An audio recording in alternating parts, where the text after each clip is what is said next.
Welcome to the 20th season of the European Le Mans Series. A special year as this championship began back in 2004 and has gone through various different guises. But we kick off, as we have done on a couple of occasions before, at Circuit de Catalunya, Barcelona, in this corner of Catalunya itself. And it's a great place to come and watch motorsport, really not very far away from the centre of Barcelona, a couple of train station stops perhaps to Montmeló, or maybe 30-minute drive from the centre. And yesterday we had a terrific fan base enjoying action from the Ligier European Series and the first of the season for the Michelin Le Mans Cup. And now we are looking forward to the main event. And it's going to be a race that actually sort of stands alone, because the next round of the ELMS we will have to wait until July for in the south of France at Le Castellet. So savour this. So many new teams, a new category to conjure with, and lots of massive names as well from elsewhere in the sports car world, recognising that the European Le Mans Series really is a championship that needs to be taken seriously for the new hotbed of talent and current very rapid drivers. Hopefully you're here for the duration. My name's Johnny Palmer, joined as always by Graham Goodwin, the editor of dailysportscar.com. He's recovered from his hangover from last night, celebrating his birthday, and over fairly leaden skies, but no threat of rain, we think. This is going to be a really intense fight and some unknowns that will be cleared up, Graham. Absolutely. Quick look here at the pole position car in GTE, JMW Motorsport, for the first time since 2018. A very different colour scheme for the 66 car, but well done to JMW for that. This is one of the unknowns, the final year, of course, of GTE, and just exactly how this is going to pan out with a pretty deep grid in all four classes. We'll come to why there are four in a moment. Great to see as well this being supported well by fans here at Barcelona, and the grandstands on Pit Straight and around the circuit with more than a smattering of people. Pit lane walkabout this morning was well supported, as you can see at the top of the stands. We get another shot from the other side here. Plenty of people watching on for what's going to occur. Great stuff here at the 4.657 kilometre circuit at the Circuit of Barcelona, Catalunya, with a big change, Johnny, this year. No chicane. So yes, we are not using the RACC chicane, which involved a tight right-hander at turn 13, then a sort of straight approach to a real tricky and naturally pinch point on the first lap, that turn 14 and 15. It's meant a much quicker lap time, and actually you're reaching turn 1 at a much higher velocity coming out of Catalunya corner, which this weekend is known as turn 14. So plenty of drivers new to this configuration have taken some adjustment, but generally the consensus is positive. Let's pause for the national anthem.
A wonderful sound, I think you'll agree, from the string quintet at the front of the grid. Marcha Real, the national anthem of Spain, followed by Els Segadors, the national anthem of Catalonia. That's put me in the mood, Gigi. Absolutely right. Excellent to get a bit of an instrumental, isn't it? We're going to crack on with this grid, Johnny, this time LMP3. The googly eyes there with the Nielsen Racing car, Tony Bowles and Ryan Harper-Ellen. Tony unlucky yesterday to have, I believe, what was the tyre failure in Michelin Le Mans Cup, stumping him from what was a cracking run. Galaxy of stars all up and down this grid. There's a couple of them there, weren't there? Principally, looking there at Alex Lynn with the effort he's got together with Algarve Pro Racing. Fifth in LMP3, RLRM Sport. The gentleman with the spectacles there is the man behind this effort and this livery. That is Horst Felbermayr. And second of what is now a three-generation racing dynasty for the Felbermayrs from Austria. His son, Horst Felix Felbermayr, will be doing Porsche Carrera Cup Deutschland this year. Now a chance to look at the WTM by Rinaldi car. So this is Wochenspiegel Team Monschau, qualifying in 4th position yesterday, and the car will be started by not Alexander Bukantsov, he's in the number 4 car, but it will be perhaps Torsten Kratz. Leo Weiss. No, it's Leo Weiss. I've found him now. Car number 12, starting from 19th position with Horst Felbermayr alongside in the RLR M Sport car.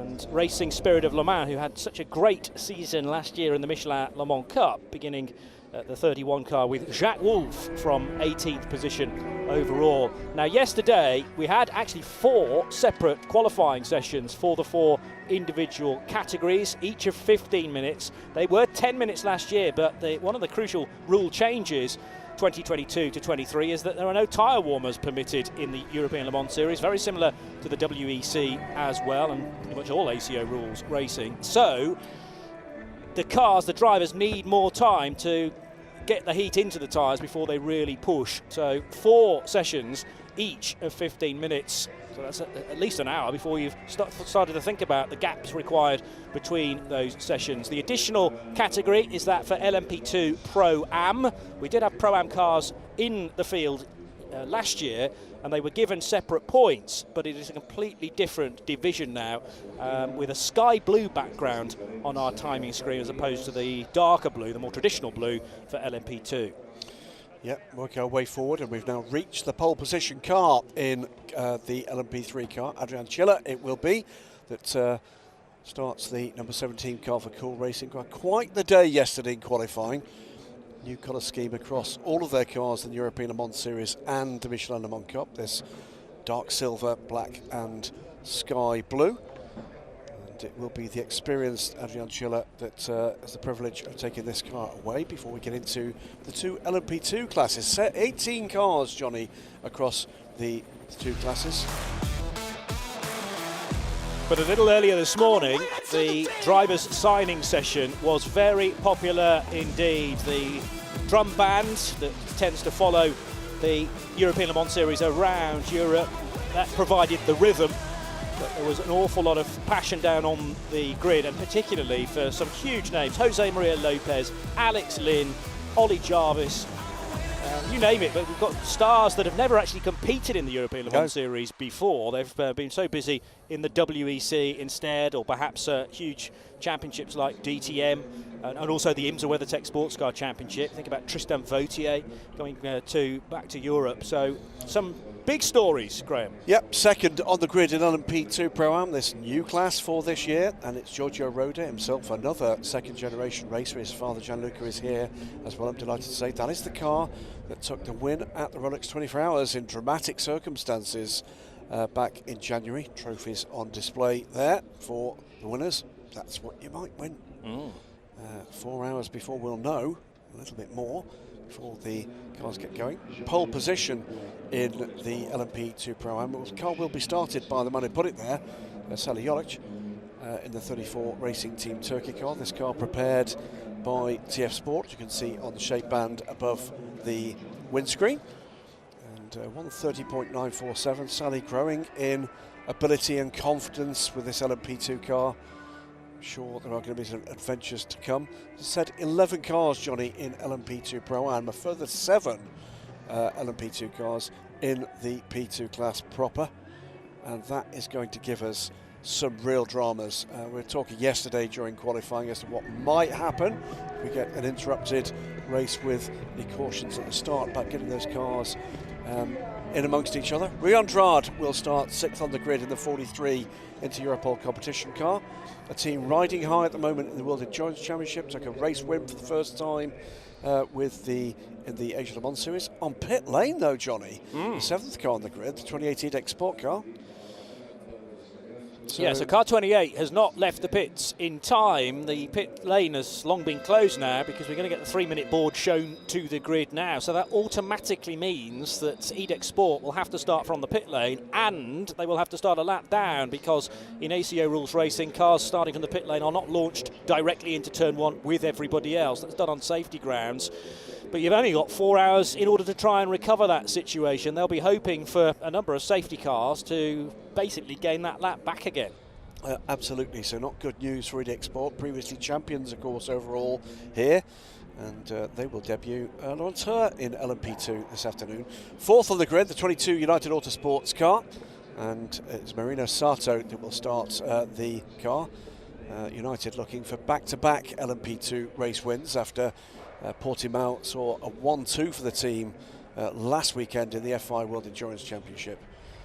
And then Duquesne team on the 3rd position on the grid. René Binder from Austria will start the black and green Oreca for Duquesne team. And Neil Jarni wasn't too far away from taking a pole position. In fact, he was sitting there for a little while, looking like the first Duquesne team pole for about 5 years. I think it was the back end of 2018 when Duquesne Engineering took pole position, and he was only 0.2 of a second away in the end. Jarni's time 1:29.593. Front row though, and it is the number 25 car, Algar Pro Racing. On the outside of the front row, Kiffin Simpson will take to the start here, and I would expect the youngster to have a very strong start indeed against, for the most part, some of the less professional drivers, not in terms of their standards of course, but in terms of their experience. Pole position though, Johnny, to Cool Racing. Yeah, and again a big story, because Richard de Gueras, who we knew was pretty quick, I'm not sure anybody realised he was capable of a 1:29.396 up against talents like James Allen and like Neil Jarni. He picked a number of real stars to the pole position. There's his time, 1:29.3. Richard de Gueras has previously raced with Duquesne team, but moves across to Cool Racing, sharing that car with 17-year-old Vlad Lomko and someone you may have heard of from elsewhere in the ACO department with Toyota. Jose Maria Lopez will drive the number 47 car a little later. Yeah, big story, isn't it? Toyota factory driver, Le Mans winner, world champion, and getting more and more race experience aboard a P2 car. This is a championship of the highest quality. This is a grid of the highest quality, and let's hope for this opening round, for this audience assembled here just outside the city of Barcelona, that produces a race of the highest quality. It certainly has in previous years, Johnny. Can't wait to see just exactly what turns out in the next 4 hours, because literally anything can happen in the European Le Mans Series. I hope you were tuned in yesterday, but it was a somewhat scrappy, somewhat untidy Michelin Le Mans Cup race to kick off their season. There is a danger that we're going to have a tricky start with this as well. On cold tyres, yes, they're going to have a formation lap, in fact a couple, to build tyre temp before then having ultimate faith down in towards turn 1, but you definitely need heat in those left side Michelins or Goodyears, depending on which category you're in. It's Goodyear for all of the LMP2s, Michelin for LMP3 and Goodyear for GTE in the European Le Mans Series. 12 GT cars all feeding their way away from the grid, and at the back cars that did not record times. So Team Virage in the LMP3 category, car number 8, and the 81 Dragon Speed car. Here's the full grid. Vlad Lomko starts the Cool Racing car number 47 from the inside of the front row alongside Barbadian driver Kiffin Simpson. Then it's René Binder and Marino Sato for Duquesne and United Autosports USA, respectively. The Japanese driver Sato, who's come from Formula 2. Manuel Maldonado beginning in the Panis Racing 65 alongside Rui Andrade for Inter-Europol competition. Next up, EDEX Sports' Paul Lafargue, not there on the grid after recording a 1:30.1. He'll start from the pit lane, and there is his car. The first of the LMP2 Pro-Ams, pole taken by Sally Jolic yesterday, and he starts the car. Giorgio Roda is next in the 99 Proton competition P2. Alexandre Coigny for company on that fifth row. Tom von Rompuy for DKR Engineering in the Finding Nemo car has Nielsen Racing and Rodrigo Sales alongside. Then it's Francois Perrodo for AF Corsa and Daniel Schneider, another United car, number 21. Algarve Pro Racing's Fred Pordad, car 20 is 15th. The second of the United Autosports, or third United Autosports car comes next for Jim Maguire. Then it's the Cool Racing car of Adrian Schiller, 17th. And Schiller has alongside Miguel Cristobal. Dennis Anderson, a 3-grid place drop for preventing another car from posting a good time in qualifying. Jack Wolf, Leo Weiss for WTM and RLR's Horst Felbermeyer. Then it's Tony Wells for Nielsen Racing and Nick Moss, Euro International in car number 10. DKR Engineering in P3.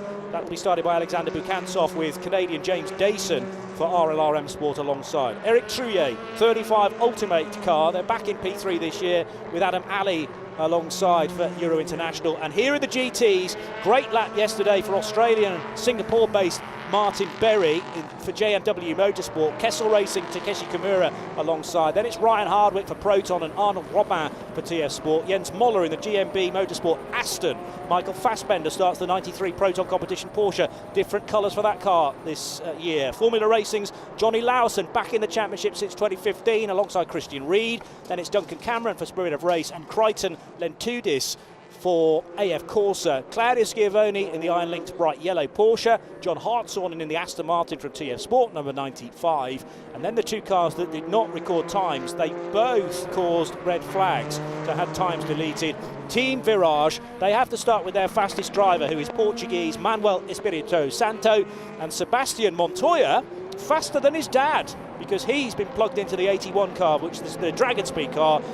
We didn't get to the bottom of Henrik Hedman's issue. We think maybe a binding brake on the 81 car that caused a fire on the front left-hand corner, and that car, drivers to start assuming positions as they enter T10. Approaching T10, we want to see the cars all compact and assuming positions. Yeah, the unmistakable tones of our Portuguese race director Eduardo Freitas, back with the ELMS this season and all season, and very welcome he is too here.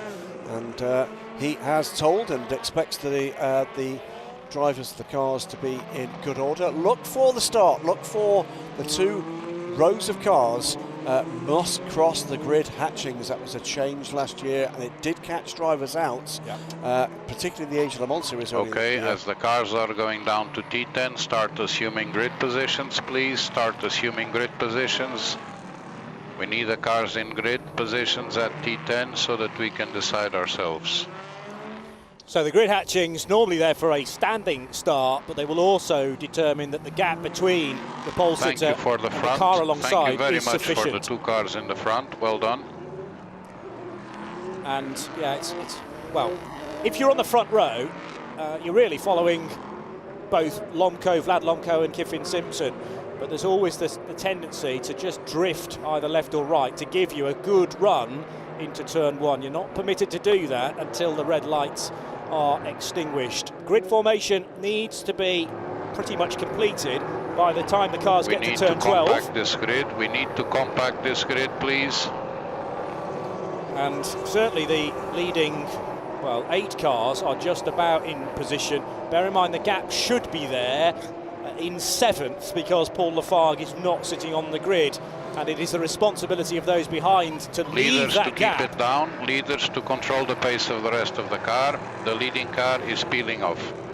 So pace car will pull down pit lane. No overtaking before the line, please. All of the drivers receiving this message from Eduardo Freitas via the team. Let's make sure that the gap between Vlad Lomko and Kiffin Simpson and all the way through the grid is just about right. It's certainly very neat and tidy at the front, slightly questionable further back. European Le Mans Series, though, is go for another season. Season 20 of 2023 as 42 cars head for turn 1.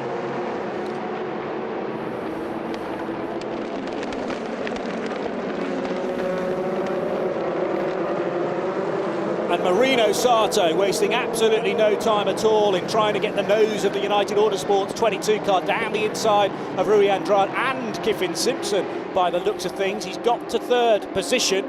Kyffin Simpson just ahead in the blue and dark grey of Algarve Pro Racing. Vlad Lomko, the 17-year-old, carnage at the back, and that's the Wochenspiegel team Monschau Rinaldi car. Also off the road is the 72 Aston Martin, which has been started by Arnold Robin for TF Sports, Graham. That's turn 3, and both cars off and not looking like they're going any further. And if that car can't be moved under its own power from the middle of the circuit, there's almost inevitably, see what's happened here. Incident happened, it was already across the road and was collected. I think there's an impact as well with the GMB Motorsport Aston Martin. That car is going to be in trouble as well. And there's a third car in the dust as well. It's the 77. Christian Reed in car 77. There's the 44. Out of the race already. 44. Oh, there is indeed big damage there. Are they going to get that car back? It's a safety car automatically, which will close the pit lane for the first 3 laps, but everyone's nicely full of fuel, so if you weren't involved in that incident, it's not probably worth heading into the pits just yet in 3 laps time. But this is going to be quite some clear up. Christian Reed, who I was walking into the circuit today just behind with young Jonas, and they were so excited ahead of a brand new season, and I thought all the preparation, let's hope that he could get a good opening stint under his belt, and that is how quickly your first event of the season can come to an end, Graham. Looked to me to be 2 separate incidents there. There was an incident that led to the Wochenspiegel team Manshout car being turned around. That was already stationary in the middle of the track when we got the impact that involved at least 3 GTE cars. So horrible luck for those involved. This is the 44 car trying to get back, but with clearly no steering available from the front right corner. And is he going to make that corner? Just about. We don't know how Leo Weiss, the Monschau man, ended up in the middle of the track, spinning and stationary, and then all the GTs had to make their own arrangements. But maybe there was some contact, because Leo Weiss, a silver-rated driver, and he's always rapid around places like the Nürburgring Nordschleife. It's his team, it's his dad's team rather. Georg Weiss effectively runs Wochenspiegel team Monschau, and Rinaldi Racing prepare the car for the Weiss family. Seeing that car 37, which is Alexandra Kwani, here comes the 28 car. This is actually helped them enormously. They will lose the lap, but just that lap, and will be right on the tail of the slower cars behind. 44, by the way, has made it back to the pits. 37 from Cool Racing, under investigation for behaviour at turn 2. And that is where we've got the start of the incident zone. So was that what triggered it? Did he come off the track turn 1, turn 2 and rejoin in a way that's led to that spin? That could be the root cause. We'll find out more, I'm sure, from any onboards and any replays we can garner from this. But that's a rotten way to start their first European Le Mans Series race with a brand new car. This is GMB Motorsport, all Danish crew in the a brand new Aston Martin GTE, and they come to the LMS and to the Le Mans 24 Hours, by the way, courtesy of the GT3 win in the Michelin Le Mans Cup last year. This is going to take a while. That prize is actually no longer on offer, so they're the last ones to have been awarded it, an automatic invitation for winning the GT3 category in Michelin Le Mans Cup last year. Remember, the entries into Le Mans are much sought after and generally heading the way of hypercar, although we're going to have a shed load of LMP2s as well. So Vlad Lomko dictating the pace. He is on the left of shot in the colours of Cool Racing, number 47. Kyffin Simpson realised the game was up and just slotted in behind the teenager. And Simpson then has to go hugely defensive, because here comes Japanese driver Marino Sato for United Autosports, looking for a way by Kyffin Simpson. Also across the bows of the Duquesne team came Rui Andrade for inter-Europol competition.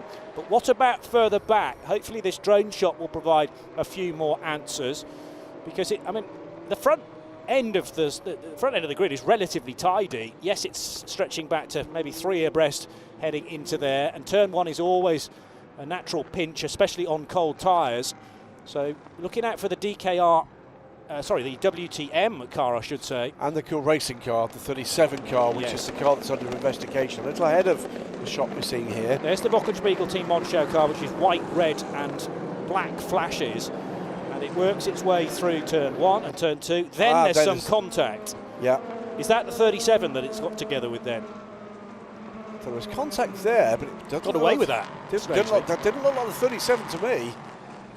But that did not spin the WTM car at that point. And then something else is kicking off further around the bend, and the 12 car gets walloped a couple of times. Duncan Cameron just about squeezed through. I think there might have been a hit from the 44 as it recovered on the Dragon Speed car to the outside. It was the biggest hit, was indeed the 44 on the rear of the Duquesne sports car racing legend. My colleague for the Asia Le Mans Series commentary, Ollie Gavin, here on driver management duties. And there was an onboard shot from Michael Fassbender's 93 Proton Competition Porsche. He did incredibly well to avoid, I think, any contact. Had to drop a couple of wheels on the grass, though, to dart around the stricken Leo Weiss car. But you got Christian Reed, 77 Proton Competition Porsche in the gravel, the 72 TF Sport Aston Martin, and that was not a good incident for Aston Martin fans, because it's also accounted for, at least for the time being, that brand new to the team, GMB Motorsports Vantage, but at least they are able to wheel that car into the garage and throw as many mechanics over it as possible to try and get it repaired and out for some laps at least. It will be tumbling away from the GTE lap lead, though. So quite possible that what we had there was initial contact involving that Duquesne that then led to a puncture that caused the spin. That could well be it. But we didn't see the second impact with the Duquesne that led to the car being broadside across the track. A horrible moment there for Leo Weiss, the 12 car. Meantime, expensive traffic jam in that gravel trap. Now, if you've chosen to put your bronze driver in LMP2 Pro-Am and in GTE, it's happy days, because you're burning drive time, but the gaps are not increasing, clearly, because we've got a safety car out on track. If you are a bronze in a GTE combination of 3, and all the GTE cars have 3 drivers, you have to do basically a minimum of 90 minutes as the bronze. The silver then has to do a minimum of 45 minutes, and the platinum or gold fills in the rest, but cannot do more than an hour and 15. So if you've got a gold or a platinum in your GTE car, only an hour and a quarter is permitted as a maximum. It's very easy to follow in LMP2 Pro-Am this year, because everybody, regardless of rating with the FIA, has to do a minimum of 1 hour. There are no maximum drive times. So bronze driver can do an hour. We've already had nearly 10 minutes now behind the safety car, and this is burning that time rather nicely. Yeah, looking up and down the order for the LMP2 Pro-Am cars, and just trying to find out if anybody has started anything other than Dragon Speed USA, as we explained before, who had to start their fastest driver. Everybody else has started the bronze driver. Should, by the way, say Team Virage, the number 19 car, currently running 15th, as guys take a look at the damaged corner of the 44. Dennis Anderson, a late replacement here for Rob Hodes, who had a nasty shunt in that car in the bronze test. If you're watching, Rob, hope you're feeling rather better. Dennis Anderson, a regular, of course, for High Class Racing in the past, based here in Barcelona, and was able to provide the team with a very late replacement. Hopefully we'll welcome Rob back in time for the next race.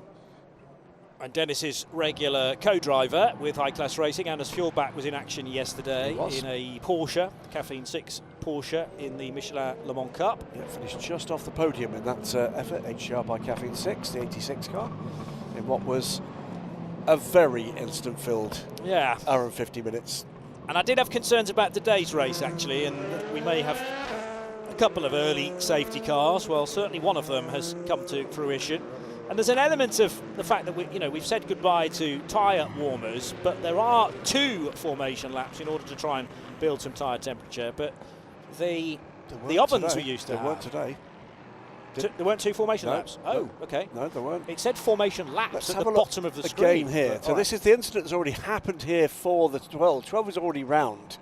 And it's then the further incident. You can see there as the 44 rejoins. I think there might have been a brush as well with the 81 Dragon Speed car. But by then, the dramas that befell the 72 and the 77 have already happened. Here is the car from Michael Fassbender. 72 car he could see it coming, couldn't avoid it, and went sideways, and I think was hit by the 44 as well. But Michael did well, and frankly in those circumstances was lucky as well to avoid the carnage. So 72 out, 77 is out, the 12 is certainly out, and the 44 GMB Motorsports is in the pit garage with the team, looking like they're attempting a repair, but that does not look like it's going to be a quick fix. I think we're going to hear pretty soon from down in the number 44 garage, and you're going to also, and we're welcome to the broadcast when we do get to that, the third member of this commentary team for 2023. So we're going to go down to the garage. Welcome to Steph Wentworth. She's got Jens Moller, driver of the 44 GMB Motorsports Aston Martin, to tell us how things are going. Down to you, Steph. Welcome. Here with Jens Moller, driver of car number 44, the GMB Motorsport. Jens, just tell us about that incident and how it was from your perspective. Yeah, it was really bad luck. I was very cautious in the start. And then suddenly there was the LMP3 car in front of me, and I turned to pass around it on the left, but then there was a guy next to me, and I hit the LMP3 car with my right hand side. So yeah, I think it's over, unfortunately. So I tried really to be cautious and to make a good start, but yeah, that's racing. It's a real shame for you as well, isn't it? How was the car feeling underneath you prior to this? Yeah, it's really a shame. I think we had a good chance to make a decent result here in the first race for the LMS, but yeah, it was not our day. Yeah, not much to say. Well, commiserations. Thank you so much. Sorry? Thank you. Thank you. Jens Moller, who's making the move to ELMS from his successful campaign last year in the Le Mans Cup. He's also raced in the International GT Open. So this was his view from the GMB Motorsport Aston. And where do you go? Bang! There's the rear wheel of the WTM car. Christian Reed skating off into the stones. There was an additional contact then with, was that the Dragon Speed car? Dragon Speed, the 81. Trying to creep through. The Veroche car, Manuel Espirito Santo was looking to avoid as well. So multiple contacts there, but you're absolutely right, Johnny. Nowhere for Jens Moller to go. By the time he'd seen it, as he said himself, car to the inside, car to the outside, there's no good choices available. No. We talk about this being the 20th season of ELMS. Actually, if you go back to the very early days of Le Mans Series, saw Jens Moller piloting a Lister LMP1 in 2005 in this championship for a couple of years, actually. So it's been a long time away, 2006 to now 2023. And a horrible way to start a new campaign. It is, and you know, they're a very proud team indeed, a proudly Danish squad, campaigning as well. It's a wheel gone, it's a tyre come off there somewhere. Tyre carcass, yeah. And that is Marino Sato. Marino Sato from third position is now dropping down the order. So has he had some contact then with another car? I think that might just be debris coming through that debris field, which they have done, and there's so much debris. Now he's, unfortunately for Marino, of course, he's just come past the pit entry. He's got a whole lap to complete if he's going to save this. 4.6 kilometres to complete. The left side tyres remain inflated, so it's one of the right-hand Goodyears that has parted company with the car, and a horror show here for Marino Sato after a really good getaway initially from the young Japanese driver, 23 years old. But he's going to have to take it very cautiously indeed to avoid any further damage. Let's watch this again, and it's about here that we start to see a tyre. There it goes. That's where the carcass has rolled off the wheel to the car. You can see on the left there, the 22 car from United Autosports. He's going to have to be careful to get that car around with as limited as possible damage. And here, of course, cars waiting to see whether or not they should be permitted to pass. We're under a safety car, they'll want to be sure of where the rules are, but of course this is a car lapping at much slower speed. Well, that's already a decision that Rene Binder had to make rather quickly. He realised that Marino Sato was not going at the speed of everybody else. I might change my mind actually that it's not one of the left side tyres, because it does appear to be down on maybe the left rear of that car. Guy Smith, the 2003 Le Mans 24 Hours winner in the United Autosports garage, looks on with, of course, interest. We'll see Guy later in one of 3 United Autosports LMP2 cars. Regarding the incident at turn 3, there is no further action. It is very much the rear left, which is around on the rim. So that will be very uncomfortable indeed. He's pushing on as best he can. The good part of this, Johnny, is the whole tyre's gone, so there's no tyre debris to affect, to actually cause further damage. Also pitting, by the way, is Manuel Espirito Santo. This is on board with Michael Fassbender in the 93 Proton Porsche, and that was him jumping onto the grass as quickly as possible, following the Ferrari in front doing likewise, and great reaction driving. That's what comes from 3 seasons previously in the ELMS, being able to judge where cars are going to go next. Often you're told to just drive at where the car is sitting right now and hope that it's disappeared by the time you get there. Horrible damage on the front of the GMB Motorsports Aston Martin. There was then further contact with the Team Virage LMP3 car. And that car, the car we've just seen on pit lane from Manuel Espirito Santo, I think had a rear puncture as a result of that contact. So that car's been in and is now... Is he rejoining? Should be rejoining. So multiple cars caught up in this. Cars that are carrying damage they could continue with are waited until 3 laps under the safety car before they can come down pit lane. The 22 car has made it back. Looks to be relatively limited damage apart from that wheel, you know. They may well make a bodywork change just to be sure. That's what's left of it. Yeah, the rear clip is coming off and may just be relocated. They might just be getting rid of some debris there. As you say, though, it's a very clean cut for that tyre. The shoulder was entirely intact, but the rest of the carcass torn off the car or ripped off the car in one solid piece. Tyre specification, tyre allocation in LMP2 is fairly slim on the ground, because you only get 3 sets of Goodyear tyres in both P2 and P2 Pro, with no joke. Well, you can use jokers at certain points through the year. They might even have to be calling on one of those, the United Autosports team, with that early puncture. Safety car is coming in on this lap. We should get back to green flag racing. It's been 18 minutes since this race should have started for full green. It didn't take more than 2 corners before we got into a little bit of carnage. Let's hope we can now get down to the kind of level of racing that the European Le Mans Series has made a name for itself for in recent years. Green flag is out. The field is under control of Vlad Lomko. Down we come through that sweeping turn 14, Johnny, and away we go. So it's Lomko over the line, pursued by Kiffin Simpson for Algarve Pro Racing. Plenty of drivers choosing to zigzag their way down the slope towards turn 1 to try and build tyre temp. René Binder thinking about a move on Rui Andrade, the Angolan driver, on the inside of turn number 1. Wasn't quite close enough to make that stick. The TF Sport prepared Racing Team Turkey LMP2 car, driven by the bronze driver Sally Jolic, who qualified it yesterday for the opening stint, probably 2 stints, because as mentioned, he's going to have to do at least an hour behind the wheel of the number 34 car, and a stint length in LMP2 is going to be roughly 40 minutes, so you're going to have to do a stint and a half effectively, or more happily 2 stints before the bronze driver gets out.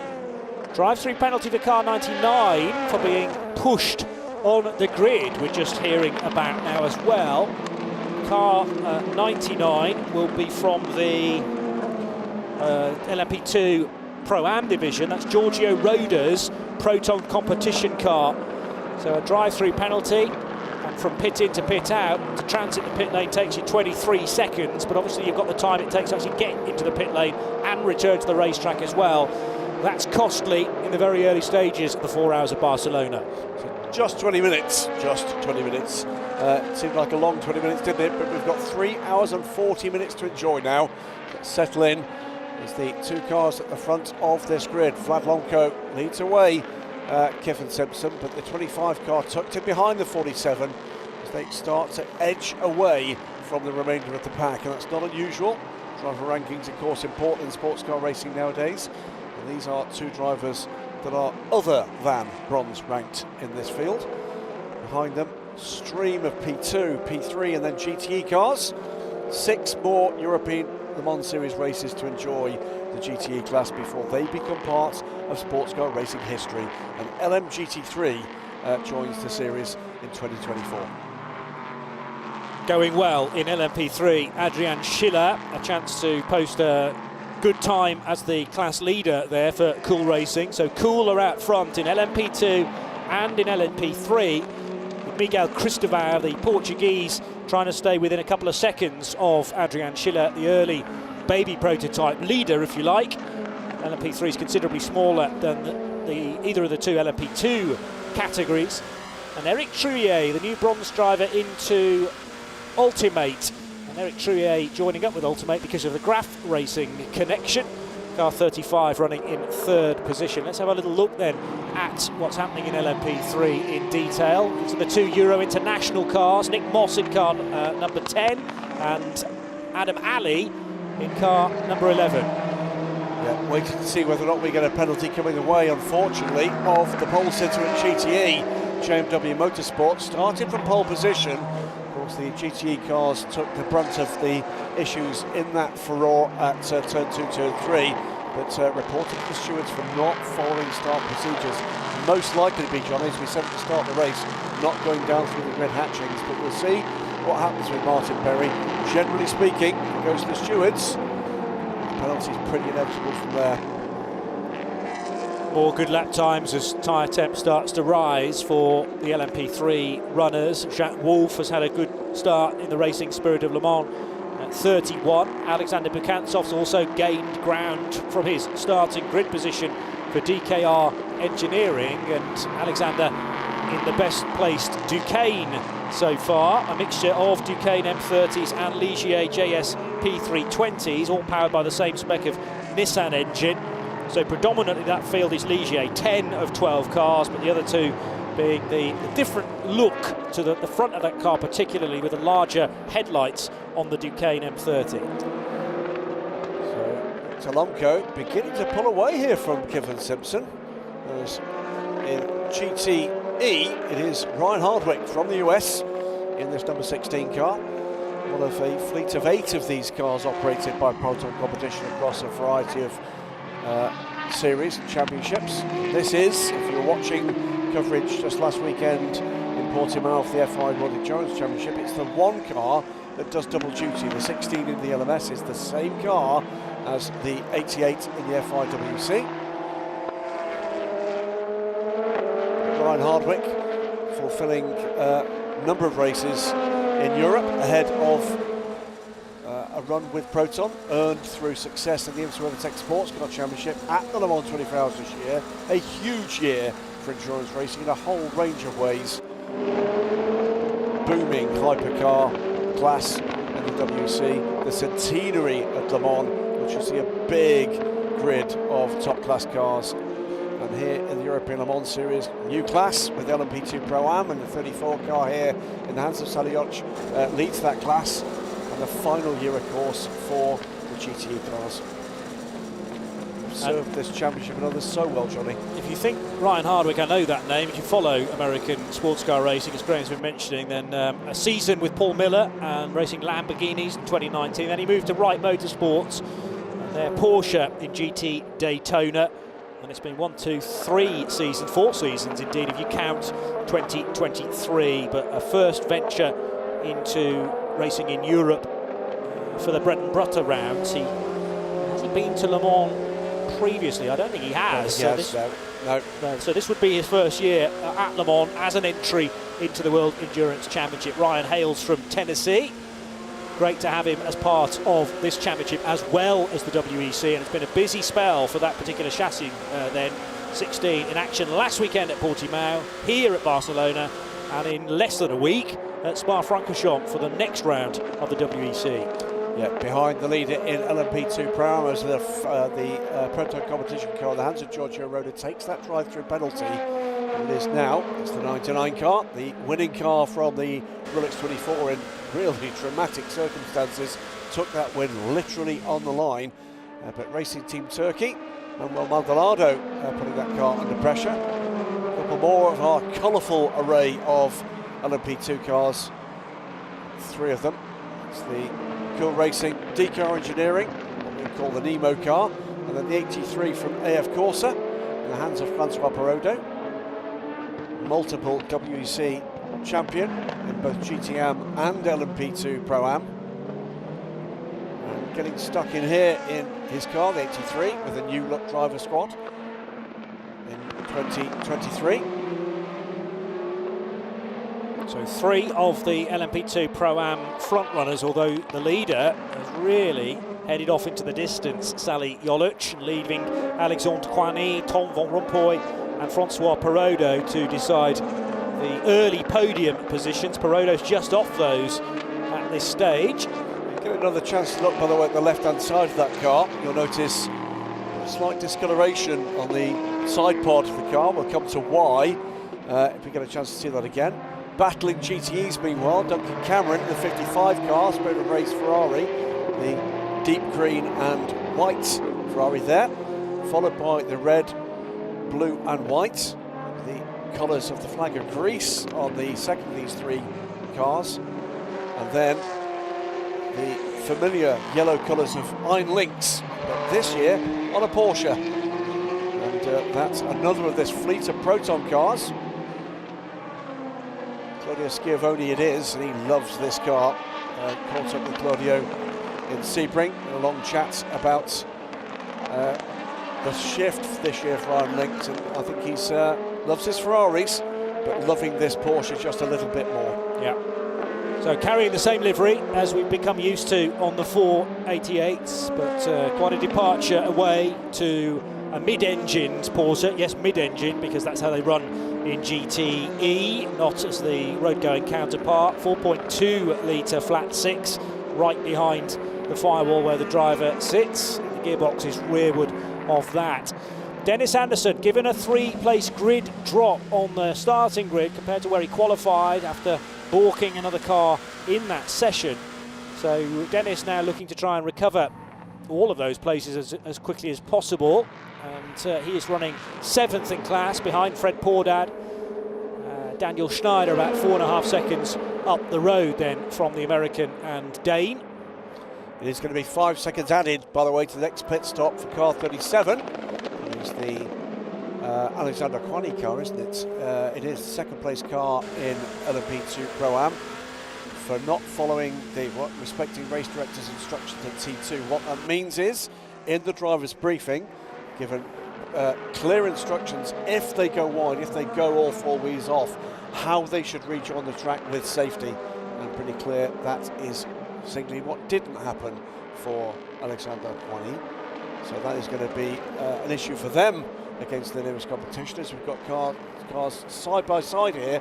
This is the IDEC Sport car trying to make up that lost lap from starting on pit lane. We'll find out, I'm sure, from Steph Wentworth later in the programme as to just exactly why they couldn't get that car off pit lane.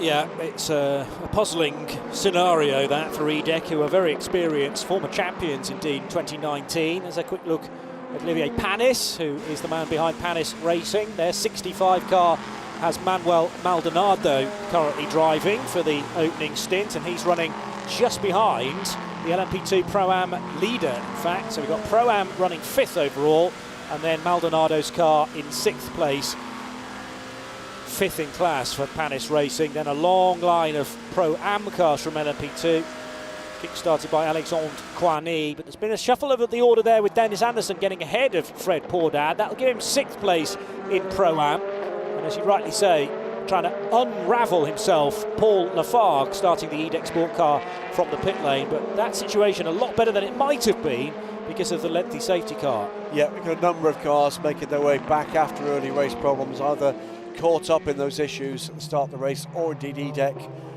with their start from pit lane and a lap down. That's the way the rules work here. This is the BMW Motorsport car. What a history this car has had. 2017, this car made its race start. This car, not the 488, this 488. to the back of this trio of similar cars. Won its first race at Le Mans in 2017. Since then, this car has completed every Le Mans 24 Hours and every European Le Mans Series race. And of course, this will be its final season. Yeah.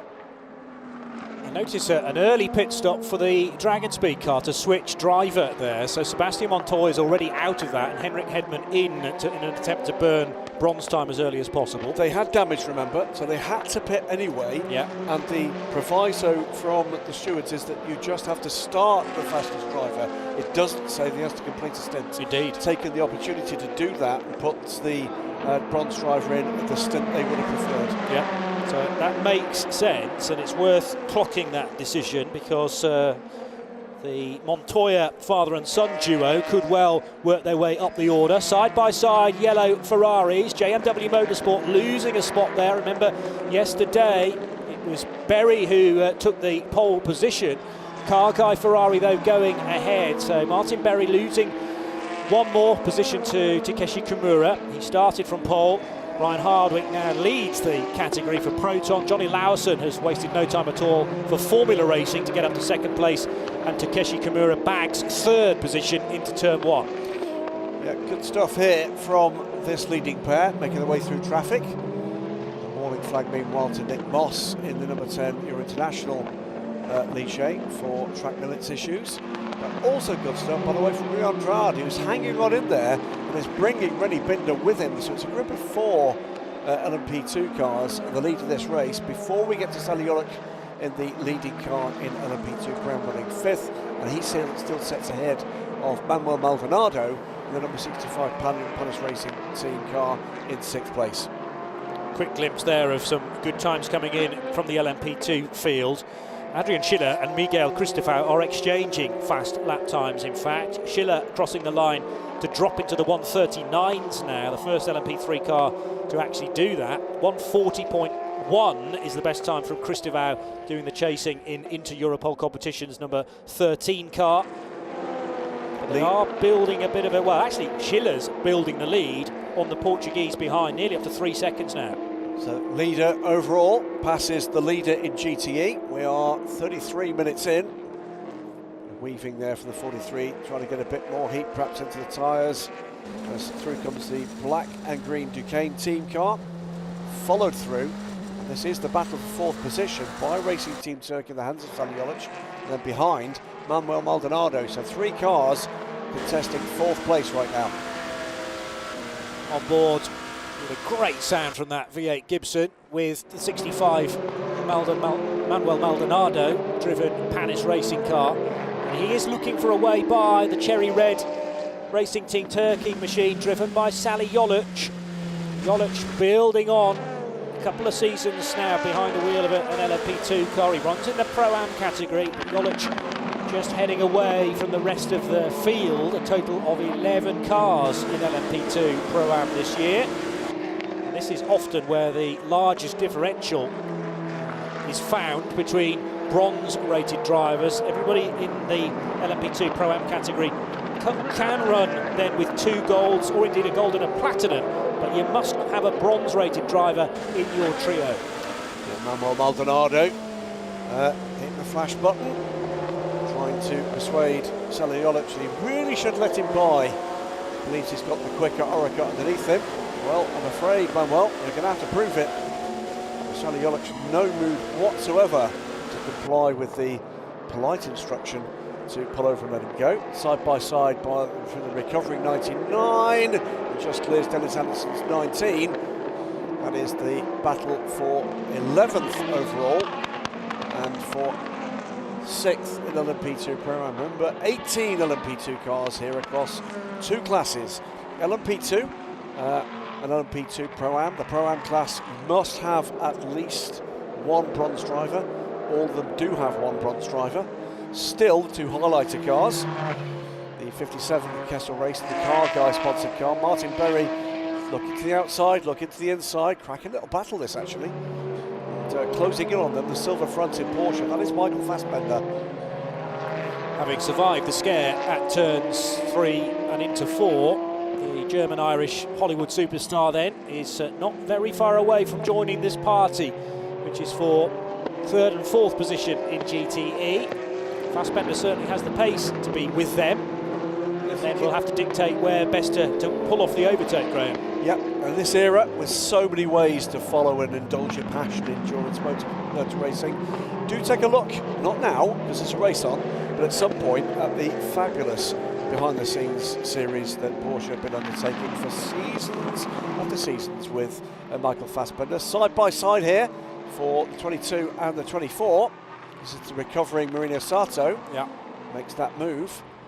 Getting ahead of Rodrigo Sales in the Pro-Am into Nielsen racing car. So Sato making up for lost ground.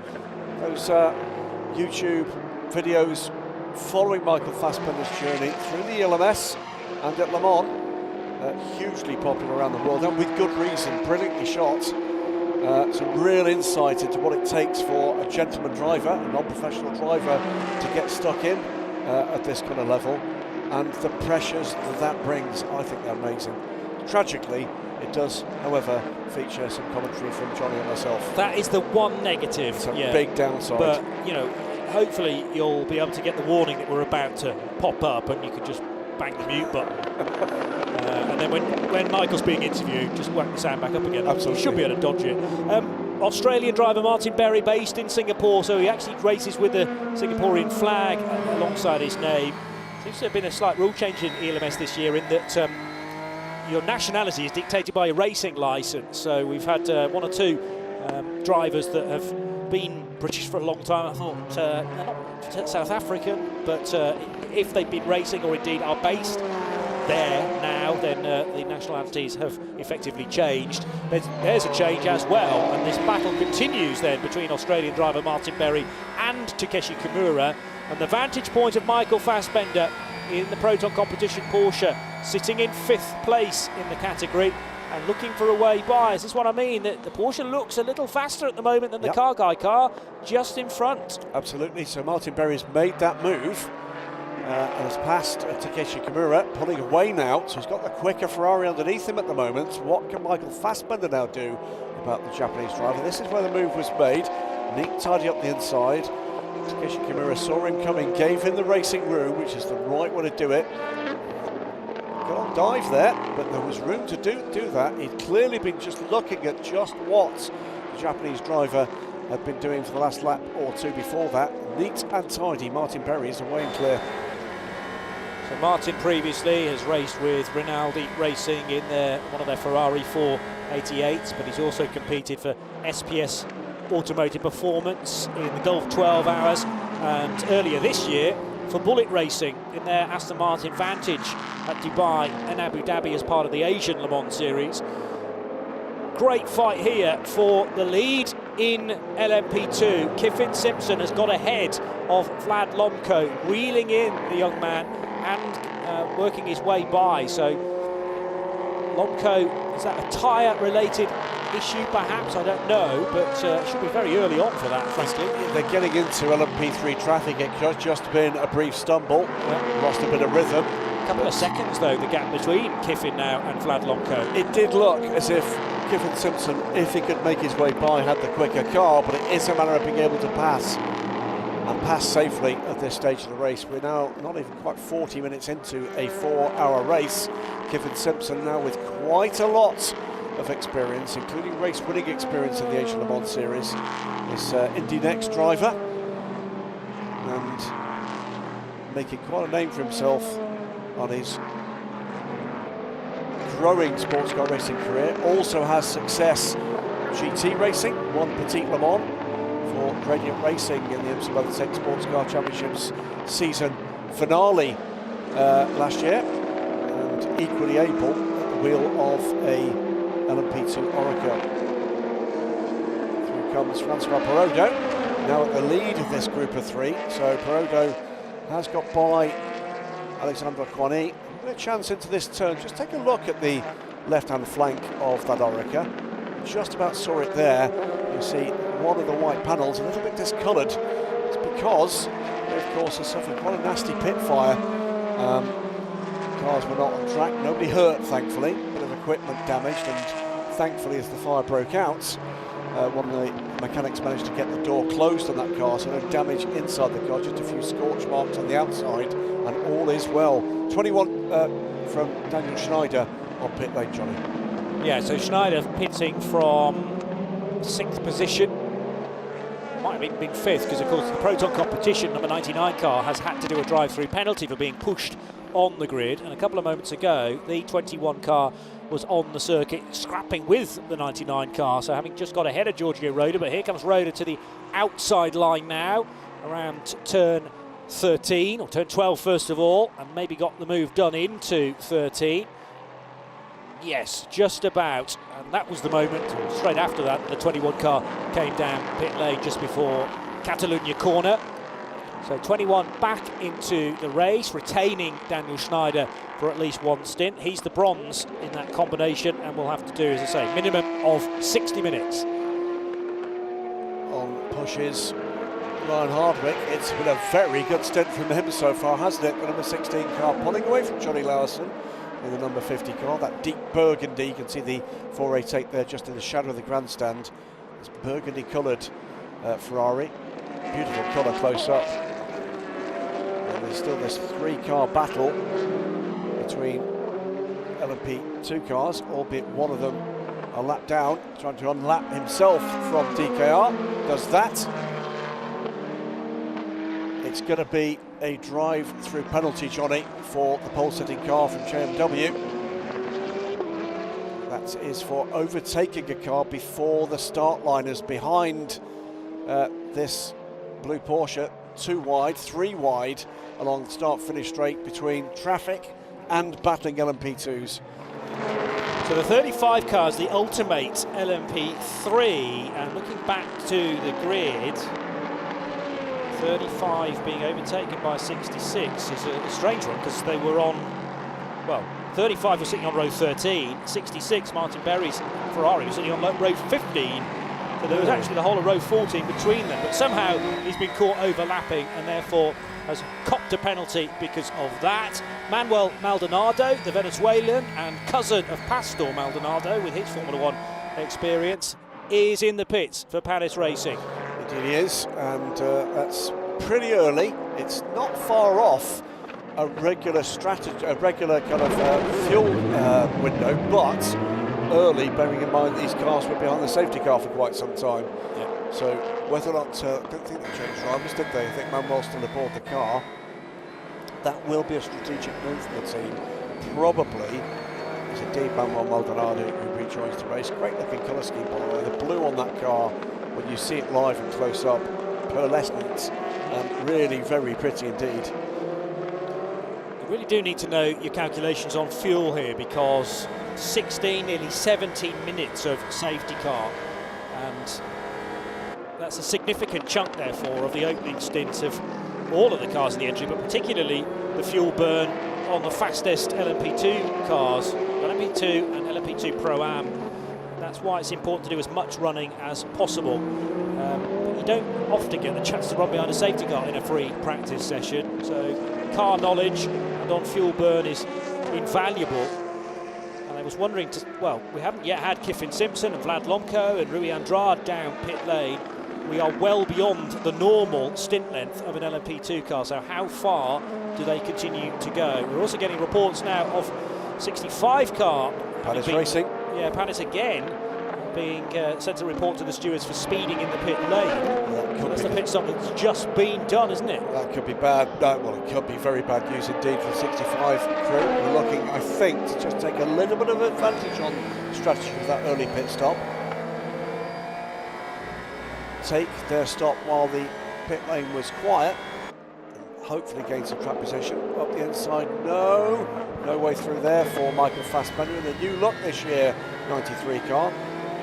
Silver and black, as opposed to the kind of leaf green, I suppose you could call it, last year, the kind of matte green car we saw last year. This time though, Kimura goes wide. Is there a way up the inside here for Michael Fassbender? Not quite. Smart looking car now, that 93. Yeah, it's a cool livery. The arrow flashing is telling Michael that there's an LMP2 car looking to get by. That was the Nielsen car number 24. Yeah, that's the radar-based system that very many of the cars carry now. Really clever. Yep, tells them a variety of things, how quickly a car is catching, which side it looks like they're going to pass, and what kind of car it is. So you can gather from that with just a glance, is that a car I need to worry about catching me before I get into the next corner, before I get out in the next corner. It's a spirited battle here between Takeshi Kimura and Michael Fassbender. As into the pit lane comes number 43 into Europol. So no Royal Automobile Club Catalunya chicane on this configuration of Barcelona, but and most of the drivers are pretty pleased about that, because it's always a crunch point for a potential accident. But what it denies us of is two pretty good overtaking opportunities. It was a slower run into 13 where you could do a car on the brakes there, and if you then muscled your way up the inside of turn 14, there was often a chance to get by too. So it's a more flowing end to the lap. And then it's about really trying to get a better run through Catalunya corner, turn 14, and in the draft of a fellow GT car, for example, the less aero-dependent cars. Fassbender is looking really to be in a good position, either into this corner, Le Kaiser, which is into turn 10 with that big grandstand over to the right, well populated today. There is a touch.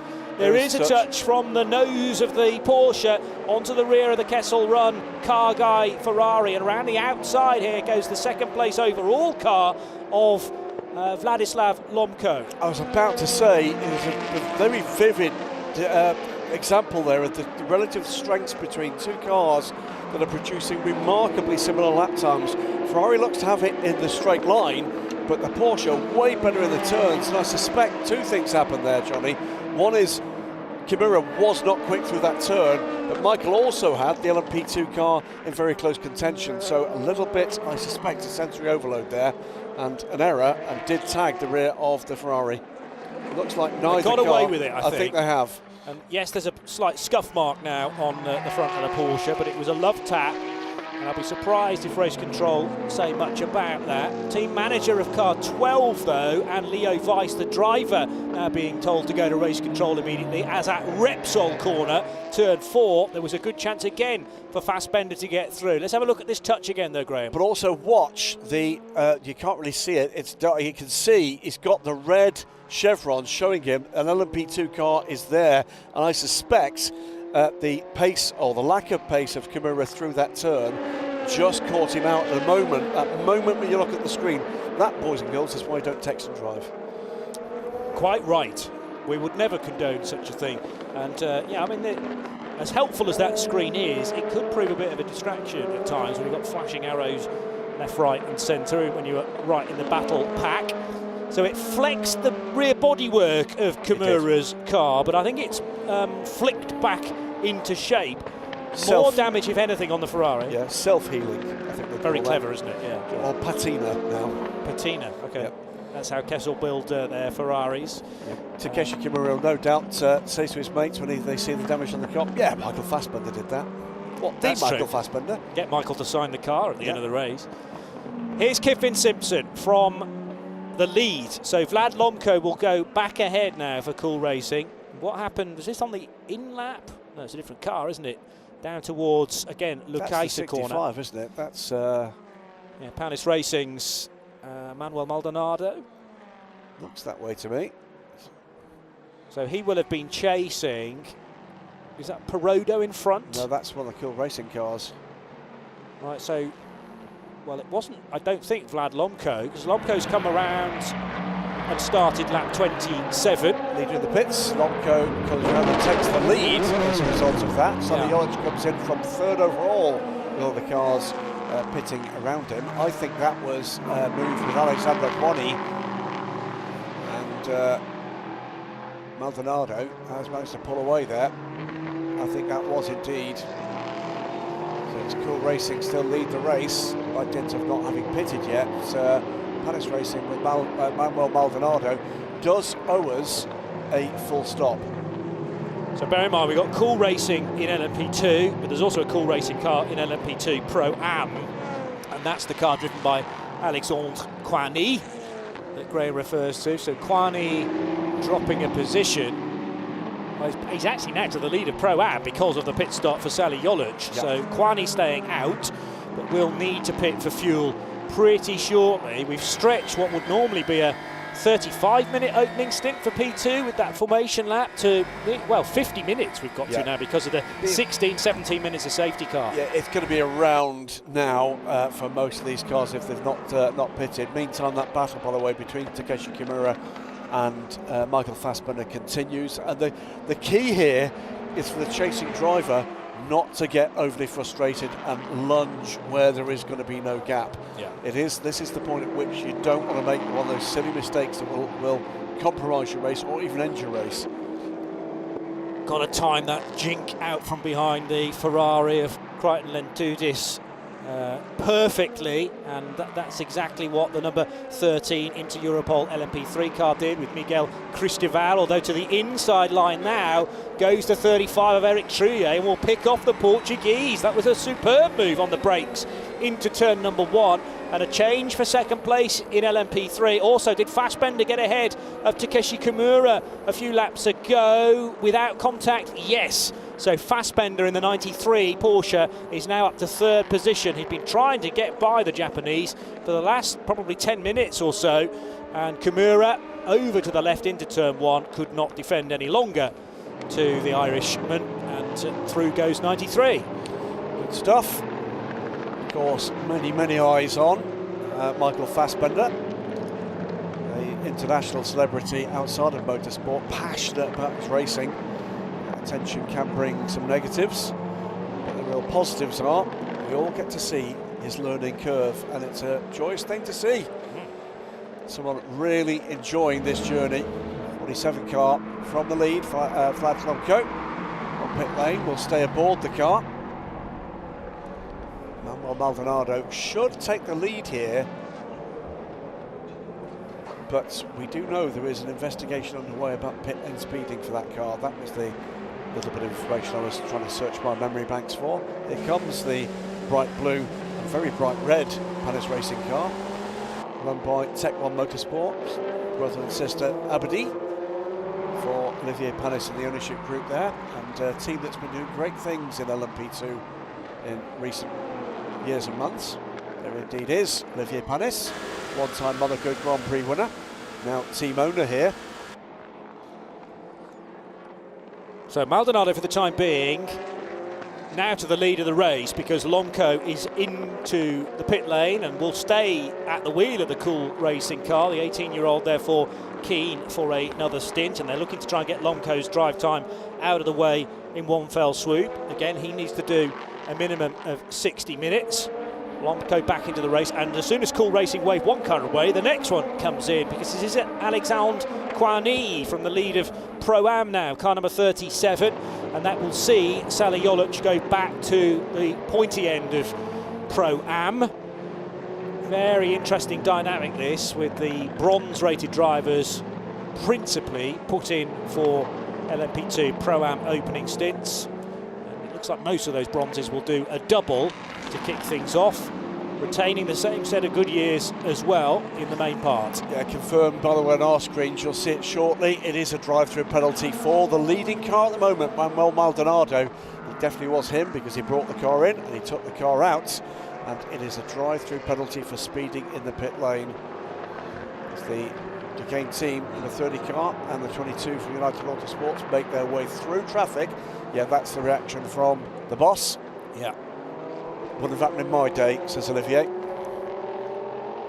Well, it was always going to go down like a lead balloon, unfortunately, and the 65 car is fast. That's the really frustrating thing. He's likely going to have to pit from the lead change. So that was a change there, by the way. Sato getting a place back on René Binder in Duquesne. So the Marino Sato, who really should be something like 3rd on pure pace, managed to dart up the inside. He had been threatening to do that for the last few laps too. Manuel Maldonado peels off from the race lead.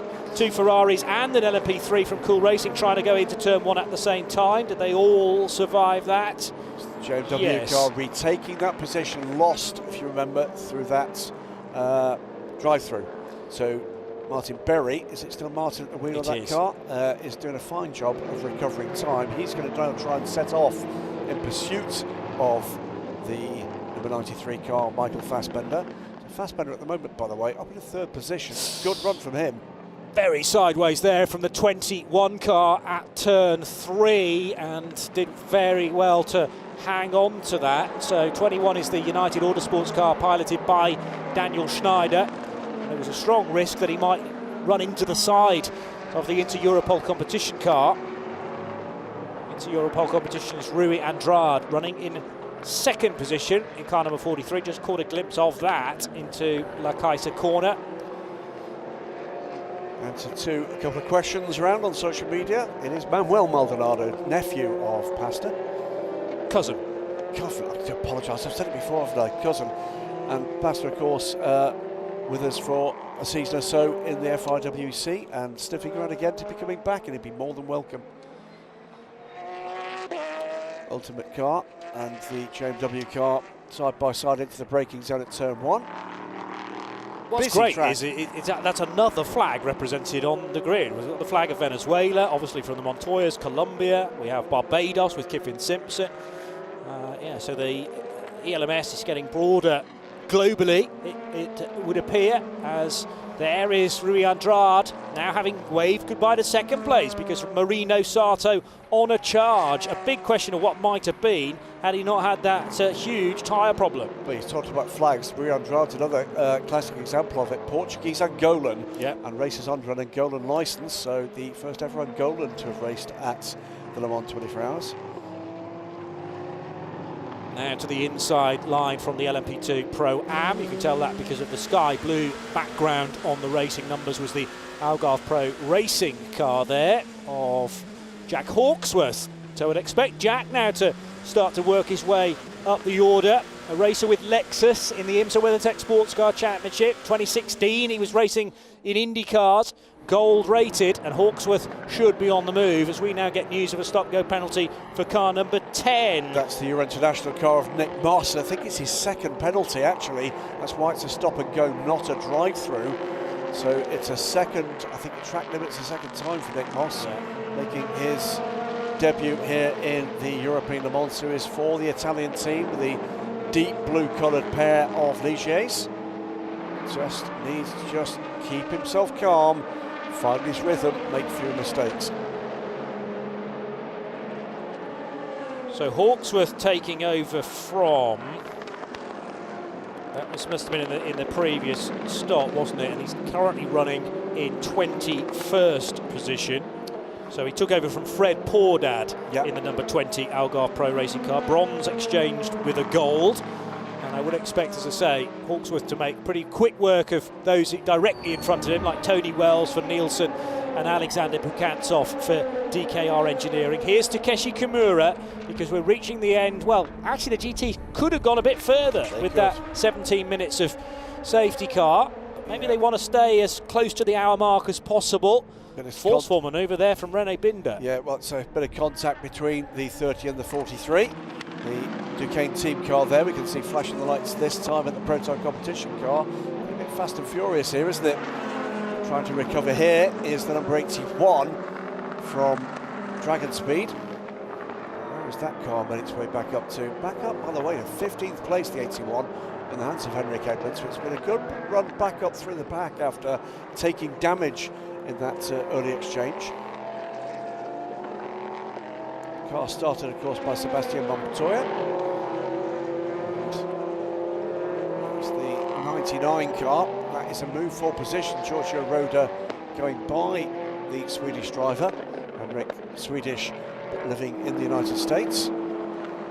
This is a team with a lot of form in LMP2 down through the years. I believe still the only team to have won an LMP2 race in the European Le Mans Series, in the IMSA WeatherTech Sports Car Championship, and in the FIWC. Wow. Quick look at Ollie Jarvis, who will be making his ELMS debut later in the race. This is his ELMS debut? Yeah, had to double check that stat, but he's never competed in this championship before. Here's Marino Sato.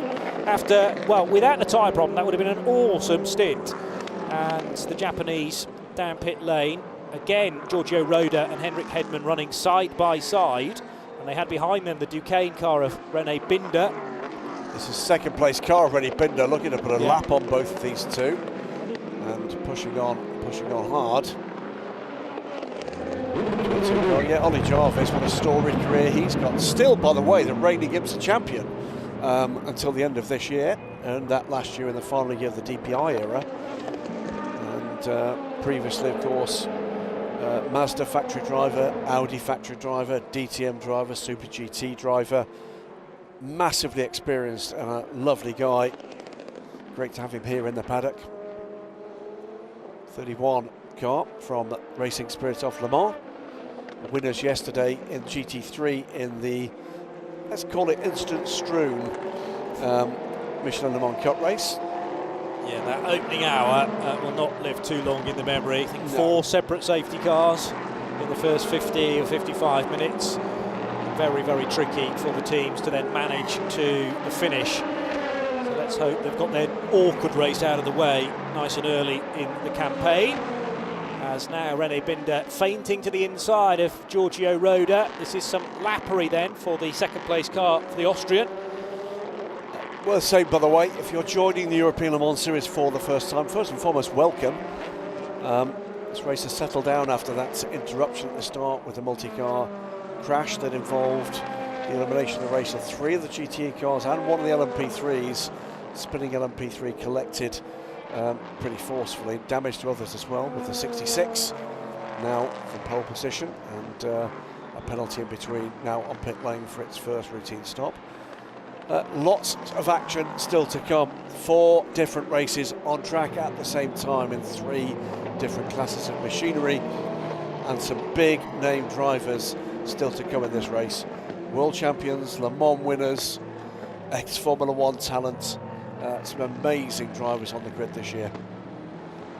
So this is just the race simmering nicely, but it will be taken well beyond boiling point when we get the superstars in, platinum and the gold rated drivers, although as mentioned some are already doing an early stint to break up the heavy lifting that the bronzes have to do in the Pro-Am categories. Pro-Am divisions are LMP2 Pro-Am, funnily enough, the name would indicate, and the GTEs, where you have to have at least 1 bronze and then probably a silver. In fact, all the teams have gone with a silver as their second choice.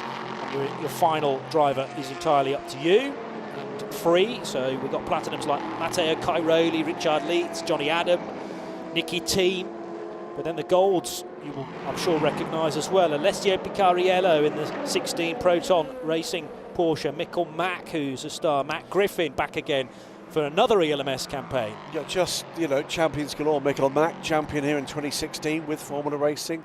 Matt Griffin, previously amongst his achievements, the British GT Championship 20 years ago. Would you believe? You'd barely believe it. The still a spring chicken, Matt Griffin. I thought there was more to that. No, I'll just leave it hanging. Leave it. Leave it hanging. No, he's a cracking character, Matty G. Matteo Griffoni, as we playfully call him. He's been racing Ferraris for that long. Nice as well that the coffee machine in the press room adopts, especially for him, I think, an Irish cappuccino. Irish cappuccino. Yeah, I've had one of those already this weekend. Don't quite know what the shot is that's dropped into there, but it tastes pretty good. And yeah, makes the afternoon fly by. Now, there's a drama for the 43 car, because this is the Inter-Europol competition car going slowly, Graham. It is. The hazard lights are flashing on that car. It's just out the pits. Now, it couldn't just be cold tyres, could it? No. Something doesn't appear to be right with that car, does it? The tail lights are flashing as well, so it's almost like it's in a kind of limp mode, perhaps. Is the limiter stuck on? Could be. It's going quicker than the pit limit, though. Yeah, but full course yellow's 80 Ks.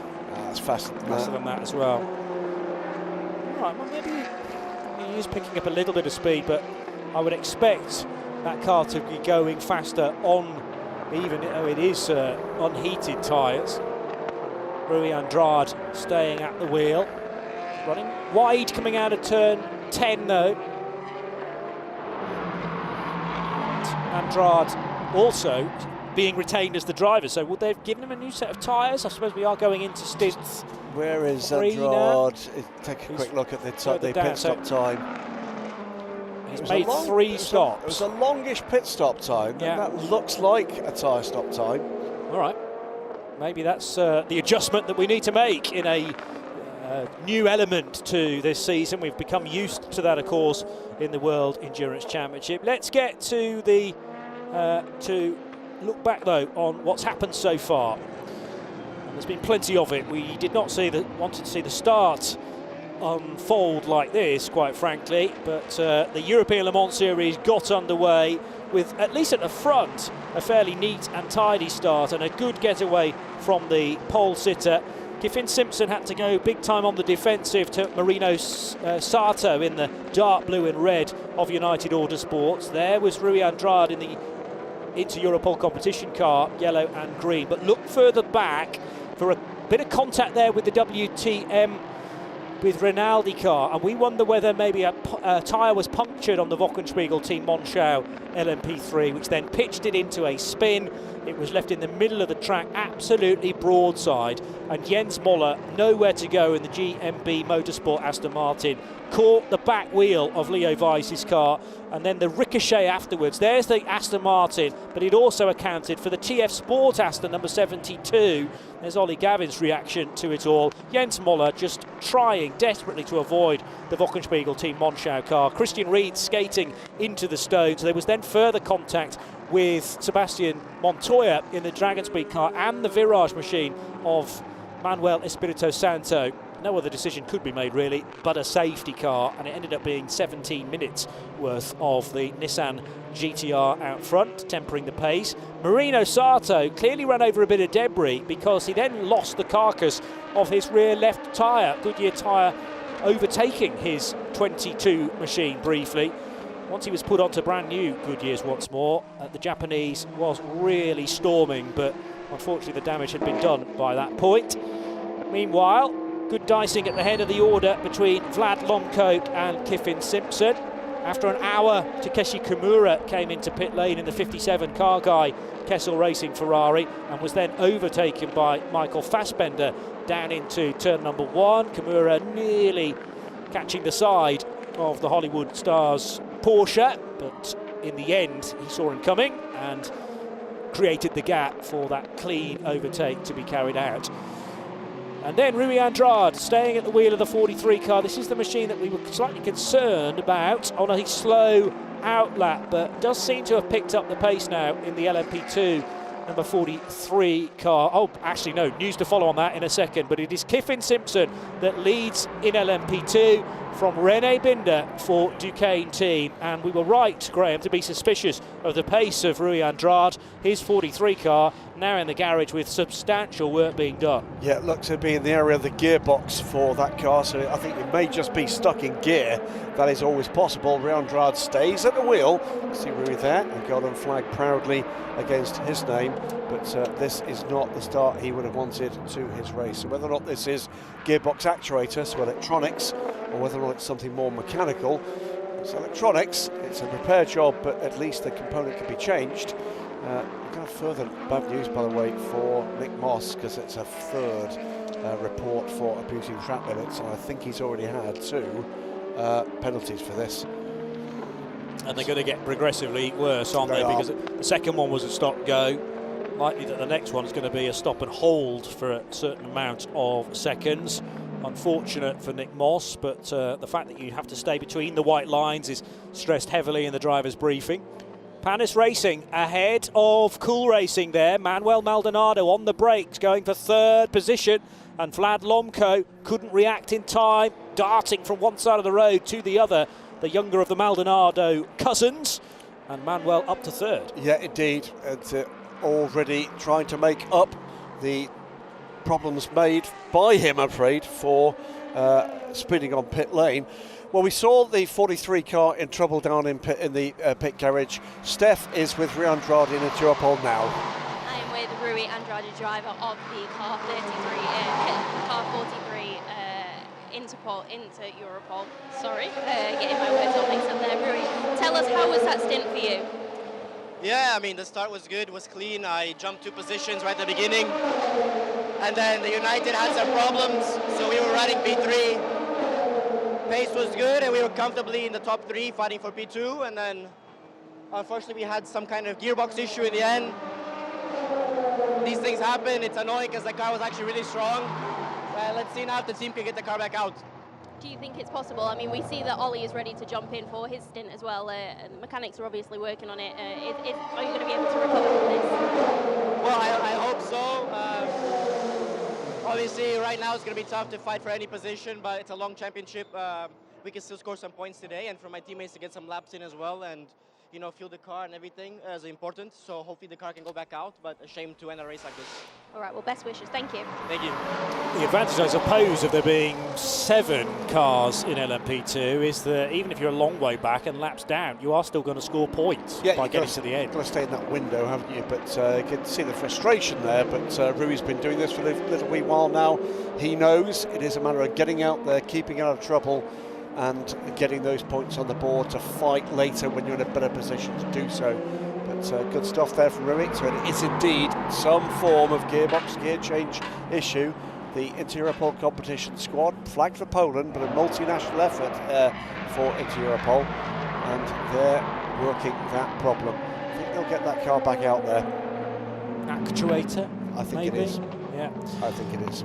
So Rui, loads of experience with all sorts of different teams. G-Drive, Tower Motorsport in the States, Duquesne, he's raced for Real Team by WRT as well. And now with Inter-Europol competition. There was some contact, definitely some contact, which sent the 24 car off into the gravel. That was with Martin Berry.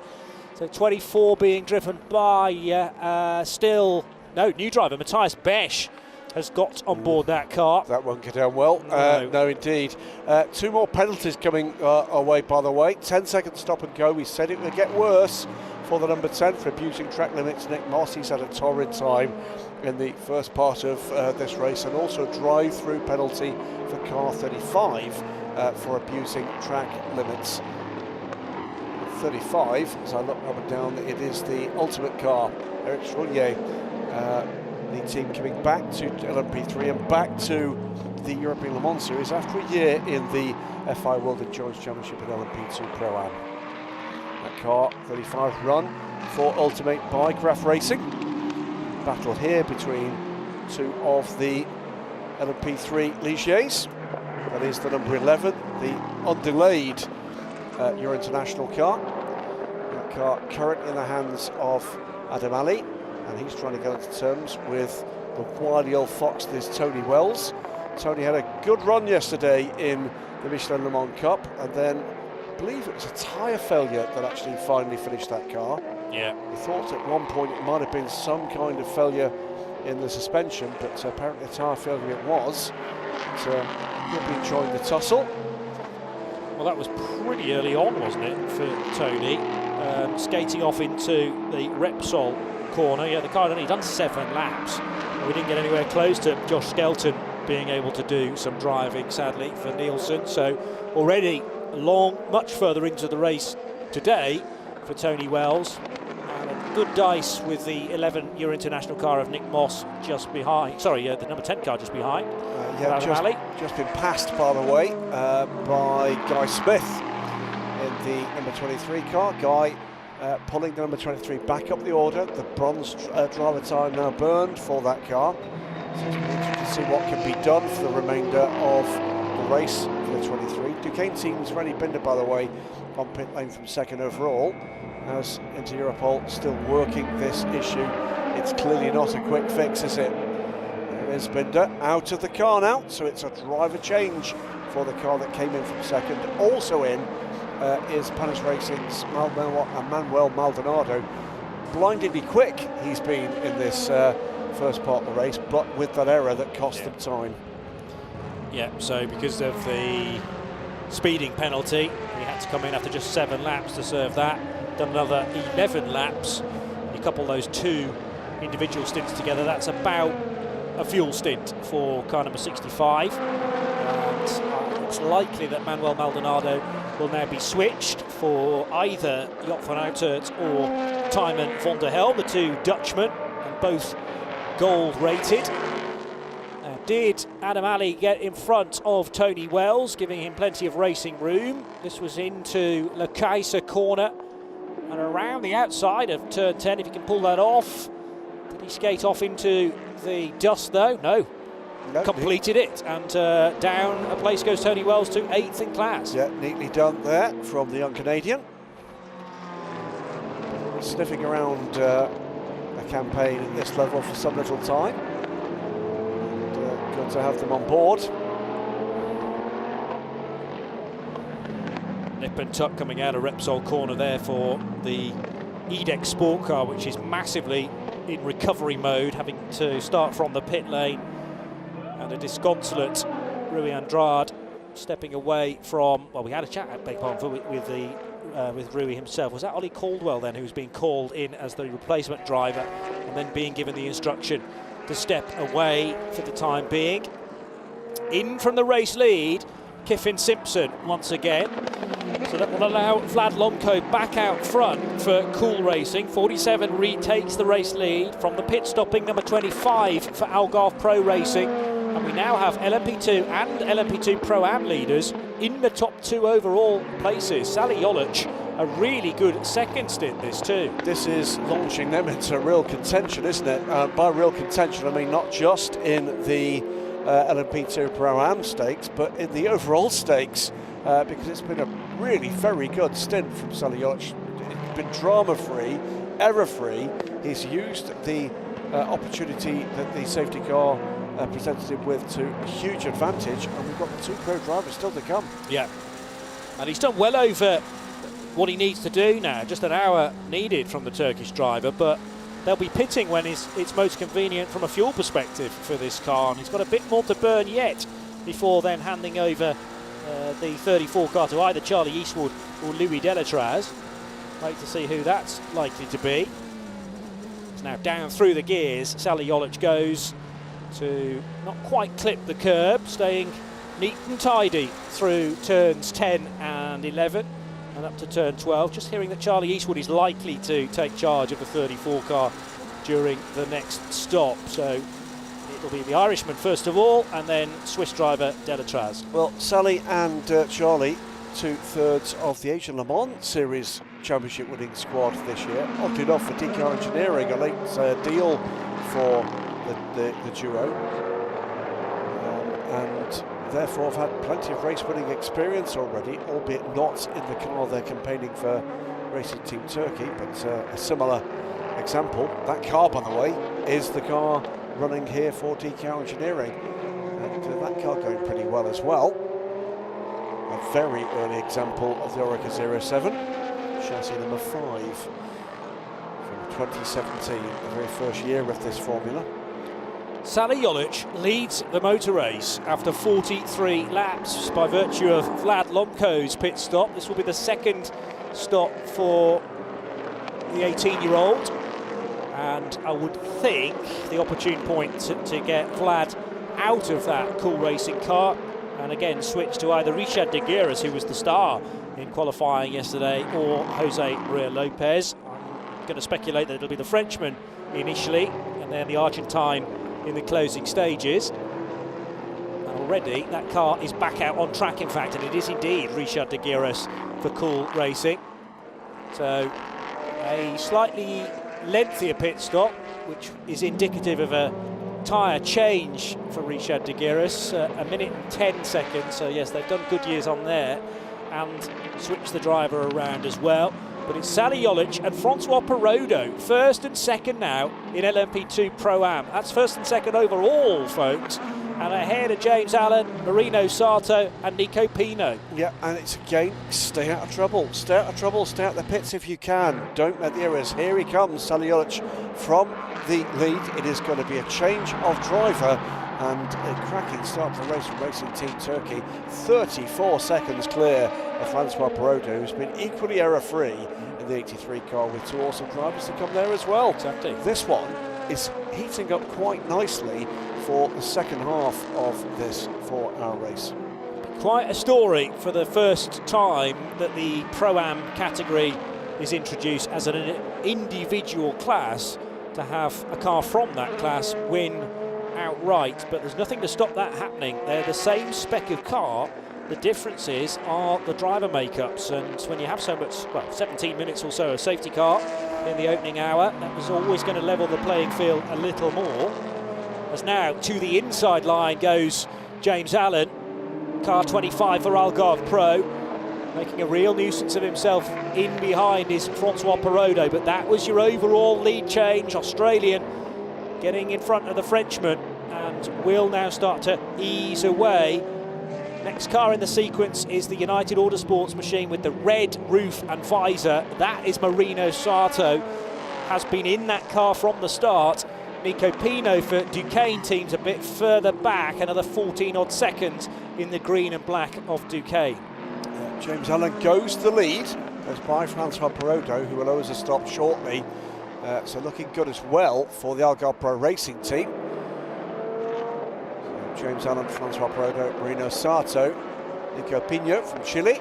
Another flag to add to the long list in the European Le Mans Series. The driver's been drawn here by a depth of competition. And frankly, I mean, for the level of competition you get in these cars, it's a remarkably cost-efficient way to do it. A reminder that in LMP3, generally we expect those cars to need to stop 3 times through the course of 4 hours, and 2 of the stops have to be to the longer quota. There's a minimum pit stop time that has to be recognised and respected, but one of your stops can be very rapid indeed. And unless I'm misreading that, Graham, Miguel Cristobal in the Inter-Europol competition car, they've got their quick stop out of the way already. 56 seconds for Cristobal, car 13, if I'm on the right line. Yeah. Yes, you are. So they've got that one out of the way, get it back into the race as quickly as possible, but now it's been waved into a decent, well, I say decent lead, it's actually only a second, but that may well be because Cool Racing have adopted that strategy as well. But the difference in time, 8 seconds between Cristobal and Adrian Schiller, and that's given the Polish squad into Europol competition a little bit of an advantage over Adrian Schiller. He's been pushing hard. Henrik Edmund climbs out after, remember, it was Sebastian Montoya that started the race. He gets back in the car. He got out just as the teams were allowed to pit, when the safety car was still out at the beginning of the race. He started at the back, because he had to. They put Henrik Edmund in for a stint to serve some of his driver time, and now Montoya Jr. is back aboard the car. Stop and go penalty meanwhile to car 35 for abusing track limits. That's the ultimate car of, well, Eric Trouillet started it in LMP3, and it is still Eric Trouillet, in 4th position. Tymon van der Helm enters the party for Panis Racing. They did that driver change last time in the pits. Minute and 25 they spent on pit road. Panis Racing's car now in the hands of one of 2 Dutchmen in that driver lineup. Touch wide there, was that the ultimate car? It was the ultimate car that's got that stop and go penalty. What have you just been told? Yeah, maybe. But we will see how things progress here into Europol. Cool Racing, 2 staunch supporters of international sports car racing at this and the higher levels. Much more to come from both of them in this race. Still, by the way, in the garage, the 43 car, that's not looking good, and trouble by the look of things at the rear of the 81.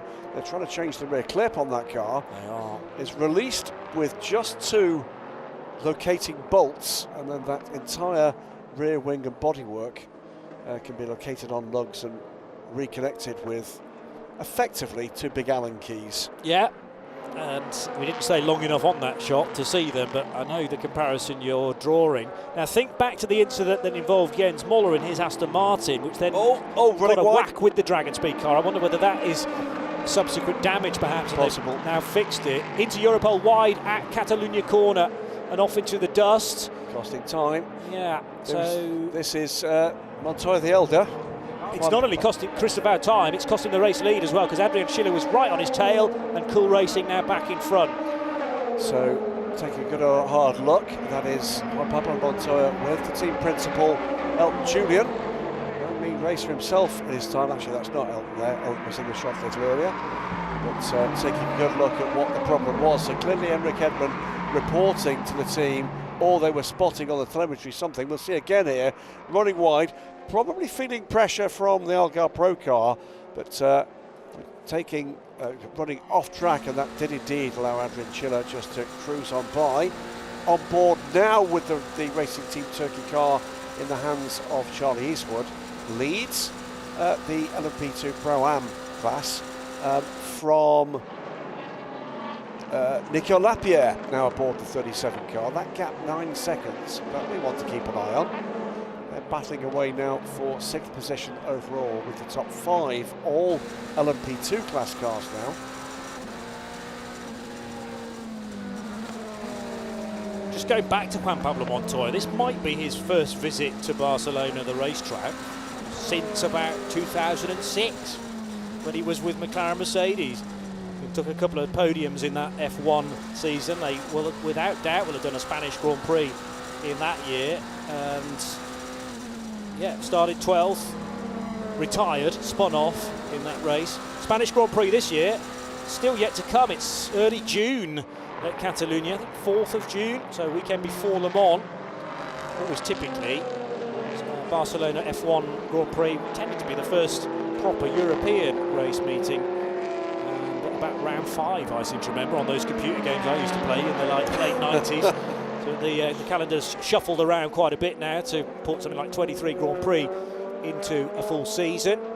Formula Racing, champions in 2015 in the European Le Mans Series, and 2/3 of the driver lineup from that championship winning campaign. Johnny Lawson, Mikkel Mack are back again, but with young Conrad Lawson also part of the lineup, and they are leading GTE in this very smart take on a traditional Ferrari livery, but with a much deeper, you call it a maroon or a deep purple? It's a burgundy kind of colour. Okay. It's a beautiful colour, either standing still or at speed, and it's not every livery that can translate standing still gorgeousness to photographic or televisual attractiveness, but it certainly seems to make it in my eyes. So James Allen leads the race. He is 9 seconds to the good from Nico Pino. It's Algarve Pro Racing from Duquesne team. We're approaching the 90-minute mark here, Johnny. 21 seconds to the good, the Duquesne team from Cool Racing's 47 car. Then Panis Racing 65, and that's of Timo van der Helm 11 seconds further back. Yeah, and this is a good fight actually for 8th and 9th in LMP2 Pro-Am. So Guy Smith now has been installed in the 23 car, and Tatiana Calderon, who was taking an active interest in Michelin Le Mans Cup race for her team Virage yesterday.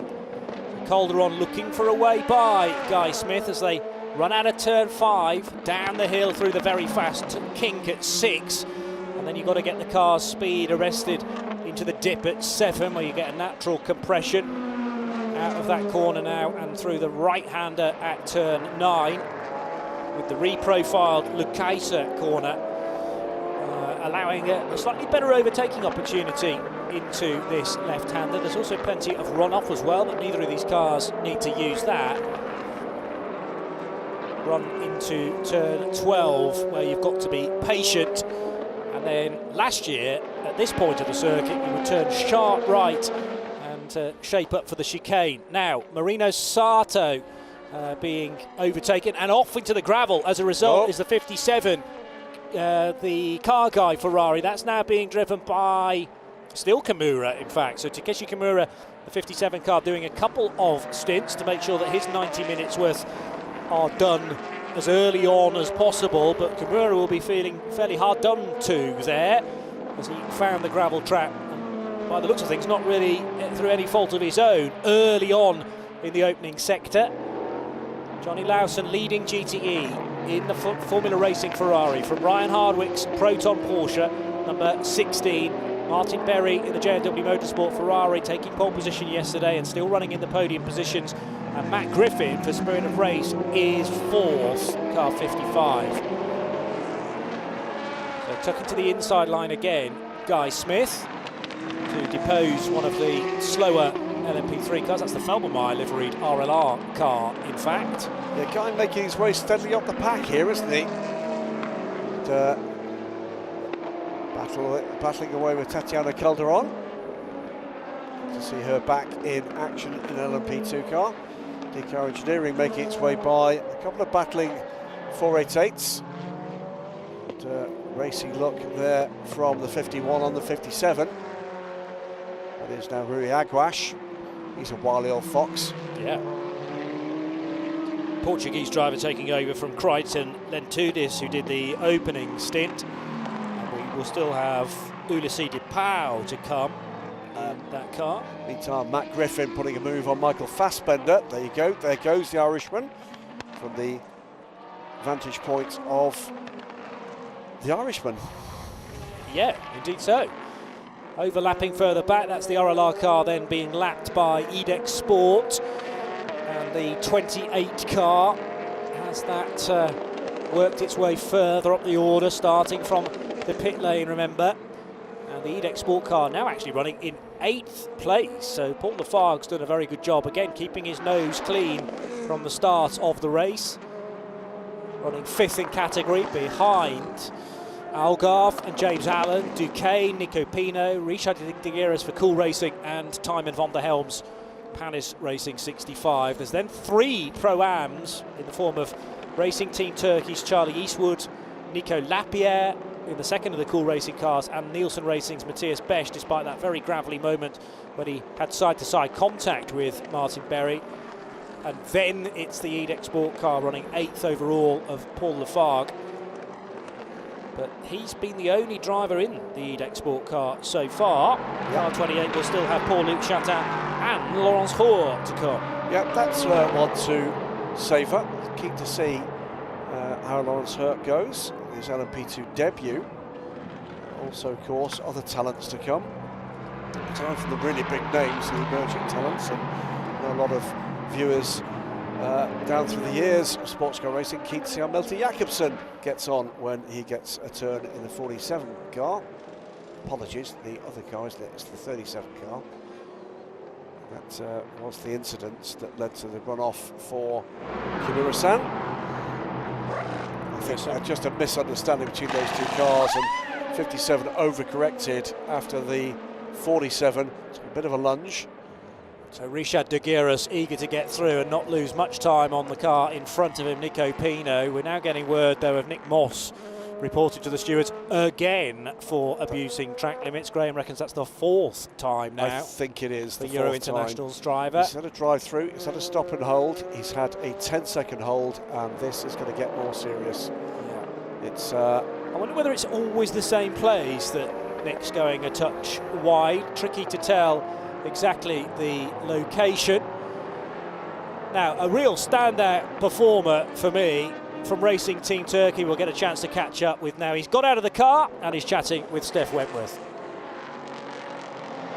I am here with Sally Olic, driver of car number 34 for Racing Team Turkey. It was a great first stint for you, wasn't it? Especially after the pole position yesterday. Yeah, I think it was good. It was mostly about the first stint was mostly about managing the tires. So we have some lap for the second stint. I think we did that well. I made a small mistake in the pits, which made us lose a bit of time, but I think we're in a good position. So yeah, that's good. Can you tell us anything about the strategy behind having the bronze driver do the first? Can you tell us more about the strategy of you going first? Because a lot of the teams have had their bronze drivers do the first stint. No, I mean, I think we are more or less on the same strategy as everyone else now this year. We can't beat on the concourse level, so the strategy is a bit more limited. So the only way is to go as fast as possible and see what happens. All right, thank you. But the most impressive thing is that you've got bronze drivers actually able to keep with the pace of some of the silvers in the full Pro P2 lineup. So, yep. you know, just prior to the Pro-Am stops, the second bout of stops, we actually had a top 2 of Pro-Am cars, Jolic and, remind me who was second place at the time, it was Perodo, wasn't it? Francois Perodo for AF Corsa. So yeah, it's all going to kind of level out as we go push forward in this race. But great to see them getting stuck in. It is another, by the way, 10-second stop and go penalty for Nick Moss, and been a torrid time for him in this one. I'm sure he'll be sitting down having a chat with the team afterwards about just what's been going wrong. Yeah, you may well be right. It may just be there is one part of this circuit that he's really struggling with, and I'm a firm fan of saying this, Johnny. TV can make what these guys do look really easy. Yeah. It is not easy. And neither do we know whether or not he's actually covering up a problem with that car. It is possible that that's part of this as well. Very easy for me to sit here in our air-conditioned splendour and criticise. I'm not going to do that because we don't know what it is that the Nick is actually dealing with out there on track. Is it still Ryan Hardwick? It is. Yep. Now second place in the Proton competition, closing in on the Formula Racing car of Johnny Lawson. But a cracking opening to this race for Ryan Hardwick. Can you pass me a chocolate, by the way? It's been a while since I've had one of those. I just have to move the cocktail cabinet before we get to that. Yeah. Make sure you don't spill any of that. It's a palace in here. It really is. It's a wonderful place for this, for calling this race the first event of the season for the European Le Mans Series, and an untidy start. But once that was all cleared up, and sadly a number of cars retiring, 1, 2, 3, and 2 further cars in the pits. So out very early. Christian Ried's Proton Porsche, the TS Sport Aston Martin, number 72 of, at the time, Arnold Robin. Too much damage on that car for it to get back to the pits. Leo Weiss in the WTM by Rinaldi Racing car. That appeared to be the one that had contact, and maybe a tyre went down very quickly, pitching Leo into a spin. And then it was the avoiding action required for the 2 cars already mentioned. Jens Moller then picked up massive damage on the GMB Motorsport Aston Martin, and Rui Andrade, unrelated to that incident, has subsequently had gearbox troubles in the 43 into Europol competition P2 car. And that car has not rejoined, and that doesn't bode well. One other quick update, by the way. We saw a quick shot of the 15 car, the Feltmire liveried RLRM Sport car, in the garage. It's just in the back of shot there. We've got the 2 international ligiers battling again together. Not the first time in this race. Starter motor failure for that car. They are now back out and running, but have lost multiple laps.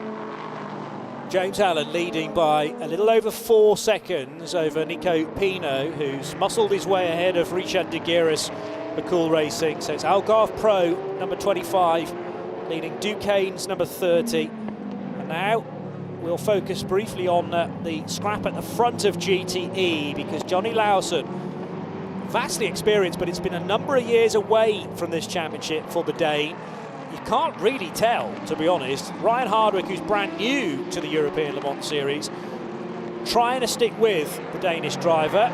Ryan from Knoxville, Tennessee. Now just hearing as well about a further 10-second penalty, this time for the Ultimate car, and again, that is to do with the abuse of track limits. That's the second penalty they've had as well. Yeah. So 2 penalties for them too. Is it 2 or is it 3? It might be 3, you know.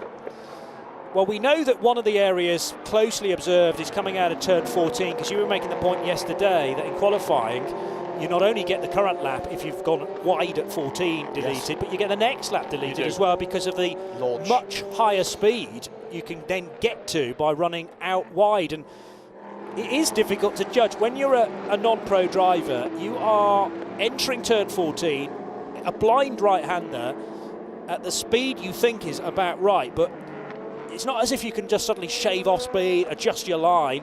If you're going wide, and there's really nothing you can do about it. No, and I think the other thing to add here, Johnny, is that this is a very busy racetrack. We've got 42 cars in this race at very different paces, either in a straight line and or through the turns.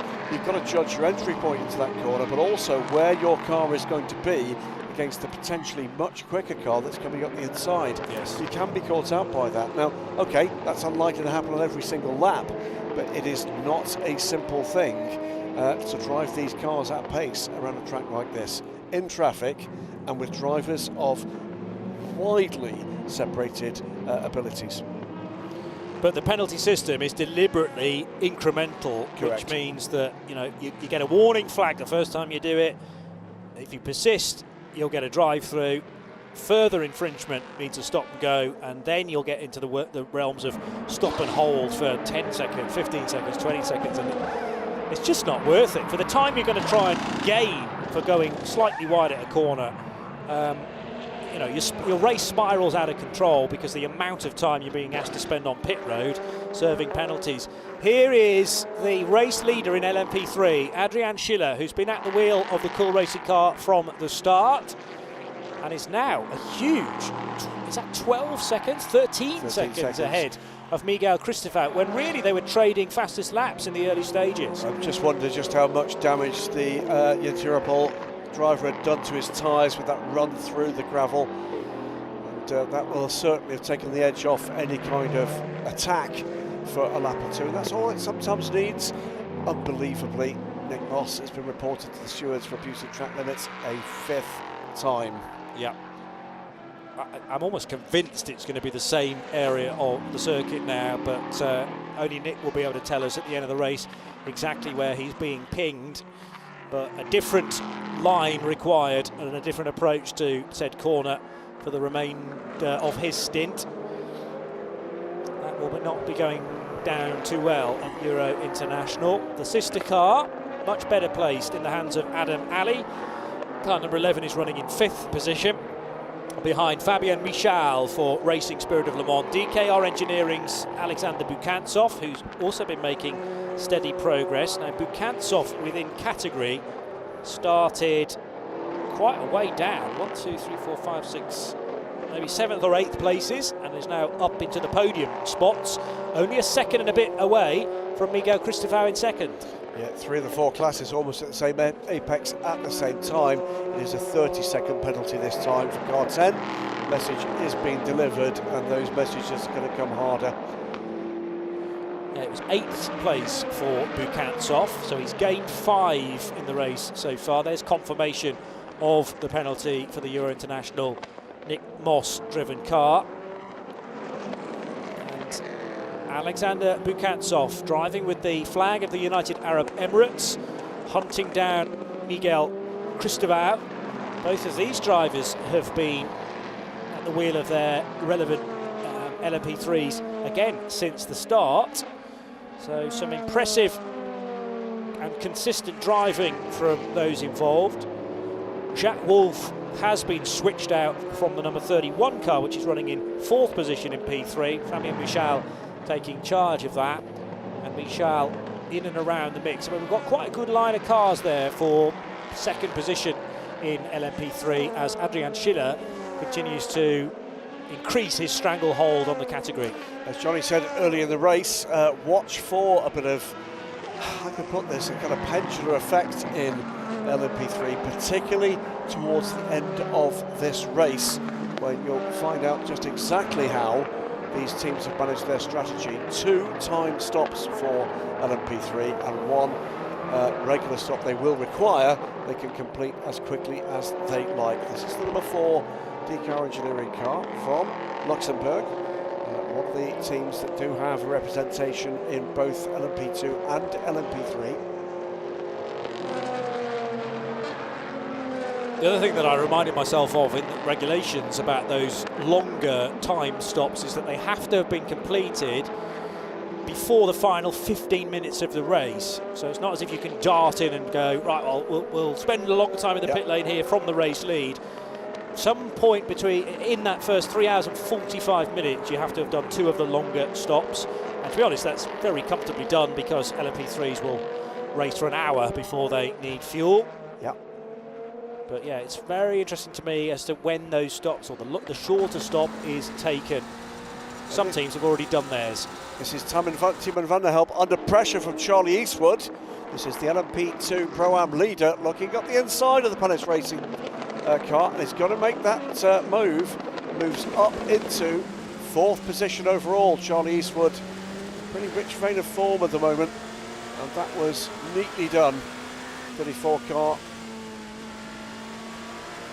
hairs away. Around the outside of Ryan Hardwick's Proton competition car, the blue and black. And now we'll get a good indication of the distance between Ryan and Johnny Lawson's class leading Ferrari Racing 488. If you're wondering where the 296 is, by the way, in GTE, well, there isn't one. We saw 296s yesterday in the GT3 category of Michelin Le Mans Cup, but GTE an outgoing category. So we'll have to wait till next year, I suppose, in this championship to see the Ferrari 296 once we switch to GT3s. Yeah, what you're going to see next year, the new LMGT3 category, which will come here to the European Le Mans Series, is a wider variety of machinery. These GT3 cars, highly advanced, have fewer drive rates, if you like. The ABS that you will get to the anti-lock braking systems on the GT3 cars don't have those on GTE. It's quite a transition, particularly for a non-professional driver with that, but the upside of shifting to GT3 is a significantly larger variety of cars available. Currently we have 4 live GTE marks with Aston Martin, Ferrari, Porsche, and in the FIA World Endurance Championship, Corvette.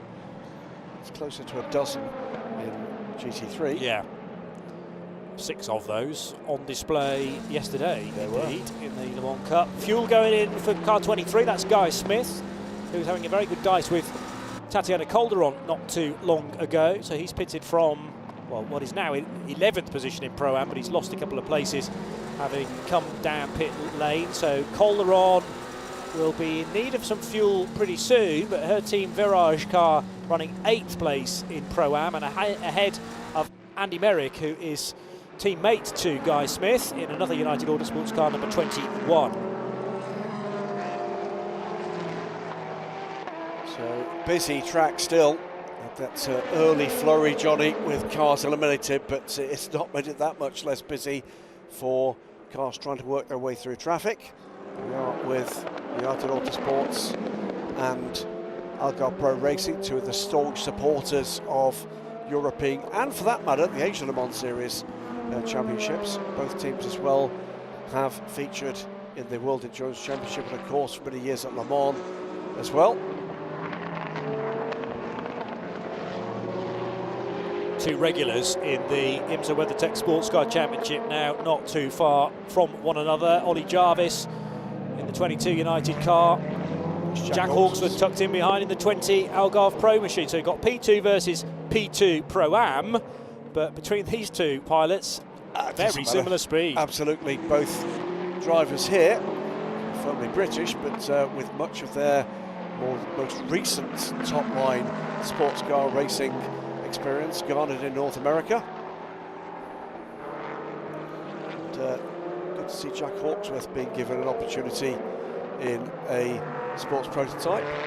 Forged his reputation in single-seaters. Nielsen Racing on pit road. Quick look at Shadow the Husky, the Nielsen Racing graphic Husky on the rear flank of the car. Beloved pet, sadly no longer with us, with Rodrigo Salas. They're also shining torches into the wheel arches there, make sure that the tyre wear is as even as possible. Of course, Matthias Besch had a run off into the gravel between turns 12 and 13 after some conflict with a GT car.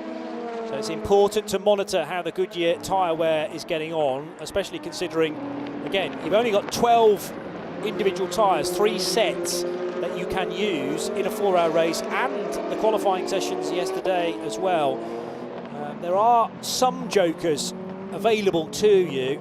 It's 2 per race meeting, but beyond that, tyres at a real premium, and just the one compound in both dry and wet weather category of tyres this year as well, whereas previously it's been 2, so you can choose maybe a soft compound and a medium compound, but you're just given these days what Goodyear prescribe as a single compound for this one race. A lot of that is that further drive to green the sport. It's to reduce the weight on logistics, it's to reduce the weight of impact of unnecessary production of tyres. These tyres have a shelf life. Not using them, they will literally have to be recycled or thrown away. So it is all about squeezing more out of less. It's part of the move that, of course, just about every industry is attempting to make. This planet of ours, our big blue marble in the sky and playing your parts on board with Timo van der Helm. Chequered, the I think it's fair to say surprise pole sitter, and that was a lock up there from the Cool Racing driver ahead, allows Timo van der Helm just to close the gap a little more. But no, he will have woken a number of people up to his blistering pace yesterday, something that we didn't necessarily see a great deal of the time when he was with Duquesne. He's run in the past in FIA Formula 3 with the Chequered racing team, and in other single-seated categories with Motorpark, with Arden. The 19-year-old Frenchman moving across to Cool Racing for 2023. And yeah, taking a really good pole position, and now running in third place. Timo van der Helm offering the pressure from behind in car number 65. Again, some slightly concerned looks from Olivier Panis and others down at the team there, but no further penalties so far for car 65 after that drive-through for speeding. 37 on pit road, that is Nicolas Lapierre, pits the Cool Racing car, one of two LMP2 cars, one each of our classes. And pits that car from 6th overall and second in LMP2 Pro-Am. Just under 10 minutes, Johnny, from the halfway point of this race. And since that massive drama at the very beginning of the race, turn 2, turn 3, thankfully it has been green flag running throughout. Yeah, and that therefore creates lots of data for us to be able to glean a pattern for this race. And let's hope we can stay green for as long as possible. Wide expanses here at Barcelona. Lots of different types of corner as well, and a more flowing lap with the removal of the RACC chicane from the equivalent race meeting here last year and in previous times as well. As I say, two pretty good overtaking opportunities no longer exist on this lap, but it does mean you can get a good run potentially on a car in front of you through Catalunya corner, which is exactly what Richard de Gueres has done on the Ultimate P3 car. Darts up the inside at turn number 1 to stick another lap on that car, Ultimate driven still by Eric Chequered, so we've yet to see either Jean-Baptiste Lehay or Mathieu Lehay driving the number 35 red and white car.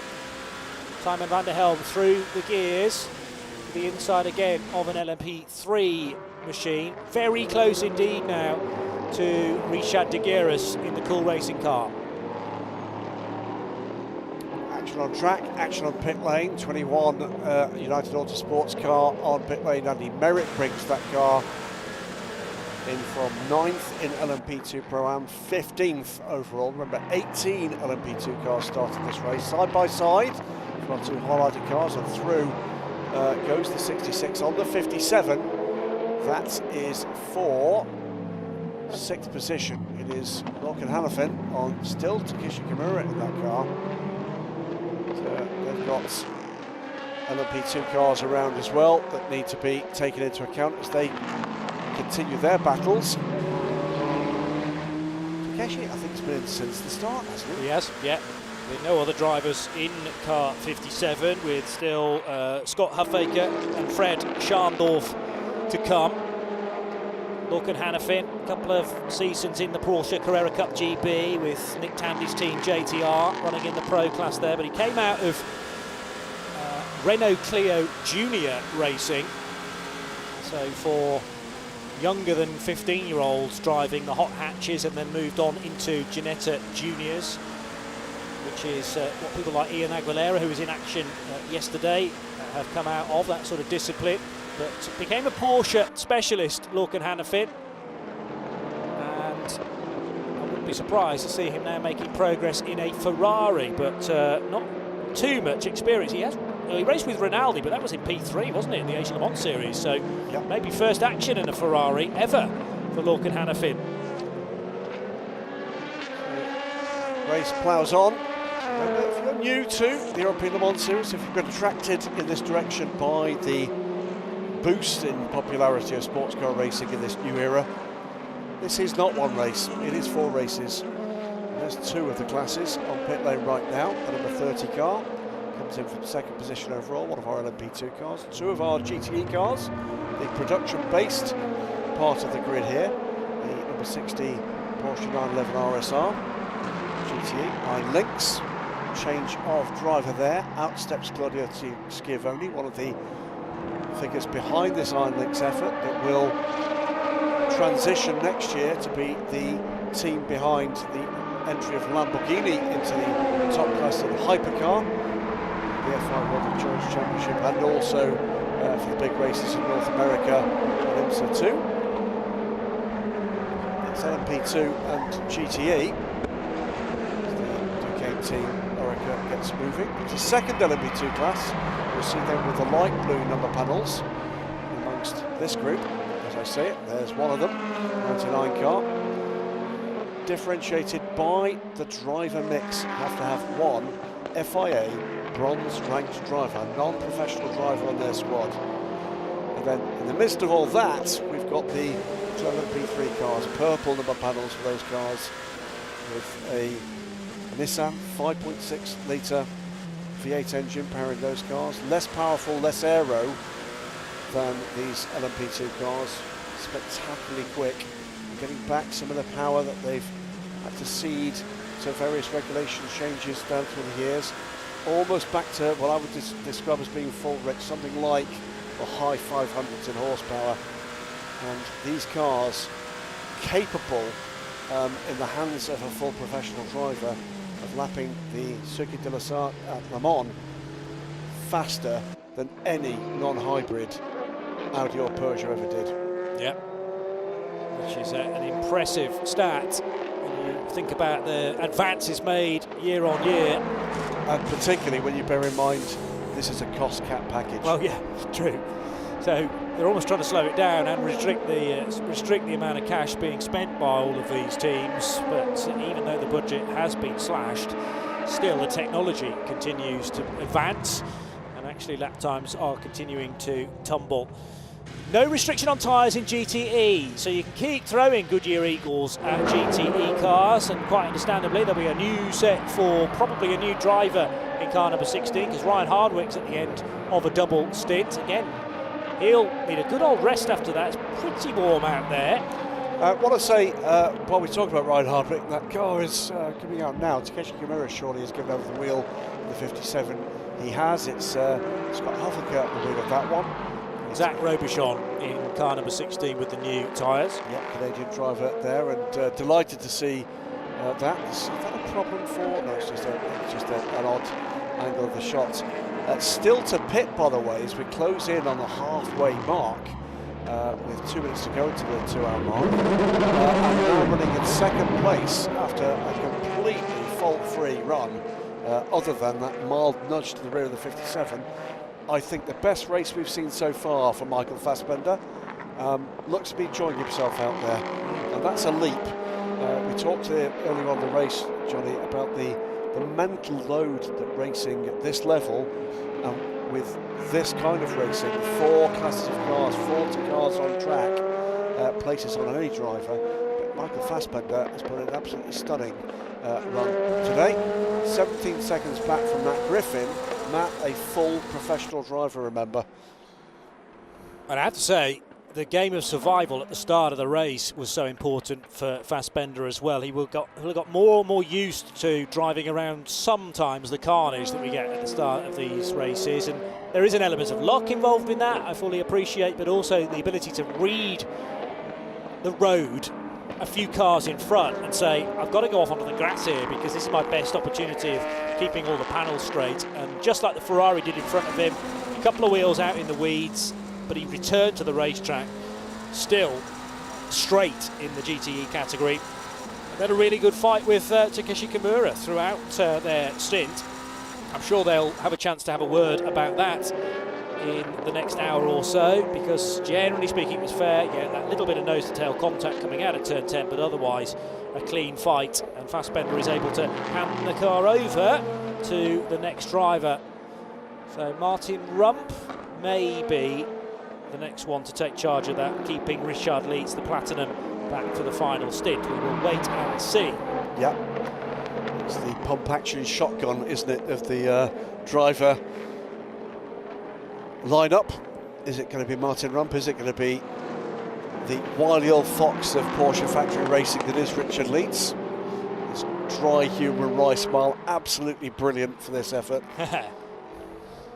Car 10's getting another penalty for abusing track limits, and this time it's Glenn Fontberlo who has got a 1 minute stop and go penalty. Remember that the incremental penalties we were talking about earlier on for Nick Moss are actually earned by the car rather than individual drivers. So car 10 being smacked with another one of those and having to come in for 60 seconds next time around. From the race lead overall again, Charlie Eastwood this time in the Racing Team Turkey car heads down pit lane, and bringing with him Richard de Gueris running second in LMP2. So that's James Allen, this car now to the front again. Yep, Charlie Eastwood on pit lane, Richard de Gueris on pit lane. Also a bit further back, Sebastian Alvarez in the DCAR Engineering, the Nemo livery car if you like, and Jonas Reed, the third generation Reed driver, son of Christian and grandson of Geralt, is on pit lane, the number 99 car. It's a race with ebb and flow, isn't it? And if this race runs to full green, Johnny, it's going to get to be very, very interesting at the end here. And frankly, if we get any further intervention, all it's going to do is close the field up. Well, with that thought in mind, the initial stint for LMP2 was about 50 minutes long, so it's not going to be a simple finish with probably a splash and dash required. There's a spin for car 25 from the race lead. That's James Allen, and he's caught in the gravel trap. Buries the throttle, but the car is beached on the edge of the asphalt, having a collision with, I think, a car he was trying to lap, and through will go Nico Pino in the green and black from Duquesne. The gap was 11 seconds. It's been wiped out to absolutely nothing now because Pino is your new race leader. Wow, so that's how quickly drama can come. It's measured in millimetres, isn't it? Yellow millimetres flags and down luck. at turn 10. It was Michael Rump, by the way, Martin Rump, I should say, taking over from Michael Fassbender in the number 93 Porsche. But well, Nico Pino must be thinking all his Christmases have arrived at once. Prepare pit entry closed, prepare full course yellow at 13:32:30. In 35 seconds we go full course yellow. Radical change from last year to this is that a pit lane closure will take place now when the full course yellow is first notified. To the inside, it was the E-Deck Sport car that was going for a pass. Car 28 driven by Hoogra. Lawrence Herr, it was Lawrence Herr trying to unlap himself 10, from the leader. 9, that's not going to go down well. 7, 6, 5, 4, 3, 2, 1. Full course yellow, full course yellow. And that now automatically closes the pit lane, restricting strategy, and deliberately so. James Allen, though, was heading into turn 10, almost minding his own business. And yes, you've got a quicker driver in the E-Deck Sport car looking to try and find a way by and to get back onto the lead lap. But Laurence Hoare was nowhere near alongside before that move was made, and spinning the overall race leader out. And then to add insult to injury, off into the gravel trap, rear wheels buried in the stones, and James Allen unable to go anywhere. Well, there you go. Here is our new race leader. Now, how long has it been since a Chilean racer headed an international sports car race? But it's happening right this second. Yeah. And actually puts a lap on James Allen as it will be a rapid pull out the gravel for James, but he's lost the lap, and that is a big blow to take for Algar Pro Racing in a race that would have had high hopes of a win.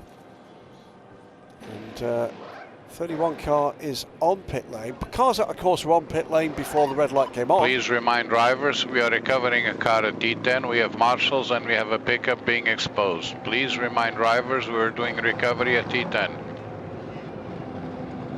Yeah, if you got in before the full course yellow was notified, that's fine. Then the pit lane remains legal and you can do full service. Meantime, that has cost James Allen not in the lead. He's out the top 10 now. That's it can happen that quickly. Can he get this car turned around? Because he's heading in the wrong direction here. Has he got room to get the car turned around? He does, we hope. This is Sam Cox, Yeah. the team manager. It's owned and managed by husband and wife Sam and Stu Cox. Well, I think it was Stu throwing down a pair of headphones to the ground in massive frustration, just not being able to believe this scenario. They had an 11, nearly 12-second lead, James Allen and Algarve Pro Racing. Nico Pino was doing his best to hang on to the coattails of the Australian, but in one fell swoop, all of that race lead disappears, and then it swings, the pendulum continues to swing in the wrong direction for James Allen, because, as you say, now off the lead lap as that lengthy recovery continues on. Full course yellow will end at 13:35:15. In 20 seconds we end full course yellow. So going back to green immediately, but the damage has been done. 10, 9, 8, 7, 6, 5, 4, 3, 2, 1. Full course yellow ended. Full course yellow ended. Now this hands, Johnny, a big lead to Duquesne team at the moment. Nearly 40 seconds. Well, actually that time's misrepresented because we were under slower speeds. How about this battle in the GTEs as we go back to green? 57 around the outside of Zach Robichon, and that is for 8th position for Scott Huffaker. Not a positional change. It's not a place change, though, is it? Because he's unlapping himself. Yeah, he's unlapping himself there. It is the Spirit of Race car Matt Griffin that leads from Rui Aguas at the moment. Zach Robichon, 3rd place, just staying out of trouble there, I thought. Down pit lane for the number 5 RLR M Sport. This handsome new livery for RLR this year on that car.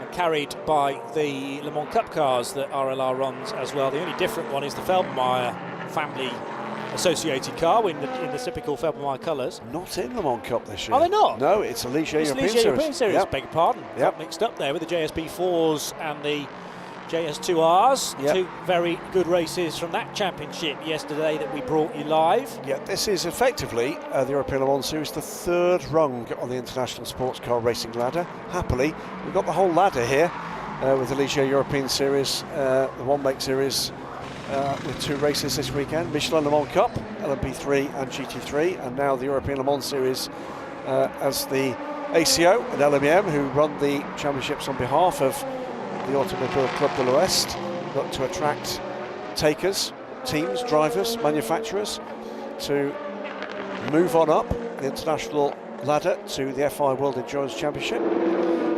Another 2 yellow cars here. This is the JMW number 66 Ferrari and the Iron Lynx number 60 Porsche. This again, not a battle for position though, because Lorcan Hannafin is a lap ahead of Matteo Cressoni. Yeah, so that's an indication of how hard the guys at the Sharp End GTE have been pushing, but also how various teams have decided to approach it with their different graded drivers. I think you mentioned all the GTEs put their bronzes in for the first stint, didn't they? From I think that's right. Yeah, I think that's right. but then they could have taken them out after an hour. But bear in mind, if you do that, you've then got to put your bronze back in again for an additional, well, minimum 30 minutes, and it makes more sense to put them in for a further hour, really, so that it fits nicely in the fuel cycle. Worth saying, by the way, so with Zach Robichon aboard that 93 Proton, that 16 Proton car, that car led early on after a blinding stint from Ryan Hardwick. They're very much in contention. Proton Competition did indeed hand over their other remaining car operating under their principal brand to Martin Lump. He now, after that double stint from Michael Fassbender, sits in 6th position. So both those Porsches have been kept pretty much out of trouble, sitting in a good position. JMW Motorsport with Lorcan Hannafin at the wheel in 3rd. This could end up being a very different looking result at the end of 4 hours. We're now, 10 minutes into the second half of the race. Nice addition to the graphics on the bottom of the screen. That's the line of the race, effectively, and the white bit at the start is your 17 minutes of safety car. Then we stay green all the way beyond the 2-hour marker before the next yellow flag because of James Allen being off the track at turn 10. So there was a spell of full course yellow to recover James's car. He went a lap down. Car 25 is back in the motor race, but has now dropped to 12th position overall and 6th in class. 10 car is in the garage. This is Nick Moss. I think it's Glenn von Berlo now.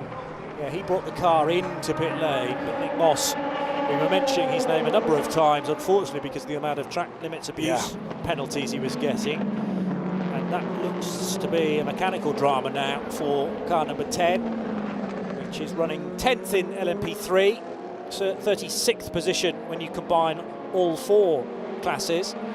Nick Adcock for Team Virage returning to the race in the number 8 car that started at the very back of the field. But LMP3 is led by the sister car at Euro International. That's Adam Ali, the Canadian driver. Going well. Yeah, out front from Alejandro Garcia for Cool Racing. Ollie Jarvis, by the way, on pit lane from 3rd place, 2nd in LMP2, because the Racing Team Turkey car sits ahead. It's going to be a very good day indeed for Racing Team Turkey. So Ollie Jarvis on pit road, you can see now, stays aboard the 22 United Autosports car. United running 2 LMP2 Prime Oricas this year, and this car in the top LMP2 class. Drops now behind Panis Racing 65 of Timon van der Helm. And they'll just tumble down the order a little. The 2 Cool Racing cars together on track, and indeed together in the order 6th and 7th. Richard Giroux in 6th and being trailed at the moment by the Pro-Am car in the hands of Nicolas Pierre, the boss. We get a chance to see DK Engineering and the recovering James Allen. So James Allen rejoined Johnny 6th in and last running at the moment in LMP2 from the lead after that off, and 12th overall. So he's a lap and something like 20 seconds back from the lead now. Yeah. That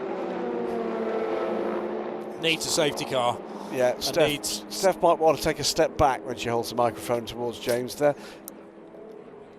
Yeah, because James is not going to be in the best of moods, clearly. He was going so strongly earlier on. There's been plenty happening in the first race then of the season for ELMS. We got underway at bang on 11:30 Central European summertime with a good start from the pole sitter, Cool Racing's Vlad Lomko, starting alongside Kiffin Simpson. Marino Sato with a puff of Goodyear tyre smoke there, moving the car around on the racetrack. He was trying to snatch 2nd place away from Barbadian driver Kiffin Simpson, but the Japanese not able to plunge up the inside and take 2nd place away. Stayed in 3rd for the time being before big drama at turn 3. There was a spin for the WTM by Rinaldi Racing Duquesne. It was sitting broadside here, and Jens Moller's Aston Martin absolutely nowhere to go. Huge damage on the front of the big Vantage, and that's where the engine sits, of course, as well.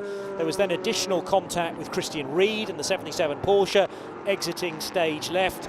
Also contact with Sebastian Montoya in the Dragon Speed car, and they've changed a rear clip on that car at number 81 since then. This was us getting back to green after a 16.5-minute safety car, and then real sustained run. I mean, probably the best part of an hour and 15 minutes of green flag running, longer than that, an hour and 45 in fact of green flag running. There was Matthias Besch, forced out into the gravel just before Catalunya curve. Driver change for Racing Team Turkey, saw Sally Jolic from the lead of the class get out and Charlie Eastwood in. And some good jostling of position here between Francois Perodo and the 25 car of Kiffin Simpson. Since then, James Allen took it over and found his way into a convincing race lead, but unfortunately it would go very, very sour indeed for the Australian driver in the Portuguese team, with strong ties to the UK.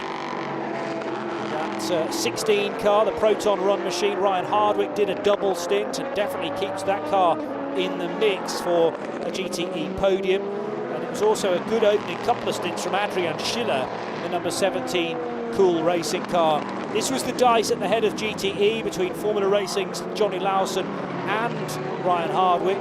Subsequently, Zachary Robichon has taken over the number 16 car in the colours of Wright Motorsport, run by Proton. Nose to tail as well in LMP2 elsewhere. Remember, dual layers within LMP2 this season with both the Pro and the Pro-Am driver lineups. This was the point, though, where it would all go very, very wrong for James Allen. Laurence Hoare in the EDEX Sport car trying to unlap himself, but the gap was not there, spinning the Australian into the gravel, and the Algarve Pro car would plunge a lap down. Yep. So this is the new lineup with Nico Pino, the man to benefit from that. He was 11 seconds back when that happened, now 15 seconds clear of everybody else. So Duquesne lead it with car number 30, and Nico Pino from Charlie Eastwood, who's the Pro-Am leader in P2, second overall. Timon van der Helm is second in P2, and then two more Pro-Am cars, Mathieu Vaxivière and Nicolas Lapierre. In LMP3, Alejandro Garcia, the Mexican, is now leading for Cool Racing number 17. Antoine Duquin second for the 31 crew of Racing Spirit of Le Mans. And into Europol competition, Kai Aski takes charge of the 13 car. And in the LMGTE field, it's a Ferrari from AF Corsa that leads for Portuguese Rui Aguas, number 51. Although that car's just pitted, should leave Zach Robichon out front for the time being for Proton number 16, with Lorcan Hannafin and JMW Motorsport in third place, Graham. Absolutely. Car 31, by the way, second place in LMP3, Racing Spirit Le Mans, currently in the hands of Antoine Duquin. It's been reported to the stewards for a full course yellow infringement. So again, it looks like it's going to be another topsy-turvy moment for another car in real contention. Well, talking about cars that have been in contention, here's one that's certainly been mentioned a lot. Glenn van Berlo is with Steph at the moment in the Euro International pits after a really dramatic start for all the wrong reasons for Euro International. Down to you, Steph. Yes, that is correct. I am in the garage of the Euro International number 10. I'm with Glenn van Berlo. Just tell us what has happened to this car. As we can see behind, it is the end of your race. Yeah, it's the end of the race, unfortunately. Like everything that could go wrong today went wrong. I haven't spoken with my teammate yet because we served so many penalties during the first 2 hours. The reason I came in because I had to serve a penalty from the previous stints, and I wasn't able to start the car again because of engine issues. So yeah, it's a pity one to start a season like this because we've had a really good preparation and I thought we were going to be on it, but yeah, it turns out differently. So I'm really disappointed. We have to analyze into it what went wrong, and yeah. But you had 2 hours of running at the end of the day. You had 2 hours of running, so you are able to learn from this and be able to take it on to the next race. Yeah, unfortunately I did just a few laps. My teammate did the 2 hours of running. So yeah, we do have some data from the previous 2 hours, but yeah, with that amount of penalties already served during the first 2 hours, you lose so many laps. So yeah, then it's already difficult to fight for a podium. So yeah, disappointing end to this weekend. It's a shame. Thank you. Thank you. Yeah, frustration there for Glenn van Berlo, engine and all starter issues. And Neil Jani there with the banana fueling up, ready to go into battle for Duquesne a little later in the race. But yeah, clear frustration for the Euro International squad. To the lead in the LMP3 class is the Cool Racing car, number 17, Alejandro Garcia. And it's been a good weekend so far for Cool Racing. Still all three cars in this race, in three different classes, LMP2, LMP2 Pro-Am, currently led by car aboard now, Charlie Eastwood, Racing Team Turkey, second overall. The Cool Racing Pro-Am car, by the way, up to third in class and fifth overall, having swapped positions with their LMP2 car, which similarly is third in class. Three GTE cars, and all three makes in the championship this year represented in that trio. The 95 Aston Martin from TF Sports in the hands now of Ben Tuck, young British driver, and making his way into GTE machinery for the very first time, has in his wheel tracks and for position to Scott Huthwacker in the 57 Castellet racing car. A lap up on this pair is actually the race leader at the moment, the sky blue car, Proton competition, currently in the hands of Zach Robichon, but he will be biding his time. He's got a pretty good lead here over Lorcan Hannafin. It's a pretty good lead actually, that gap is coming down. JMW Motorsport now under 6 seconds back. Mikkel Mack, the Formula Racing Ferrari, under 4 seconds back. So I'll revise my point of view here. Needs to get by them, and by them quickly. There you go. You can see the chasing car in the background. It's not the first car in shot. That looked to me to be the 60 Iron Lynx car, but it is the second. There's the Iron Lynx car, not that car, but just coming into shot is the other highlighter yellow car of JMW Motorsport. So this could get to be pretty tasty if the Porsche can't get back past these two battling back markers at the moment pretty darn quickly. And of course, they're all, well, Ben Tuck and Scott Huffaker are embroiled in their own private battle for 7th place, so it will have to be careful stuff here, rather gingerly working his way by Zachary Robichon, who's mightily experienced in GT racing elsewhere around the world, coming back to the ELMS for his second season, and just trying to, well, gently put the nose on the inside of the Aston Martin. The problem is there's a couple of very quick drivers involved here, and you're right that the 60 car's growing closer, so that's the car of Matteo Cressoni, who's trying to reel in Ben Tuck and Scott Huffaker for a place battle, and there's a change there as Ben Tuck loses the spot to Huffaker.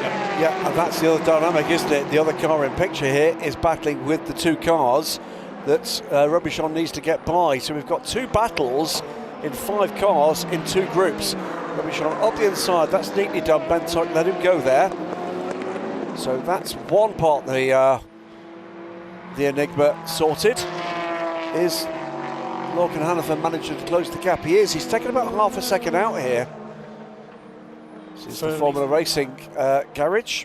So firmly focused on that sky blue and black Proton competition car, Lorcan Hannafin, man from Guiseley, not far from Leeds in the UK, and having come through those junior categories, but needing to learn the intricacies of a GTE car, the finesse of slowing it down without the ABS on these Le Mans derived cars. And 2 United Autosports machines not too far away from one another either. These are the 2 entries in the Pro-Am division as one of the Goodyear tyre technicians takes the latest asphalt temperature. It's about 40 degrees currently, and that's twice the ambient temperature, 21, nearly 22, but we're up to nearly double that down at track surface.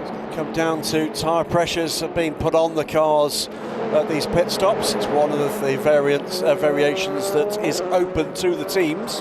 These Goodyear tyres aboard the LMP2 cars and the GTE cars. That's the Proton competition car that's been off. And bringing back onto the track with it, lots of gravel. Jonas Reed on his second stint in this car. Which of the cool racing cars was that? The next one through, 37 or 47? It's a 47. It's the 47 car, and that is running in. What happened here? He'd gone around. Place. He'd gone around. All on his own. It looked that way. So whether or not that was an overly ambitious attempt at the corner, or whether or not there's a problem for the 99. So the 47 now looking for a way by. Jonas Reed, just 18 years old. Graham mentioning the son of Christian Reed, grandson of Gerald Reed, and having come through F4 Spain, Italy, United Arab Emirates Championship as well. Battle of the 4th, Mathieu Vaxivière in the AF Corsa number 83, ahead of Nicolas Lapierre in the 37 Cool Racing car. Yeah, these two will know each other very well, both very able drivers indeed. Vaxivière joins Francois Perotto in the AF Corsa effort this year, in that 83 car with the tricolour, the front of the car and the colours of Brittany on the side, and the Swiss team managed by Nicolas Lapierre.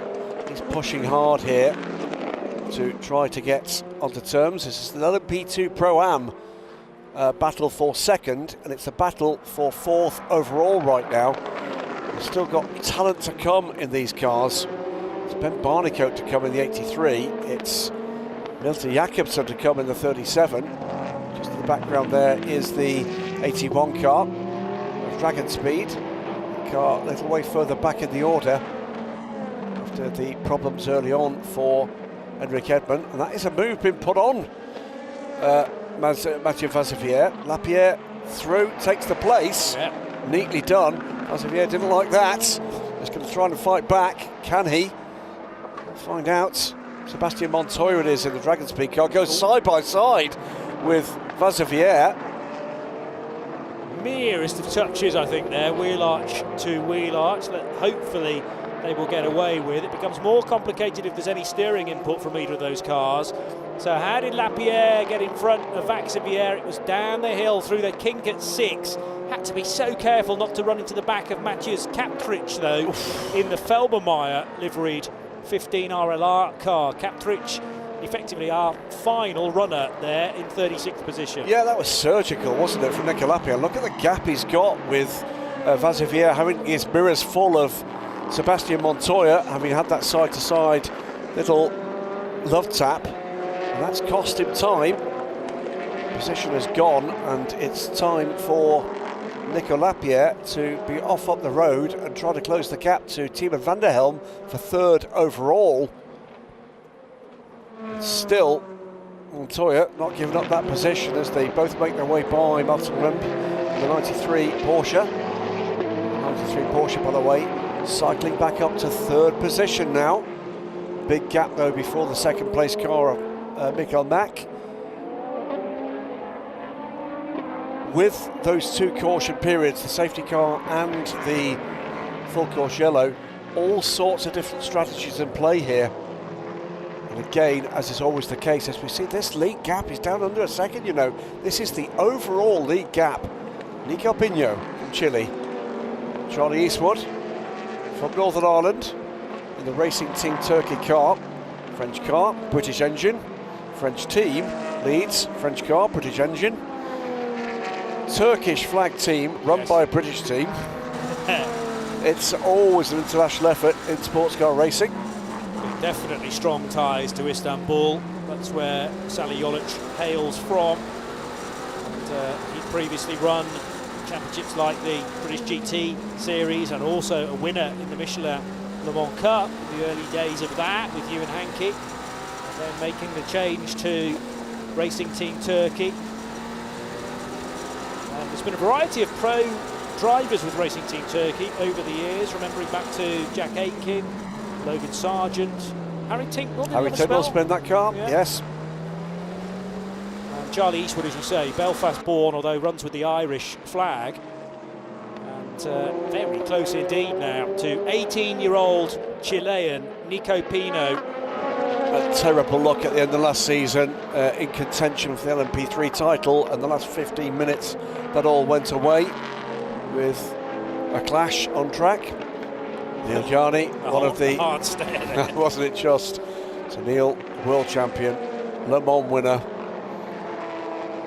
super success in sports car racing, A1GP back in the day, of course, with Neil Jarni for Team Switzerland, yeah. And in here for the huge pace and experience he'll bring to the effort. It's cars going either side of the JMW car as Charlie Eastwood tries to put a move on Nico Pinho, and looks to me as if we're not a million miles away from the 30 car making its way down pit lane. Not yet though. So he has the number 1 next to his name because he's leading the Pro-Am class, but running in 2nd place overall. Good run here, great move from Charlie Eastwood. Set that up quarter and a half ago, and Charlie Eastwood through now into the lead of the race and retains, of course, and someone else is off. That is the DK Engineering car, is it not? It is. So the number 4 car driven by James Winslow, 4th place in LMP3. This reminds me very much of Nicolas Lapierre's overtake on Mathieu Vazevière not 5 minutes ago. Yeah. Could be big trouble ahead, by the way, for the Iron Lynx team. We'll talk about that in a moment. That was a great move from Charlie Eastwood. I think it's seen that perhaps the tyres on the 30 car were not at their best at the moment. Was looking to see where the car was giving potential room for a move, teed that up beautifully, and it was clean as a whistle. Yeah.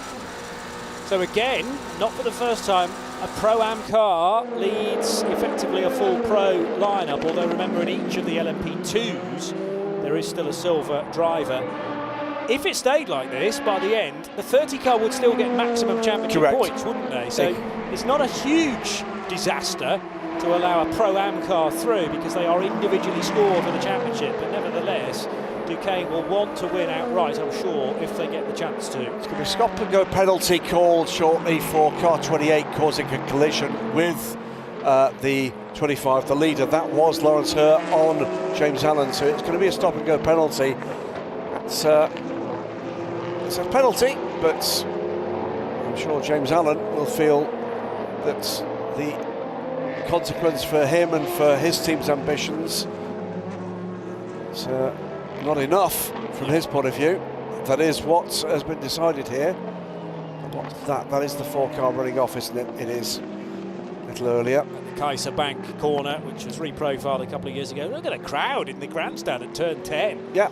Fit to bursting there. And worth saying, by the way, if you are around or available to come to any of the European Le Mans Series races this season, see on the series website where those races are going to be. At Aragon, at Paul Ricard, at Portimão, at Spa. You're very welcome. 2, you will find the access is amazing. And 3, you'll also find out it's remarkably cheap. So bring a friend, bring the family. Don't go on a YouTube chat and say, oh look, the grandstands are empty. There are thousands of people here. Come and watch a motor race, because it's awesome. And it rather gets the old grey cells ticking by as well, because you've got 4 races in one, trying to work out who's on the lead lap, who's trying to get laps back again. Battles for 7th, mixing up with scraps for leads of classes as well. And pit stop strategy, which is far from simple at this stage because of that early safety car we had. So I was mentioning the point earlier on that LMP2 cars are going to be coming in with probably needing fuel with maybe half a stint in the closing stages that they'll need to do. So it's a question of, you know, a bit of a fuel race potentially in the closing stages. Side-by-side action here, and a lead change in LMP3, which puts the racing spirit of Le Mans car of Antoine Duquesne, who's a big star, ahead of Alejandro Garcia of Mexico. So the 2, I won't say teenagers, certainly Alejandro is still 19 years old. Duquesne may be just 20 now, but this is potentially the future talent of prototype racing. And we know about the dramas for James Winslow. Duquesne's even younger than Garcia, I beg your pardon. Winslow's been off the road, that happened at turn 10, and now the car massively overheating. So they're pouring water on it to bring down the temperature of those rear brakes. Yeah, and there'll be all sorts of muck that's blocked up the radiators. These things operate to really very fine tolerances. Making sure all those cooling surfaces are clear is absolutely vital. So it's not panic, but there is urgency afoot here. That's not the radiator, it is the brake. Yes, I think it's the I can hear that is Kenny Schenklas, that is the team owner. I wonder if he got stones stuck in that brake. It's 31 and 17, and that was breathe in. Got through without exchanging paint, vinyl or carbon fibre. And that was the LMP3 lead change then, with Antoine Duquesne ahead now of Alejandro Garcia. Kai Aski 11 seconds away. But remember, the complexion of LMP3 and the battle there will really only come into reality and a likely battle once those final stops have been made. It's a sliding scale. Good dicing here in the Ferrari pack, by the way. So Duncan Cameron's been put back into the 55. Remember, we had a stint from Matt Griffin after Duncan started the car at 11:30 this morning.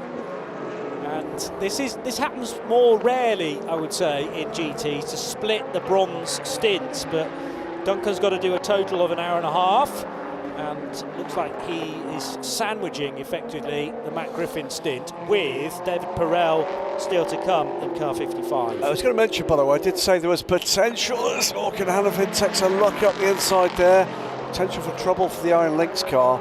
Reported on screen to us that under investigation for forcing the 66 car off the road.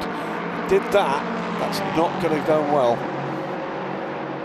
And when you mention the Iron Lynx car, there is only one this year. No Iron Dames in the ELMS, but they are very present in the World Endurance Championship. Their ELMS swan song as Håkan Hannafin gets up the inside of Duncan Cameron and makes the move stick. Forceful it was, but just enough racing room given to Cameron. But yes, they waved goodbye to the ELMS last October, did the Iron Dames, on top of their game with a victory at Portimão. Fabulous stuff. Doing cracking job in the FIA World Endurance Championship as well. Dorian Pan, who was part of that European Le Mans Series GTE winning squad at Portimão, now turning heads in LMP2. And by the way, fabulous stuff at the last round of the WC in Portimão, the scene of that victory. The Iron Dames on the podium again, but also with young Lilo Wadu finishing second in an AF Corsa, the Richard Mille AF Corsa squad. A record 4 female drivers out of 9 drivers on the podium in that class. Amazing, great stuff to see. Here's the 24 Nielsen racing car from LMP2 Pro-Am, pitting from 4th position in the subclass, and Matthias Besch will get out, presumably to hand over to the one driver we haven't seen anything from yet, which is Ben Hanley, because Rodrigo Sales started matters there, and Ben Hanley will need to do, well, cannot do more, no, has to do an hour, and there's no maximum drive time, so we've got still left on the clock an hour and 23. This is likely to be Ben Hanley into the finish now. Remember, you can't change tyres at the same time as refuelling. That's the reason why you almost had musical statues there. Mechanics raring to go with the wheel guns, but not allowed to touch the car until the fuel hose is detached. Watch this pit stop going ahead again with a couple of questions on some of the social media following this racing and asking, is it really that cheap to go to a European Le Mans Series race? Yes it is. If you want to come to Paul Ricard, you get free access to the grandstands. There's, I think, a small charge for paddock access, and I mean small, but it is free to come to watch trackside. So if you're anywhere near the area for the Paul Ricard race, take a look at the other circuits websites to see details there, but I can guarantee you it's little or nothing to come and watch these races. Bring the family, bring a friend. You won't regret it, and trust me, it won't be the last time you come. No. The access is amazing compared to just about any other form of international racing. And look and listen. Look at the cars, listen to the cars, and come and meet the drivers, because we've got a galaxy of stars here this year in the European Le Mans Series, and they love to see you. And if you like street car derived GT machinery that you probably dream to own one day, then there's the GT3 element of the Michelin Le Mans Cup. There's the GTEs, as already mentioned, 3 big manufacturers in there: Porsche, Ferrari and Aston Martin. And then really the spaceships that accompany them. These are the Le Mans prototype cars that have taken several years really to be developed, but Orica throughout in LMP2 and Pro-Am.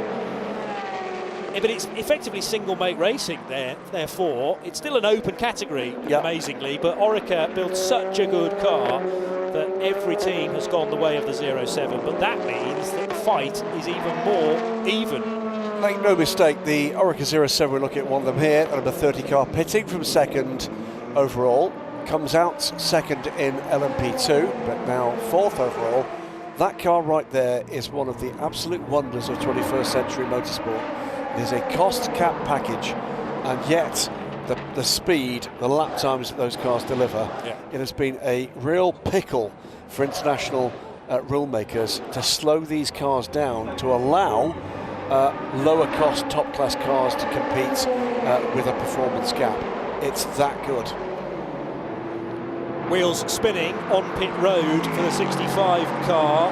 That's generally okay these days with no tyre warmers permitted in the championship, whereas before very much frowned upon and you weren't allowed to spin the wheels for fear of losing control of the car on the concrete. 65 car desperate for rear tyre temp. That was Job van Altert driving with an injury this weekend. Yeah, with his head stapled together. We'll come to that in a moment. Just a quick update, and with thanks to a couple of people who've messaged me, etc. Spa-Francorchamps is free entry as well this year. General admission is free. There are 1,000 places you can watch trackside. Yeah. And if it's the same as it was last year, it was a handful of euros for full paddock access, which I think also includes the grid walk at some tracks. Please do come. We would love to see you at these races. Please be one of the people that comes and is an ambassador for sport, not one of those ones that moans about a grandstand being empty. You know, it is a brave new world in the aftermath of what was a very difficult time for the whole planet, wasn't it?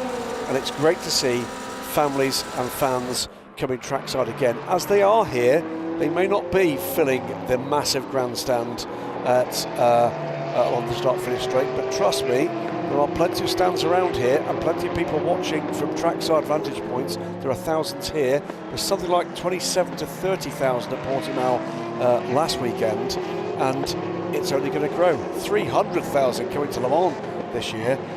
Be one of those people. Let's help grow the sport, and let's start telling people how awesome it is to come to live motorsport again.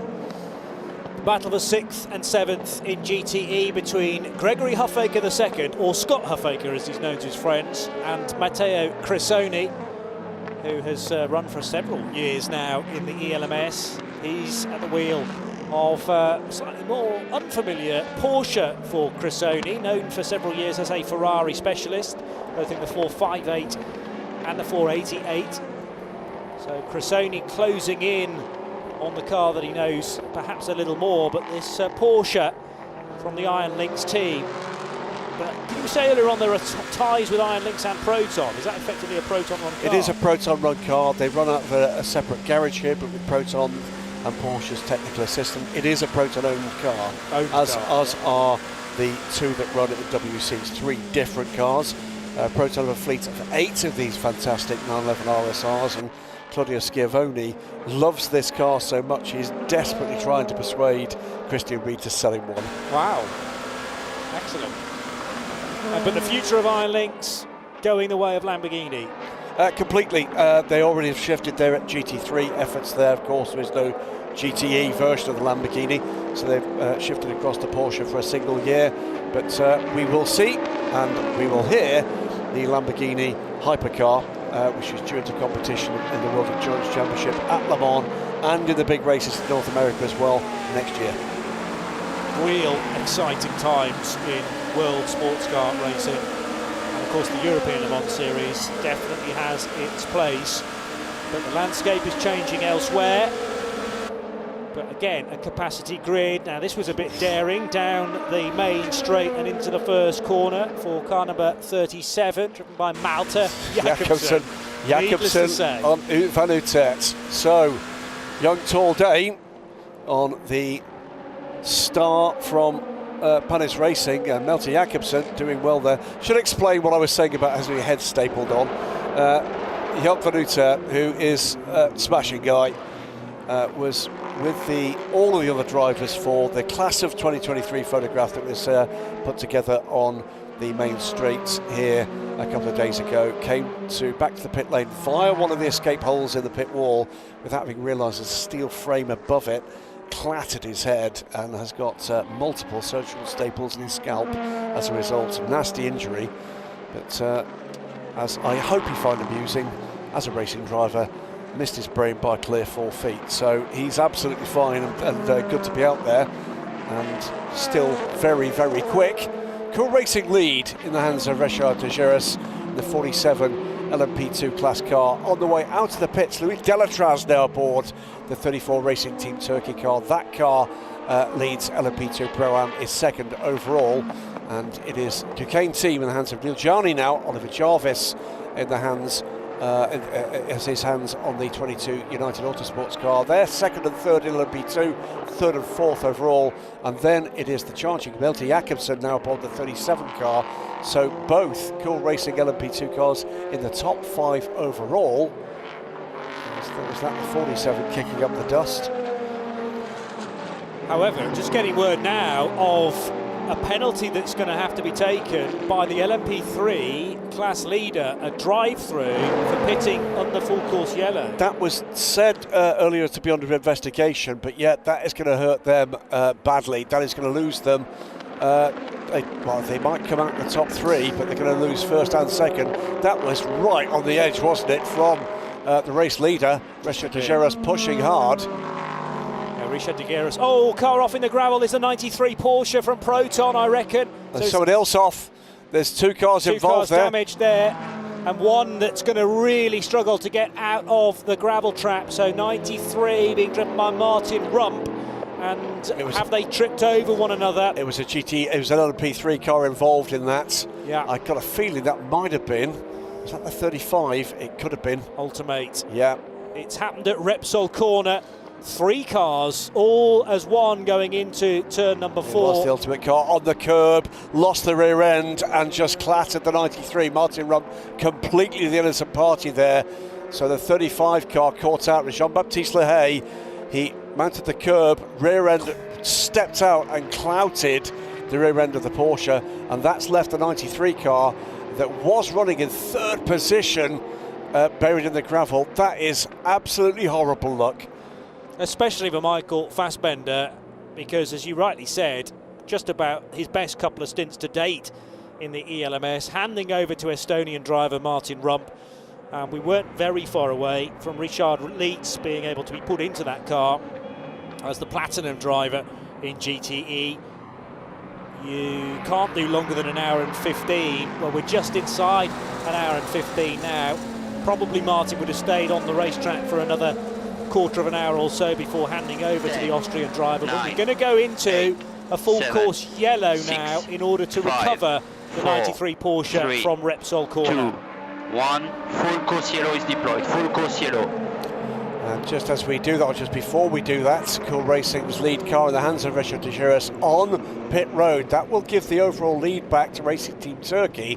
And with that car now in the hands of Louis Delatraz, that's going to be very hard to catch. Yeah. Reminder, we have a car on the left-hand side, turn 4. Left-hand side, turn 4, we have a car and a pickup to recover it. So hopefully that 93 car can be recovered to the track as quickly as possible. That was horrible luck for the 93 car, and well, we'll plug it again here, Johnny, because it's a right moment to do it. There are a lot of cameras pointed in the direction of this car, with the full production from Porsche Motorsport of the Michael Fassbender's Road to Le Mans YouTube series.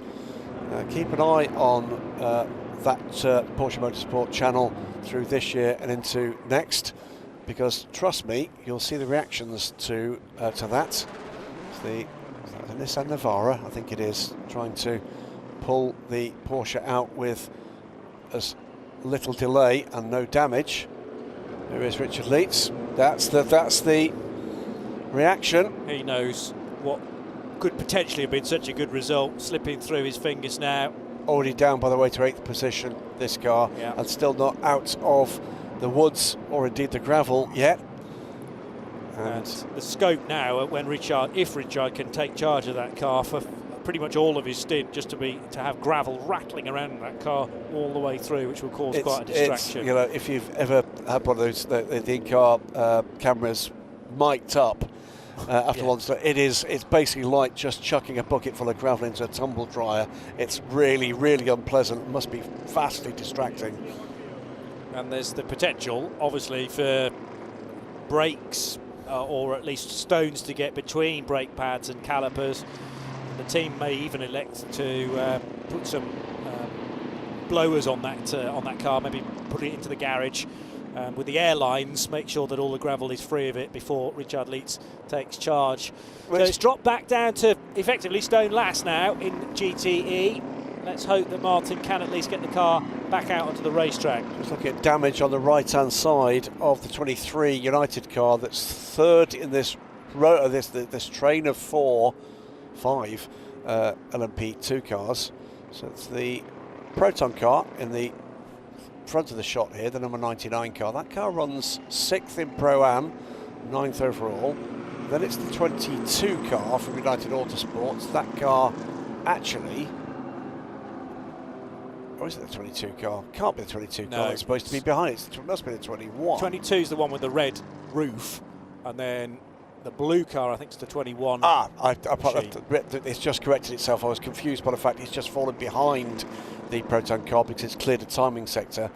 So that is actually a battle for position when we get back to green flag racing. Yeah. Then it's the EDEC Sport car. This is again, look at the rear end of the Ligier just steps out as Jean-Baptiste Lehay just miscalculates the gap that really wasn't quite there, then clatters the rear of the Porsche. They both go around, but unfortunately for Martin Rump, he's been recovered from the gravel, has not got that car turned around yet. Now what's happened here? Well, he's attempted to do a U-turn or U-bend coming out of the gravel trap and not got the steering lock, so now having to locate reverse, which is not a particularly easy thing to do in a race car. No. And this is a blind right-hander at Repsol. So car behind, now a car in front. Now he gets away. And away he goes, and there is all the gravel that's going to be spewed out of the left and the right all over the track and potentially cause hazards for everybody else when we get going again. Michael Fassbender in the central shot there. Yeah, and blameless Martin Rump in that. Just looking, there's no sign of any damage on that car, but it will sound horrible inside it without a shadow of a doubt. He'll be coming onto the speed limiter, of course, under full course yellow, with that recovery done and the recovery vehicle 30 seconds, below 30 seconds to remove full course yellow. To a place of safety, as you heard from the assistant race director. We're going to be going back to green flag running in just about 15 seconds. So it's Louis Delatraz now at the wheel of the Racing Team Turkey car, carrying some damage, I notice, on 10, that 34. 9, 8, 7, and there's also 6, a bit of damage on the car 5, in front as well. 4, United and behind. 3, and behind. 2, 1. Full course yellow is removed. Full course yellow is removed. Back to race pace we go. Tyre temp they'll need to be cautious of though, because that will have ebbed away through a reasonably long full course yellow, during which the pit lane was closed again for all but emergency service, which is to repair. You can repair a car under a full course yellow, you can give it 5 seconds of fuel, but you would need to pit on the very next lap when the pit lane reopens, incidentally, too. But grateful to see a green flag waved. Kai Aski leads in the LMP3 division for Inter-Europol competition by less than a second over Alejandro Garcia, the Mexican. Is it possible that after so many years of trying, you might eventually see Inter-Europol taking an LMP3 title in Europe? Is it 3 times, I think, second place? Yep. And if I'm wrong, Carl de Vlaming, watching at home in the Netherlands, long time PR duties for the Polish team, will be screaming at a TV. Hope I'm not wrong, Cara. See you at Spa next week. But the Dayglow yellow and green colour scheme of the international squad, owned by a Polish-based commercial bakery, hence the Racing Bakers. That was Alex Lynn round the outside in the Algarve Pro Racing 25 LMP2 car. So Alex plugged into the 11th place machine. It's going to be a pit stop on this lap for Jonas Reed, so I wonder whether he was someone who took emergency service during the full course yellow and must, as per the regulations, take a stop the very next time the pit lane properly reopens in the Pro Top competition car. It's been hard fought, this race, hasn't it? It's plenty of green flag running, and certainly lots of cars. You said there, Johnny, the left rear corner of the number 34 car showing signs of wear and tear. Will not be able to get away if they sell the car on Monday saying never raced or rallied. I can tell you that for nothing. So damage to the rear corner of that car, damage to the front right corner. Could these things be related, we ask ourselves, possibly, to the United car behind? In fact, both the United cars behind have got, I think, a little bit of damage. Or was that all 3 of them in one train? I think it was. It is, yeah. So 21, 22, 23. And by the way, those cars can be distinguished by different colour shape bands, one blue, one red, one white. Yeah. Are you listening, Jota? Bless you. Identical with the WEC. I've found that as well. And Prema and WRT. Yeah, there's a number of. I mean, how do the teams know which cars? Coming I've no idea. I've no idea. Just a random shot in the dark, perhaps. And it might have to be at Le Mans. Meantime, the 22 car's the best placed of those three United Autosports USA cars. That's the one with the red roof and shade band for Phil Hansen, former champion of this series, and he's running in 9th place, then 4th in LMP2, and ultimately trying to hunt down Neil Jarni, who now pilots the Duquesne team number 30 car. It's 9, nearly 10 seconds that separate Louis Delatraz and Neil Jarni, and you sense that that's not really going to alter a great deal, because they will be very similarly paced. The good news for Duquesne is that they don't have to get ahead of the 34 car to take 25 points for this race win. The key thing from this point forward, 65 minutes to go. Remember, these cars at full tilt can run just something around or a little more than 40 minutes on fuel. Watch for when the fuel stops are coming, because that will be the count back to who needs a splash at the end of this race. And boy, is it still busy out there. Look at this. It's almost like they've dropped half the world's sports cars on the same apex at the same time. Well, some drivers, for example Neil Jarni and Malte Jakobsen, are pretty early on in their stints. Jarni's done 8 laps, Jakobsen's done 9 laps. Tristan Vautier's 14 laps into his stint, so in about 10 laps time the Frenchman will have to make a stop. And for a lot of these P2 teams, it's just not going to fit nice and neatly when you think about 40-minute stints in the time that remains. Yep. So there will be a splash here and there required. Just look at the names on this timing screen, Johnny Palmer. It's nuts. It's Louis Delatraz leads the race, absolute star of world sports car racing.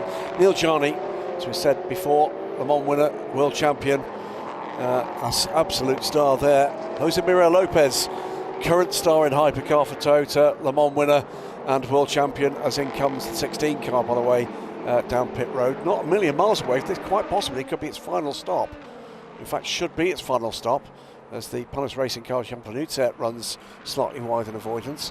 Malte Jakobsen, star in the making. How long before he gets a hypercar slot? Not long, methinks. Jan van Uytert, similar thing to say there about the Dutchman. Ben Barnicoat, already a Lexus factory driver in GT and an absolute star. Tristan Vautier, already with DPI experience in IMSA on his CV. Ben Hanley, race winner around the world. Phil Hansen, ELMS, Asian Le Mans Series, WC and Le Mans champion for the Britain, and Paul-Luc Chatin in the EDEC Sport car. Alex Lynn, down to the 11th place driver. There's still more to say just about their CVs, let alone what they're doing on track here. It's an amazing lineup of talent here. Yeah. Well, Tristan Vautier, it's been a little while since he's had a full campaign in Europe, races regularly at Le Mans, and also does the Nürburgring 24 hours, Spa 24 hours too. But as a championship, this is quite a return for the Frenchman to Central Europe. I'm going to carry on that list, by the way, because I've just realised, having stopped, there's so much more. Alex Lynn, Cadillac factory driver right now, will be at Spa next weekend. Then below that, we've got Juan Pablo Montoya. I mean, you know, a guy that could win the Triple Crown if he gets a top-class drive at Le Mans. Jimmy Bruni, ex-Formula One, multiple world champion in the WEC. Nelson Piquet Jr. and Paul di Resta are all on track right now. Yeah. That's astonishing. It really is, in the LMP2 or Pro-Am LMP2 classification. Now, was that it was a lead change in LMP3 because Kai Aski has come down pit lane in the Inter-Europol competition car, and this is likely to be the final stop for car 13. So the key here is going to be to watch who has to burn the long stops. Thoughtful time here for Olivier Panis. Well, the last stop for car 13 was a 1 minute and 46 second effort. That will be a minimum pit stop reference time, which stands at 1:45, 1 minute and 45 seconds. So how long does this final stop need to be for Inter-Europol competition? We'll keep an eye on that one. They are currently on pit road. Kayaski will drop down the order of course as a result of that. But meantime, there are battles aplenty in LMP2. And at this stage, Johnny, it sort of doesn't matter, does it, whether or not we're talking about a Pro-Am or a LMP2 car. No. It's about overall race positions. The top, how many? Top 6 cars, 35 seconds separate the top 6. And that is the top 3 in both classes. Yes. The gap to Neil Jarni from Delatraz has come down a little bit, actually. 8.4 seconds now. Jose Maria Lopez is 21 and a bit seconds further back in 3rd position. And it's Malte Jakobsen. So the 2 Cool Racing cars are running 3rd and 4th and right together on the timing screen, ahead of Joop van Uitert and Ben Barnecoat in the AF Corsa 83 P2 car. Another there car it is. sporting some damage with a deranged dive plane on the left front of that car.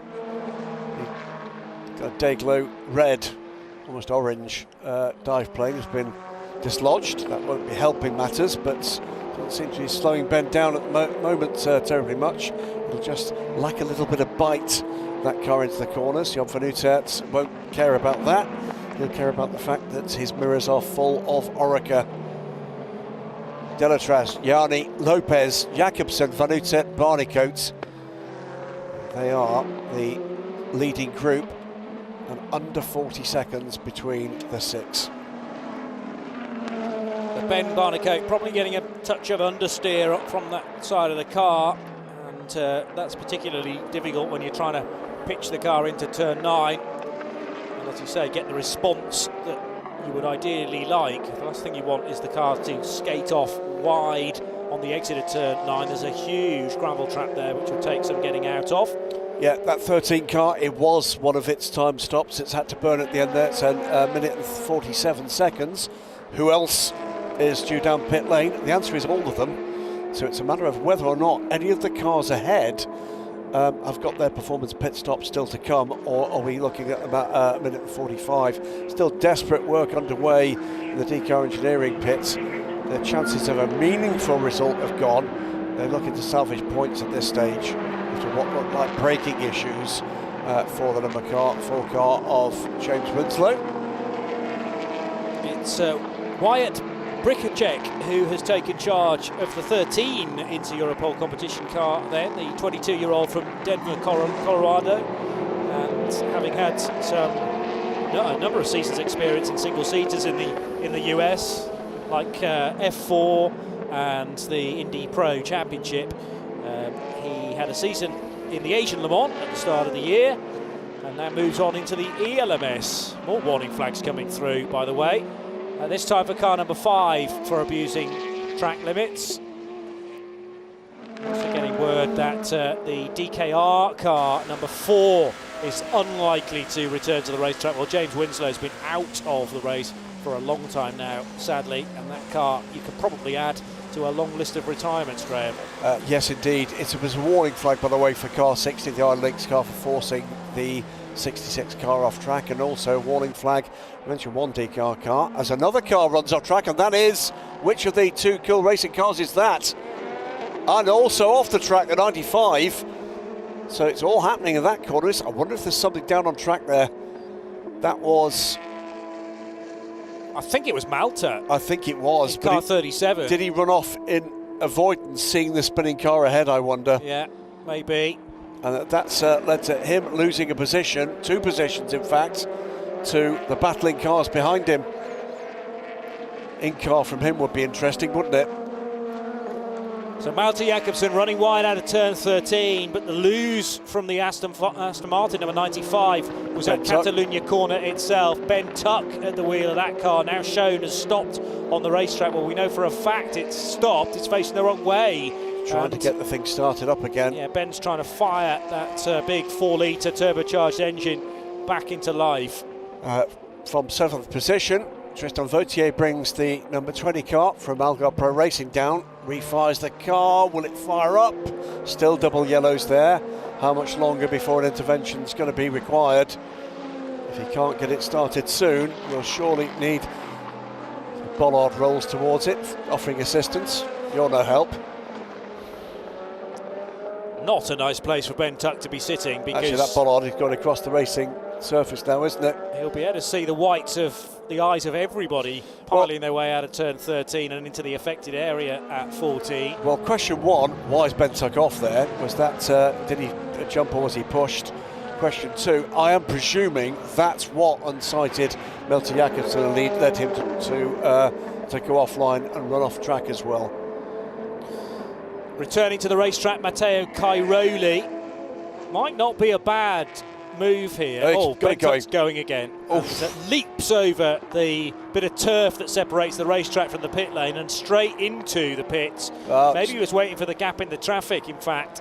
So full course yellow is about to be called, I think it's now been withdrawn. I was about to say, it's not a bad move if you were anticipating the full course yellow to dart in and try and get a pit stop done cheaply, but yes, that FCY has been cancelled. A lot of the GT cars are inside their fuel window though now anyway, so the critical lap's just been passed, and it means that the final stops can be made by all the GTs and indeed all the LMP3s, because from the lead of that class, Cool Racing's Alejandro Garcia is now in pit lane, Antoine Ducan and Ryan Harper-Ellam is into pit lane and returning to the racetrack. Also Matthew Richard Bell, not Matt Bell from the northeast of England, but Matthew Richard Bell from the world of radical racing, taking charge of the Euro International number 11.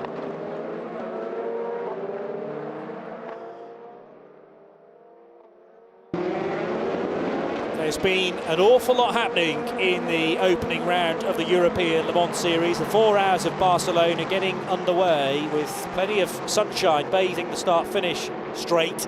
And Marino Sato, the Japanese driver from Yokohama, Japan, tried to slip up the inside there of Kiffin Simpson at the first time of asking. Good dicing at the sharp end of LMP2, both in the All-Pro and Pro-Am divisions, but unfortunately absolute carnage further back. A spinning Wochenspiegel team Monschau by Rinaldi Racing Duquesne, which meant that Jens Moller in the GMB Motorsport Aston Martin could not avoid the broadside WTM car. Christian Reed also involved. He disappeared off to the left-hand side there in the all-black 77 Porsche, and the Dragon Speed and Team Virage prototypes caught up in the damage and the aftermath. We did eventually get going after a lengthy initial safety car, and that would leave Kiffin Simpson out front, dicing nicely with Vlad Lomko, and they exchanged the class lead with the pit stops happening at slightly different points for both Algarve Pro and Cool Racing respectively. GTE, everyone getting stuck into that division really early on. Ryan Hardwick with a double stint, toying with the race lead. James Allen, who was leading out right, spun out by the 28 car of Laurence Hoare, and then to add insult to injury, rear wheels dropping into the stones, and it meant that James Allen could not return to the racetrack anywhere near as quick as he would have liked. He lost a lap, in fact, as a result of that, which put Nico Pino into the lead for Duquesne. This was a great overtake from Nicolas Lapierre on Mathieu Vaxivière, avoiding Matthias Kaprich in the Felbermeyer livery car in the process. Also then, what about this move from Charlie Eastwood on the Duquesne car, up the inside, slicing his way through at turn number 7. Absolutely no contact, but talk about mere millimetres between those two cars. This was a horrible moment for Martin Rump, but other drivers in that number 93 car, including Michael Fassbender, who put in some really good opening stints. Through no fault of Martin Rump's at all, the mistake was made by the Ultimate car on the inside, up on the curb there, spinning the 93 Porsche into the gravel trap at Repsol. One or two battered and bruised LMP2s, but it's Louis Delatraz carrying that rear damage that leads overall. Great stuff, 51 minutes to go. That is the overall order. 107 laps under the wheels of the 34 Racing Team Turkey car. Leads overall and in LMP2 Pro-Am after a stellar opening stint from Sally Yullet to keep the car in contention. From the leader in the LMP2 class from Duquesne team, the 30 car. Cool Racing's 47, currently in the hands of Pachito Lopez, is third. 65 from Panis Racing, fourth. That's the 1-2-3, by the way, in LMP2. Then the next two Pro-Am cars of AF Corsa, Ben Barnicoat, Milton Jakobsen, after a run-off track you saw in those highlights. He runs third in Pro-Am. In LMP3, with the the final pit stops now complete, it is back to the lead for Intereuropole's 13 Ligier in the hands of Wyatt Bricacek.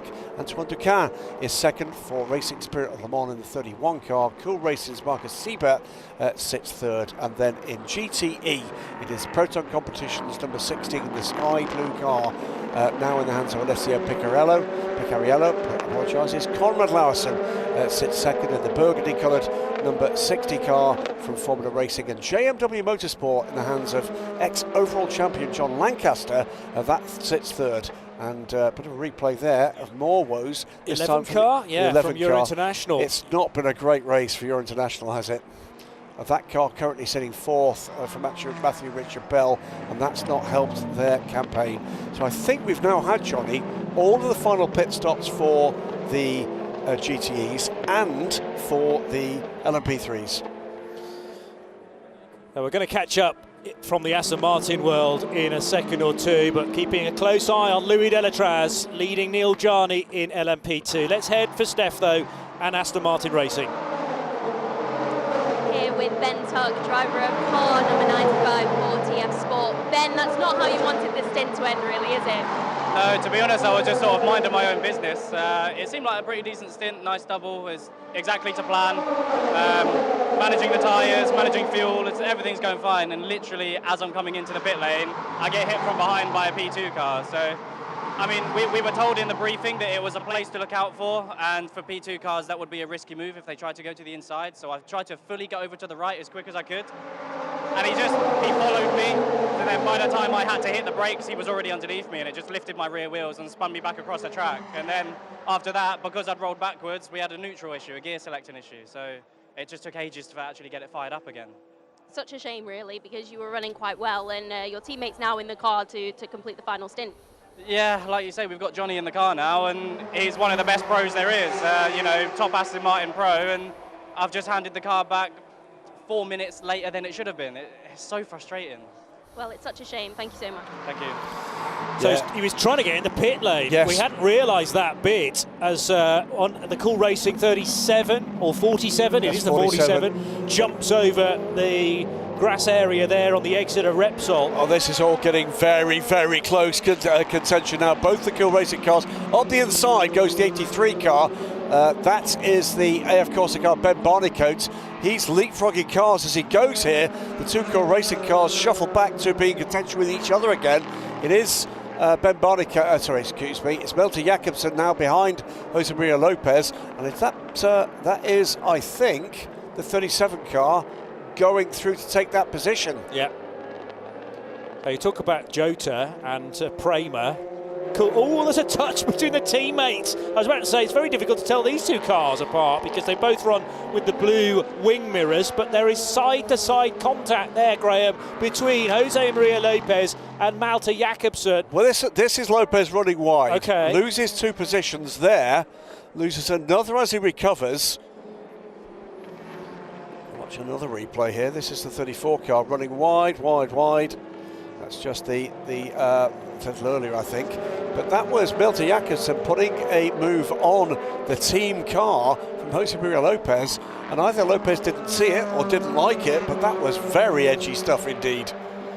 So Cool Racing occupying third position in both of their subcategories now. Third in Pro-Am, third in straight LMP2.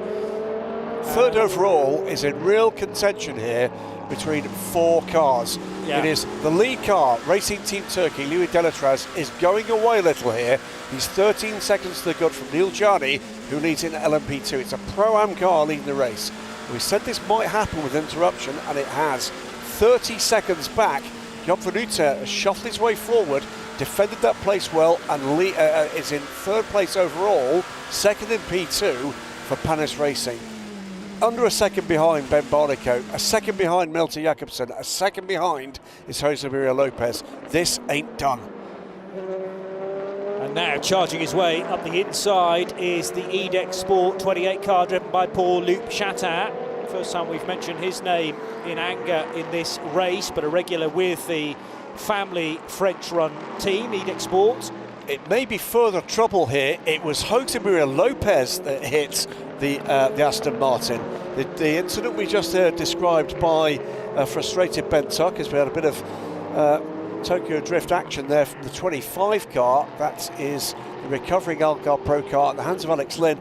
Keep an eye on Alex Lynn and keep an eye on Paul-Luc Chatin and Phil Hansen. They are recovering fast and catching cars ahead of them. They could still be in this. Yeah.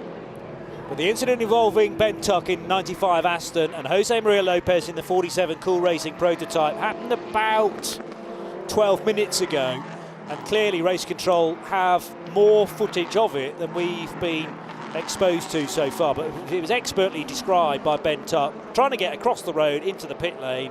This had been preempted in the driver's briefing, he claimed. It had. I was there. 100% he was. And the problem, I suppose, is that you've got an LMP2 car that's not looking to pit, but is looking to pick off the Aston to put a lap on it. But you've got to respect the fact that the Aston's running out of fuel and needs the real estate to access pit road just before turn 14. And to get that big a shove to lift the rear wheels off the road and nerf it into a spin, and then he couldn't get the Aston Martin restarted again. So a horror situation for those involved at TF Sport. Johnny Adams now taking charge of that car. Big support for Team Virage this weekend. Had a cracking day yesterday, didn't they? I thought it was a bit of archive footage of Milton Jacobson last year for a minute, but they did have a cracking day yesterday with 3 wins. Winning the Michelin Le Mans Cup and double 1-2s in the Ligier European Series. True. And by the way, if you're not watching the Ligier European Series, add it to your watch list because it's cooking up nicely for this year. This is going to be a cracking finish, Johnny. We're a couple of laps away from the fuel window for a P2 car to make it. All these cars will have to pit again. They will. But what we've got is a real nice span of cars that pitted a little while ago, as in 21 laps ago, and then some that can afford to leave it another 5 or so laps before they head down pit road. Obviously, the later you leave it, the less fuel that needs to go in, and then the quicker you can be on pit road. Pit now, and it's really, really edgy. There's going to be a very large degree of lift and coast. Well, 43 minutes, that is a stretch. Yeah, another 3 or 4 minutes, bang on, and it is then game on. Yeah. So it's really a matter of just exactly what have you got by way of fuel in the car, and what tyres do you have left. And that could be a defining factor. Right now, if you had to call this race right now, Louis Delatraz is gone. He is going away at seconds a lap. He's in the 133s, 134s. That kind of pace is being matched by next to nobody right now.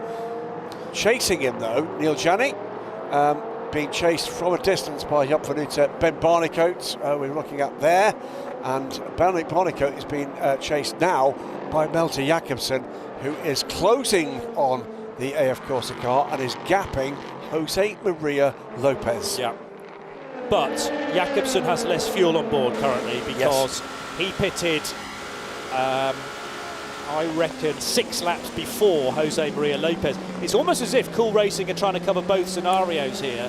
They'll have a car that pits before everybody else in Malte Jacobsen and car 37, and then you've got Jose Maria Lopez, who should be able to go another 9 laps probably before his stop is necessary, and that will leave maybe about 20 odd minutes between the pit stop and the end of the race. Well, at least one thing still in the end box for Race Control, but they've cleared up one. Car 35, the ultimate car, correctly, I think, drive-through penalty for caught in that collision with car 93 at T4. We saw that with Martin Rump pitched off and into the gravel. That has cost them a much better finish, and a finish they deserved after great stuff early in the race from Michael Fassbender. I'll say it out loud, I think his best race yet. And this is the incident. Yeah, this is the incident that saw Martin Rump chucked off into the gravel at Repsol. I think I agree with you. I mean, he's been getting stronger and stronger over certainly the last 12 months.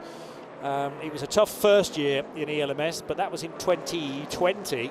And then we've had 21, 22, and now into a 4th campaign for Michael Fassbender. And a faultless couple of stints for the bronze-rated driver. Then we had Martin Rump as the silver, and things were going brilliantly until that point. Richard Lietz now at the wheel in car number 93. But not stone last in GTE, because that's the TF Sport Aston Martin, also in strife, and also nothing to do with Ben Tuck. Yeah, so it's been a busy day and a frustrating day for a number of cars that have been in real contention in GTE. You heard that in the tone from Ben Tuck. I thought a really mature interview, by the way, with Steph Wentworth down in the garage there.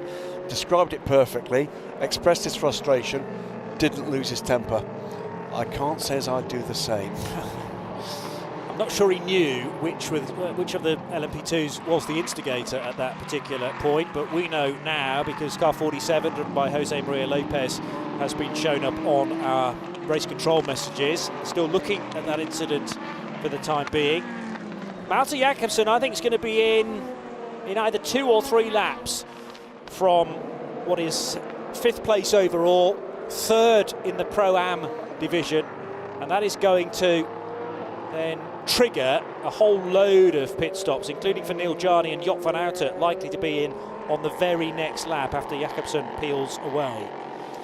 So, quick wave from a smiling Sam Cox, but there will be definite frustration at Algarve Pro Racing. They will feel as if they should have been in contention for this before that brush from Lawrence Herr.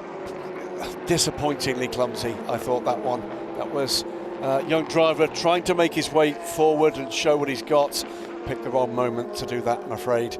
There will hopefully be better days ahead for both those crews. Here are Cool Racing prepping themselves for Malte Jakobsen in the 37 car. We've had Alexandre Coigny in that car, we've had Nicolas Lapierre.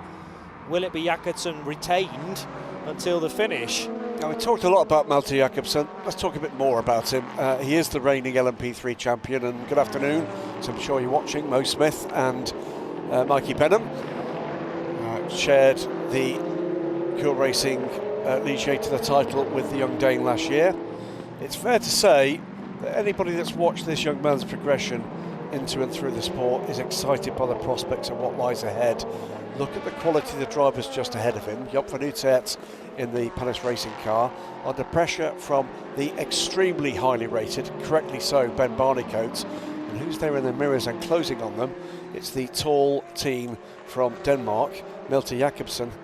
And these are 3 men that, frankly, I think have got stellar careers ahead of them in a booming sports car racing scene at the moment. I think they're 3 names we'll see in close contention here throughout the season and elsewhere in the years to come.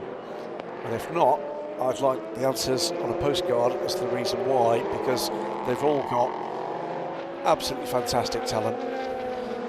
It was a clean sweep of pole positions in last year's championship when he ran in the LMP3 division, and now moving to LMP2. As expected, he's the first car to blink, in effect, running out of fuel at 25 laps on the stint, and will come down pit road. But are they going to take Jakobsen out and replace him with Nicolas Lapierre? I think he's perfectly fine. He'll go to the end. Rhythm. He'll go to the end. It was interesting, in the Age of Le Mans series, same crew entered for Cool Racing: Alexandre Coigny, Nicolas Lapierre and Malte Jakobsen. And midway through the season, after a bad result, Nicolas Lapierre stepped out the car and allowed Jakobsen the seat time to help him develop his skill set. It is all about developing a team, building a team at Cool Racing. I can think of nobody better than Nicolas Lapierre to do that, bringing forward the talents of the bronze driver and helping that to all bed in nicely. And then Malte Jakobsen and the emerging talent that is there as they count down the fuel count in the fuel window. That will be the last stop, I'm sure. Also in from the lead now, 34, and from second, Duquesne team. That's interesting, because Delatraz could have gone on for a couple more laps, but they obviously want to get the pit stop done as early as possible, because if there is a late full course yellow, that automatically closes the pit. So get the pit stop done when you can. Don't get trapped on the wrong side of a pit lane closure. So Jakobsen is out. He emerges in 7th place, but of course this is all going to shake up as other cars pit around him. Duquesne go to work. In comes the AF Corsa car now from Ben Barnicoat. That car on pit lane, second in LMP2 Pro-Am, 4th overall. So first, second and 4th on pit lane. Panis Racing go to the lead. They will need to pit shortly. It's going to take 5 minutes or more for this to all pan out, but trust us, stick with this, because this is going to be a grandstand finish.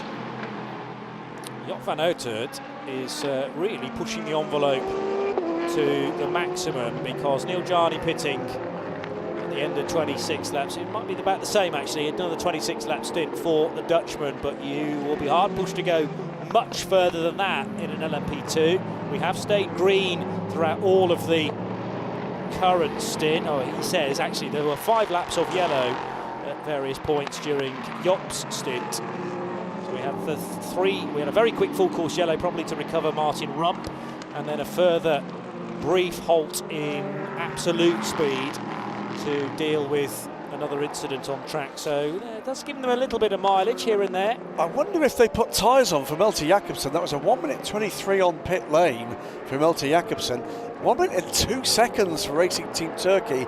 So Racing Team Turkey took 8 seconds out of Decade in that pit stop, fuel only. Yeah, huge.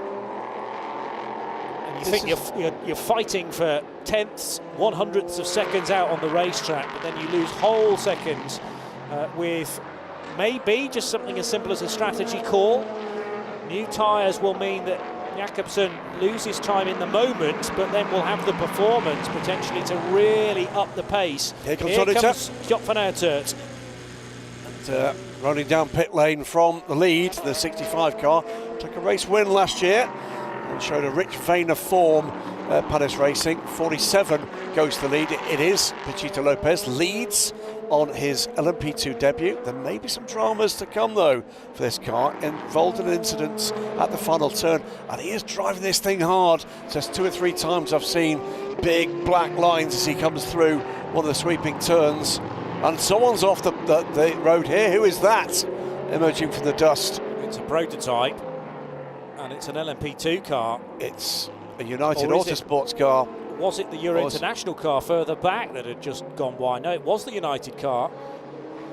Way off into the gravel. That is the 21, I reckon. Massive drama. It's a black and orange flag for Racing Team Turkey to repair the back of the car. Well, this is the damage we'd spotted and told you about on the back of Louis Delatraz's car. Now, are they due for a pit stop?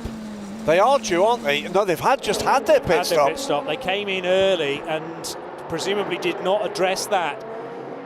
And maybe race control gave them one opportunity to solve that legality panel issue, but the rear left out of alignment, heads shaking down at TF Sport and Racing Team Turkey. In the blue shirt in the back of the garage, that is Jean-Denis Delatraz. That is the Grand Prix racing father of Louis. And the frustration there is, why wasn't that instruction given? It may have been given on Discord to the team, but why wasn't that instruction given in time for them to do that at the final regular stop?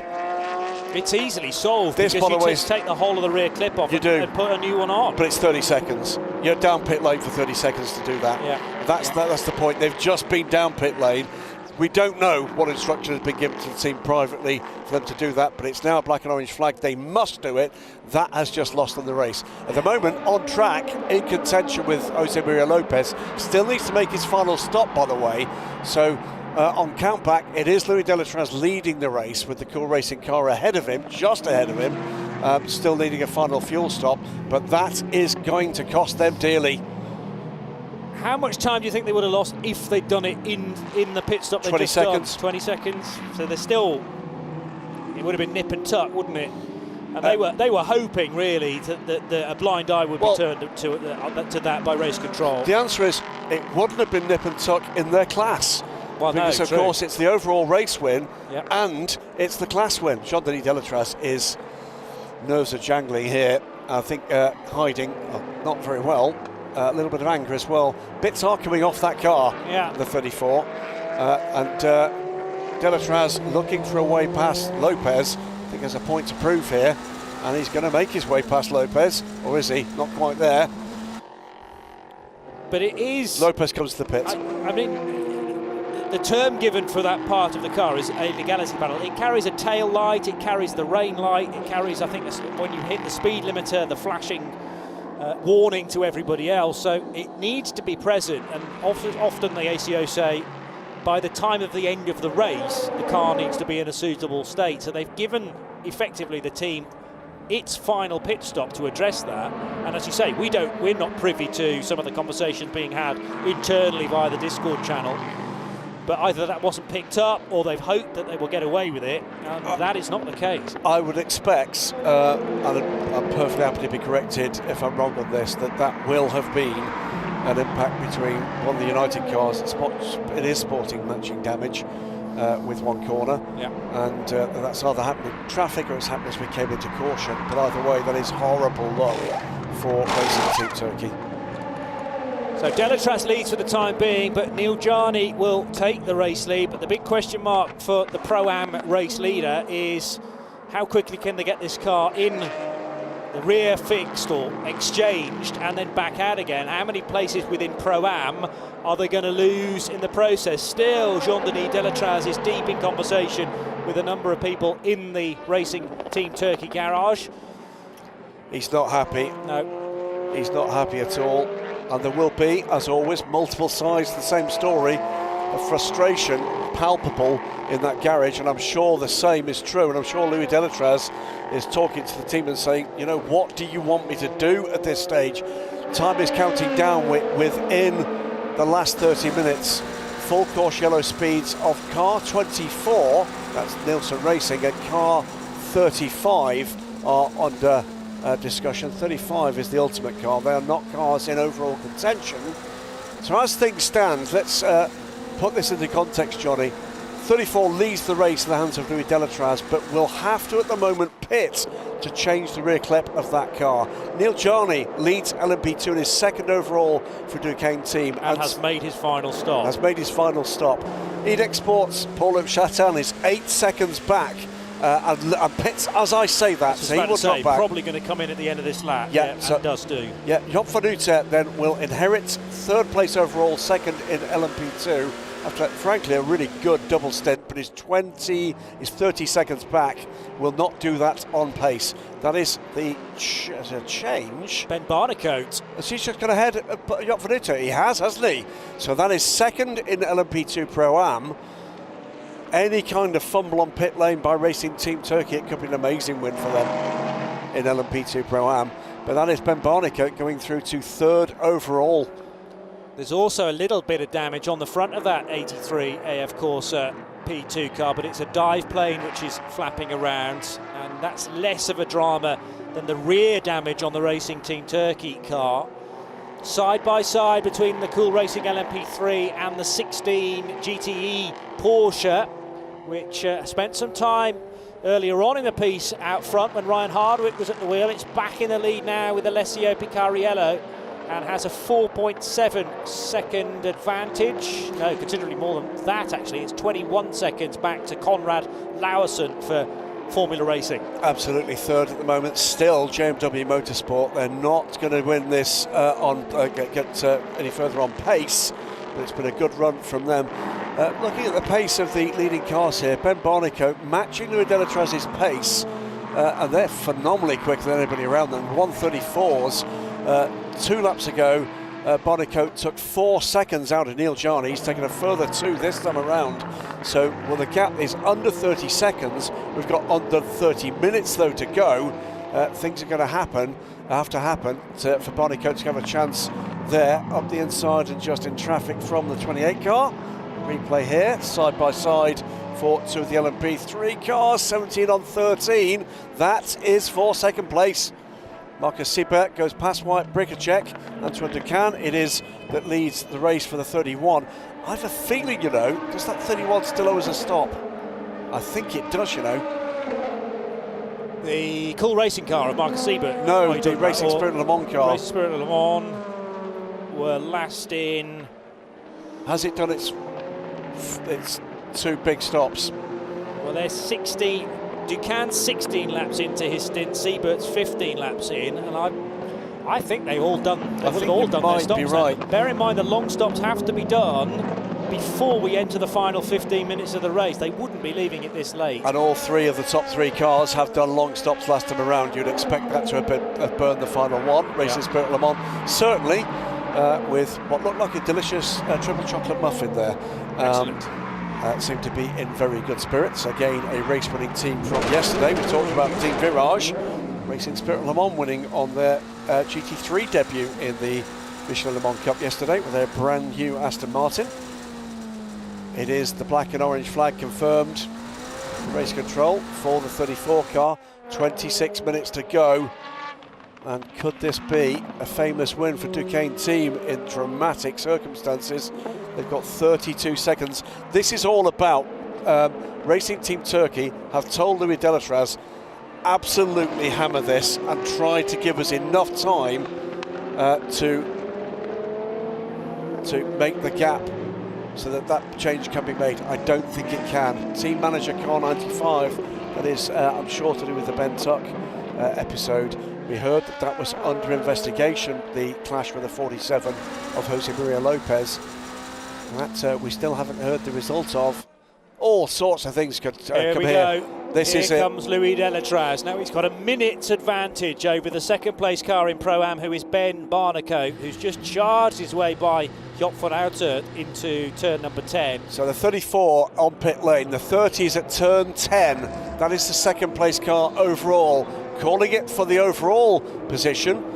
Turn 11 now and 12 for the number 30 car. We could do with seeing a shot of the work underway in the Racing Team Turkey car.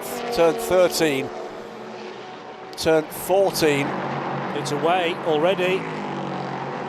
So they've addressed the damage. New rear clip has been fitted. Louis Delatraz careful not to breach the 60 km/h speed limit. Here we go. It's going to be an overall lead change, but not a class lead change. The head of the order for Duquesne team in the green and black, but crucially for Racing Team Turkey, it looks like they are going to hang on to the LMP2 Pro-Am lead. It is going to be 20 seconds added to the next pit stops of car 24. That's Nielsen Racing and 35 Ultimate for not respecting full course yellow procedures. I think Racing Team Turkey are going to want to win this race overall. Why wouldn't you? He's got the pace in the car. Louis Delatraz out on track. Where is he in relation to Ben Barnicoat? He's 22 seconds clear. He's 5 seconds back from Neil Jarni. There are 24 minutes to go. This was the change. They've done a tremendous job there to turn the car around so quickly. 2, 3, 4, 5, 6, 7, 8, gone. Inside 10 seconds, the work itself, it takes 23 odd seconds to transit the pit lane. And you are moving, of course, during that period. So they've lost time and they've lost about, well, you measure it back to Ben Barnicoat, 34 seconds, I would say, lost in total, because the gap was a minute and a second between the top two Pro-Am leaders. Ben Barnicoat is charging, but in 23 minutes, I'm not sure he's going to find 22 seconds on Louis Delatraz. And in fact, the gap is going the wrong way now for the British driver, Ben Barnicoat, in the AF Corsa 83 car. And the gap's come down to the man leading the motor race, Switzerland's Neil Jarni for Duquesne team. So a really interesting dynamic, because both the 30 Duquesne car and the 34 Racing Team Turkey car are sitting on the bubble of 25 points each. So it's a question of how hard Racing Team Turkey and TF Sport want to force this issue for actually no point gain. You're not going to actually, improve your championship position. But I hear what you're saying about, a sort of spiritual win, if you like. They'll say we deserve to win outright.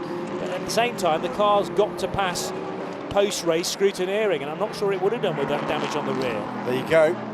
Neil Jarni, the gap is coming down 4.5 seconds. We've still got 22 minutes to go. We're in that 25-minute window, Johnny, where we've said for many years anything happens in the last 25 minutes of the European Le Mans Series race. 4 cars, 3 classes in this group here, with the Proton Competition P2 car, the JMW car, and 2 LMP3 cars involved here. Antoine Duquesne given a warning as the LMP3 race leader about track limits. Just a yellow card at this stage, but he cannot afford to go wide any more times, really. race leader goes to the pit wall. That is the second place car in LMP3 going by the third place car in GTE, and that is the gap with the car in the front of shot. There is the Racing Spirit Le Mans, a similar looking livery from the front of the two cars, being caught by the Cool Racing car for the lead in LMP3. It is all up for grabs here, Johnny. 21 minutes to go, lead battle overall, lead battle in LMP3. And GTE, what's going on there? Well, less convincing that we're going to get a battle for position there, but still lots of action to come with the GTE cars here, with each other and in traffic, as the number 30 car in the hands of Neil Jani picks his way through traffic. Louis Delatraz under 3 seconds back, but with traffic to deal with. That is Gilles Duquesne in the glasses and the wheelchair there. Duquesne Engineering Duquesne team, and he's enjoying this. He'd be enjoying the tension. I'm sure he'd love to be at the wheel of the car. No mean racer himself back in the day, Gilles Duquesne. Hand controls in the brutal Dodge Viper GT3 in the early days of GT3 racing. It was a pleasure to see him doing battle. And how quickly can Louis Delatraz get through this traffic and get onto terms? All sorts of stuff going on here. Warning flags, pit stops under investigation. Not involving at the moment the leading cars, waiting to find out what happens, by the way, with that 47 Cool Racing car of Pachito Lopez. That is the major outstanding point in the inbox. Here comes Delatraz, goes again to the pit wall a lap later than the 30 car. That is the gap. The gap now, 2 seconds. 2 seconds. It stretches out to very slightly, but it's come down from... He's catching him. Oh, 100%. Catching him 5 seconds before. He's catching him in clearer. He's caught him through traffic. Delatraz fully lit now, pumped up. Ben Barnicoat is closing the gap, but by tenths. Louis Delatraz is closing the gap by seconds. Gains another 10th and a half. Swiss driver versus Swiss driver. French team up against Turkish team, or Turkish flagged British run TF Sport car. Whilst we're watching this, by the way, Johnny, another gap closing. Jovan Utet, who's got a great defensive race in this latter part of the 4 hours here at Barcelona, is being caught at the moment by Malte Jakobsen. That's a gap. That's a fight for 4th overall. And Jakobsen, 3rd in Pro-Am P2. The Panis Racing car 2nd in the overall P2 class. Look at their faces of concentration. They're watching the TV screens, they're watching the timing screens. Every 10th counts. 18 minutes to go. Racing Team Turkey no less focused on this. Whoever wins this one will have earned it. Duquesne team yesterday thought they might be on the cusp of a pole position when Neil Jani put in a very good effort at 129.5, but they were subsequently knocked off the front row by both Algarve Pro Racing and Cool Racing. Well, you couldn't exactly throw a blanket over these top two just yet, but the way that Louis Delatraz is forcefully, almost, or metaphorically speaking, driving the wheels off this car, he can see Neil Jani now, almost in touching distance, and very revved up indeed about reeling in this LMP2 driver lineup versus the LMP2 Pro-Am. And remember, it's Sally Yoluch who brings a lot of the funding to this team, run by Tom Ferrier's outfit, and after 2 very good stints from Sally, that's what Louis Delatraz is thinking. I need to provide the reward to my Turkish teammate to get back into the front. Now, we've had a decision, Graham, about the incident that involved Ben Tuck and Pachito Lopez. Yeah, it's a stop and go penalty for car 47, currently running 6th and in a podium position in LMP2. That is for the contact to the rear of the 95 car that cost them time and track position. That is going to make it very tight indeed for the final podium place. Watch for Paul-Loup Chatin's pace right now. He knows there's pressure to be put into place, but you want pressure, it's all here, it's all right now. 0.8 of a second for the overall lead. These two cars in contention for the overall lead, but actually leading their classes. Oh, that's a big moment there, just a few moments ago from Neil Jani, as he tries to escape the clutches of Louis Delatraz. Great stuff here. That is the pressure, isn't it? The timing board pressure, in effect. But now, Gianni, all he has to do is look into either of those wing mirrors and see the bright red of Racing Team Turkey. Neil Gianni, more recently experienced in GT cars, but he's raced Porsches in LMP1 and loves his downforce cars, coming from a single-seater background. And relentless pressure, you have to think, for the final 15 minutes. Delatraz thinking about a move around the outside at Repsol corner there. They're going to be two abreast coming out of turn number 4. Go either side. There wasn't quite room. I think he was hoping the Ferrari would hold the line in the middle of the corner. No room there, but he's going to have a crack soon enough, isn't he? Neil Gianni tries to position the car to make it difficult through the next turn. Louis Delatraz goes the inside, takes a position, brilliantly done, holds the line, holds the curb, and he goes through back into the lead of the 4 Hours of Barcelona. And punching the air in the garage is Sally Jolic, because he's saying that's my man and that's the position we deserve. And Gilles Duquesne not really sure what to think here, because it's been a long time since Duquesne last took a victory in the European Le Mans Series. It's a wry expression from Gilles Duquesne. They are still winning their class, but it's now a Pro-Am car that's outpacing a standard LMP2 driver entry.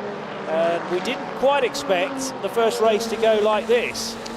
That was a brilliant move from Louis Delatraz, pumped up, I'm sure, by being forced to the pits for that repair, but he's fought back from that after brilliant pit work from TF Sport to replace that rear clip and close that gap, and took the first available opportunity.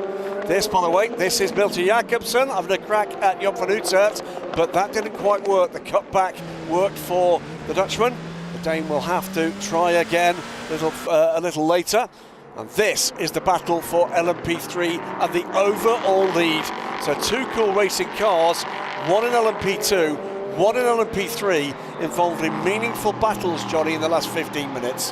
What a race. Remember, Antoine Duquesne has a black cloud hovering above his name. He's already been warned about track limits, so now has to defend from Marcus Siebert in the cool racing car, making sure that he's neat and tidy on the entry and exits of all of these corners, but particularly, and there's a puff of smoke there in fact from Antoine Duquesne as he tries to arrest the speed of his number 31 Racing Spirit of Le Mans car into turn 5.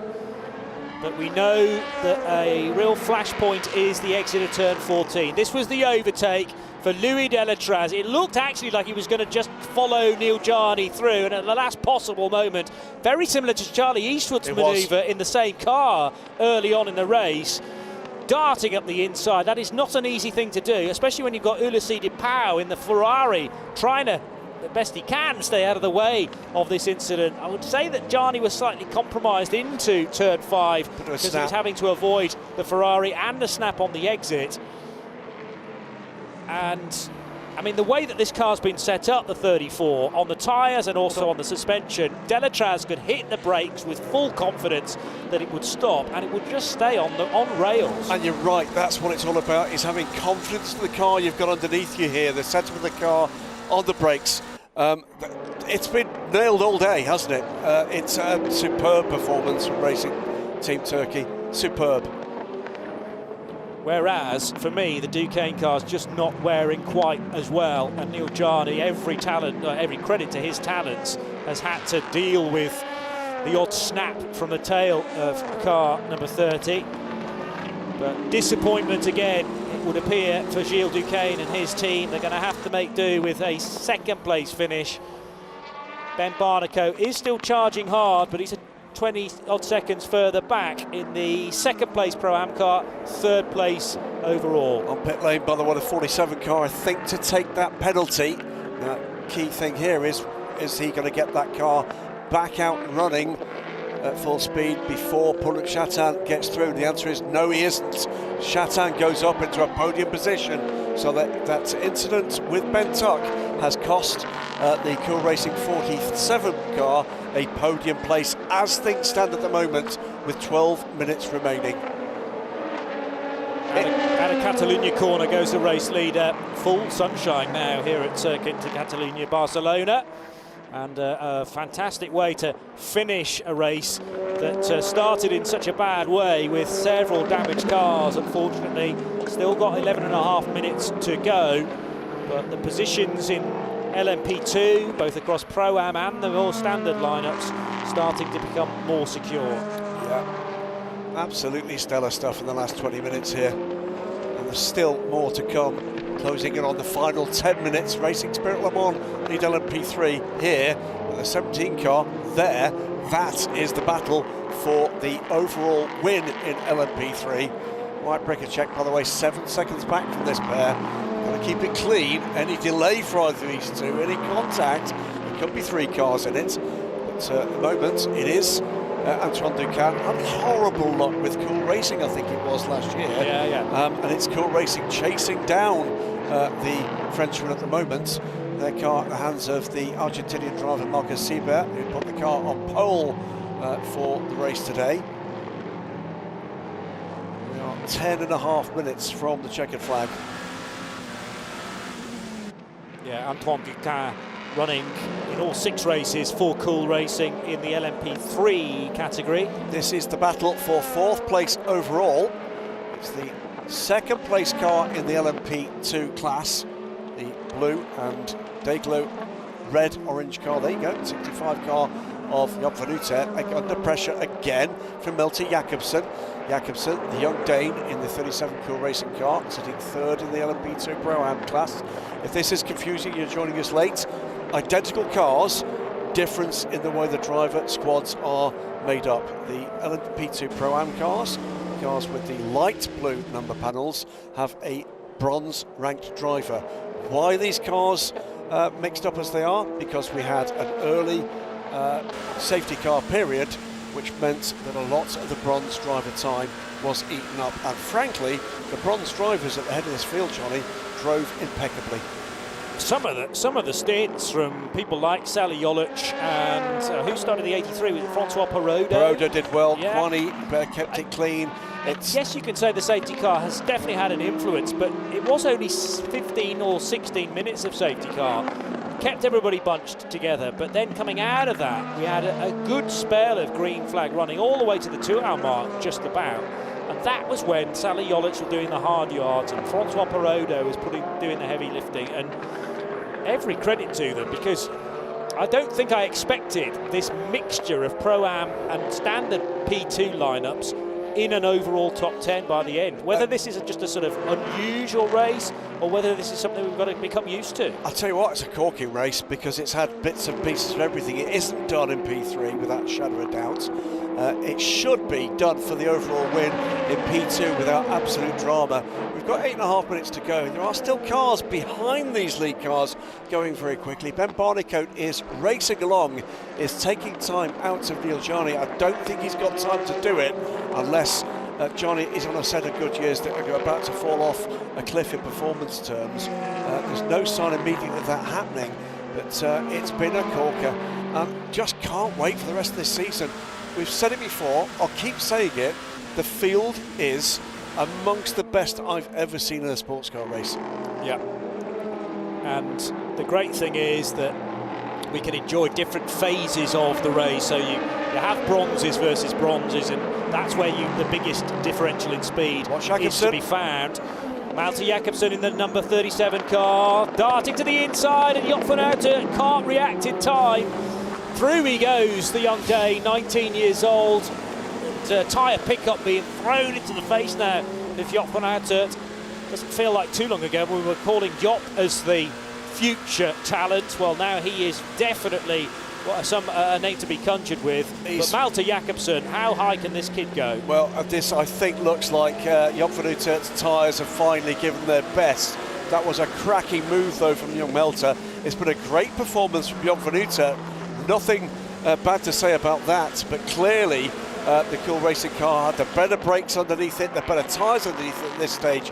There is a message on screen, by the way, that says the car 34 must repair the rear lights at the next pit stop. The reality is they aren't going to have another pit stop, so that's not going to be an issue unless there's an issue post-race for them. But for right now, let's call the race as we see it. 6.5 minutes to go. Racing Team Turkey lead from Duquesne team, AF Corsa, and now the 37 Cool Racing Orica in 4th place overall. those positions don't immediately look like they're going to change on pace, but I'm keeping an eye on Ben Barnicoat because that gap to the Duquesne car is coming down, and coming down very rapidly indeed. Took 3 seconds out of Neil Jarni last time around, and I do wonder whether the Swiss driver is managing this gap now with a car that is not as he would like it right now. He's not dropping that far back, you know, from Racing Team Turkey. He's just being caught by Ben Barnicoat. Jarni in traffic, that's not helping his cause. Gap coming down quickly, but the clock ticking down even more quickly. I'm surprised that the 34 car is carrying a damaged tail light, considering they changed the whole of that rear deck. Other than the fact that it may have damaged the contact point on the rear bodywork. That is the other possibility. The contact may not have actually been made sufficiently enough to actually mean that the light is operable. But as you say, if there's no next pit stop, then you might be able to argue that one out of court in post-race tech. They made the repair they were asked to make. We'll see. We'll see. That could be argued in the scrutineering bay and may well be deep into the night. But at the moment, I mean, there's no knocking in terms of performance Racing Team Turkey's ability to win this race, because they've had to do it twice in effect, given that 30 or 40 second setback in order to replace the rear clip, and Louis Delatraz coming out all guns firing to try and get ahead of fellow Swiss Neil Jarni. The gap's 4 seconds now. It's coming out a little, but I think being managed now. He doesn't have to push as hard as he did to get to and get by the Duquesne team car. The key is there time for Ben Barnicoat to put Jarni under pressure. Gap now is about 11.5 seconds. I think he doesn't, but well, anything can still happen. Problem in traffic for the Duquesne car. Any kind of problem that arises now, it's not that far back, is it? No. The gap is, frankly, it's as wide as long as you can count to 11, and that's where we are. We have 4 minutes to go. It's effectively 2 more racing laps. Where is the lead car? The answer to that is in turn 10. I think we're going to have 2 laps after this one, Johnny. Completion of this, that will take us to 1:37, so like to be a 1:39 lap race.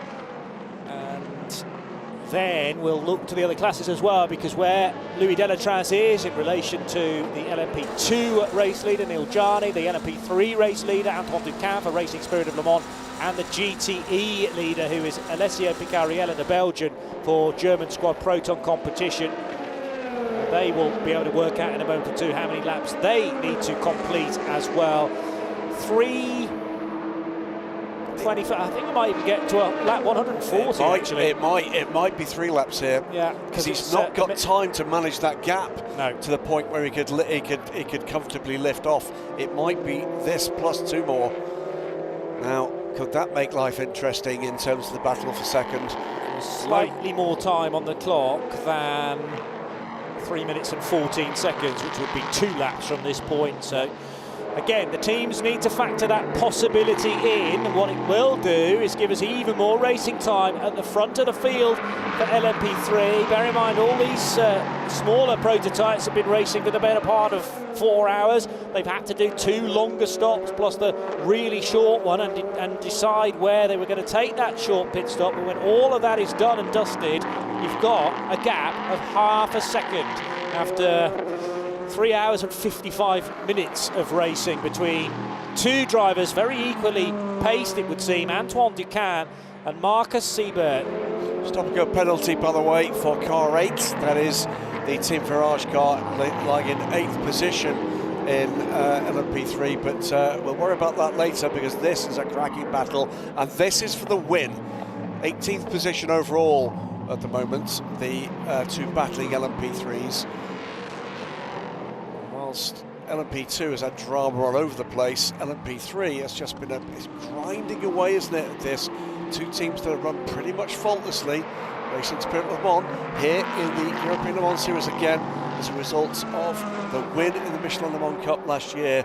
They step up as champions from one series to lead the race in round 1 in the senior series. Back to Louis Delatraz. That gap's coming down again, you know.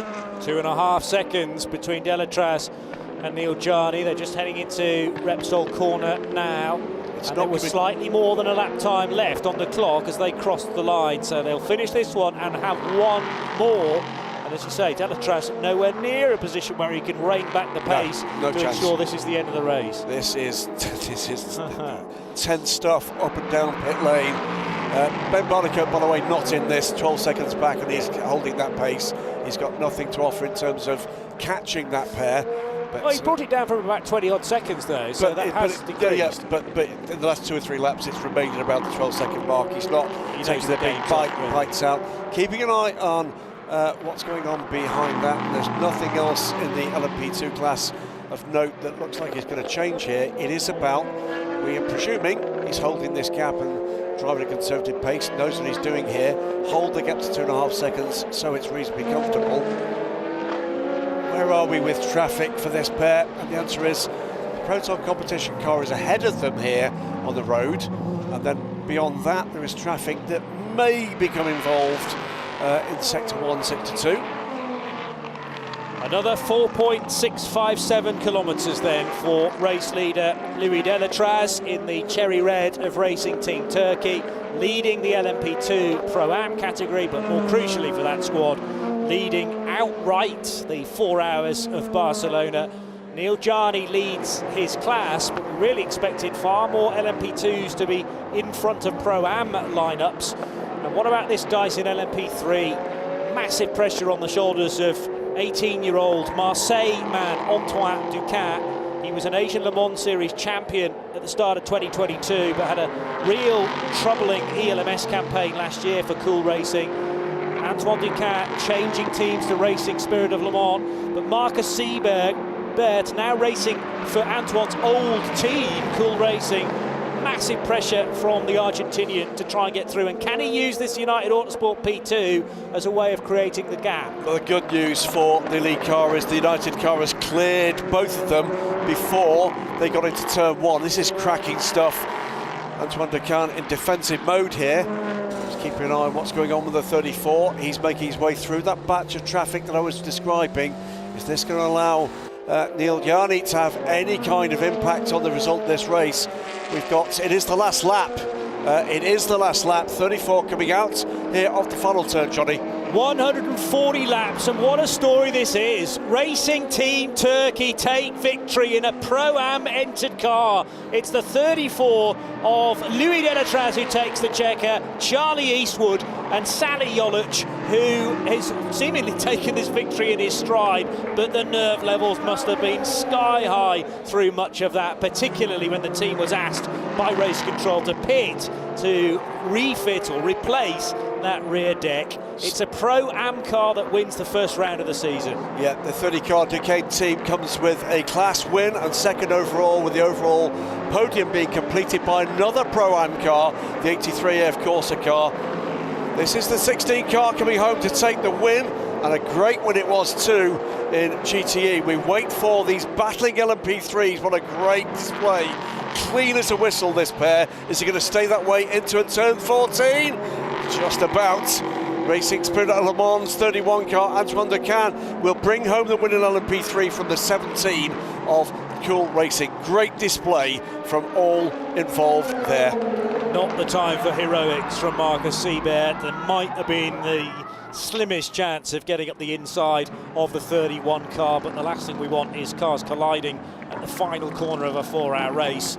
Discretion, the better part of valour for Cool Racing. They will get 18 points for their charge through the order, but it is Racing Spirit of Le Mans that will take the maximum in the race. Third place on the podium in LMP3 will go to Inter Europol competition with their number 13 car, the yellow and green of Miguel Cristobal, who put in 2 cracking stints at the start of the race. Young Kai Askey and Wyatt Bricacek, the American driver, also silver ranked. ELMS media delegate Jeff Carter reminding me it is a 3rd win in a row at Barcelona for Louis Delatraz. Absolutely astonishing stuff. Great stuff, by the way, from the 16 squad. It's been quite quiet about their performance here this weekend after the dramas for GTE on the very first lap, but a great result for them.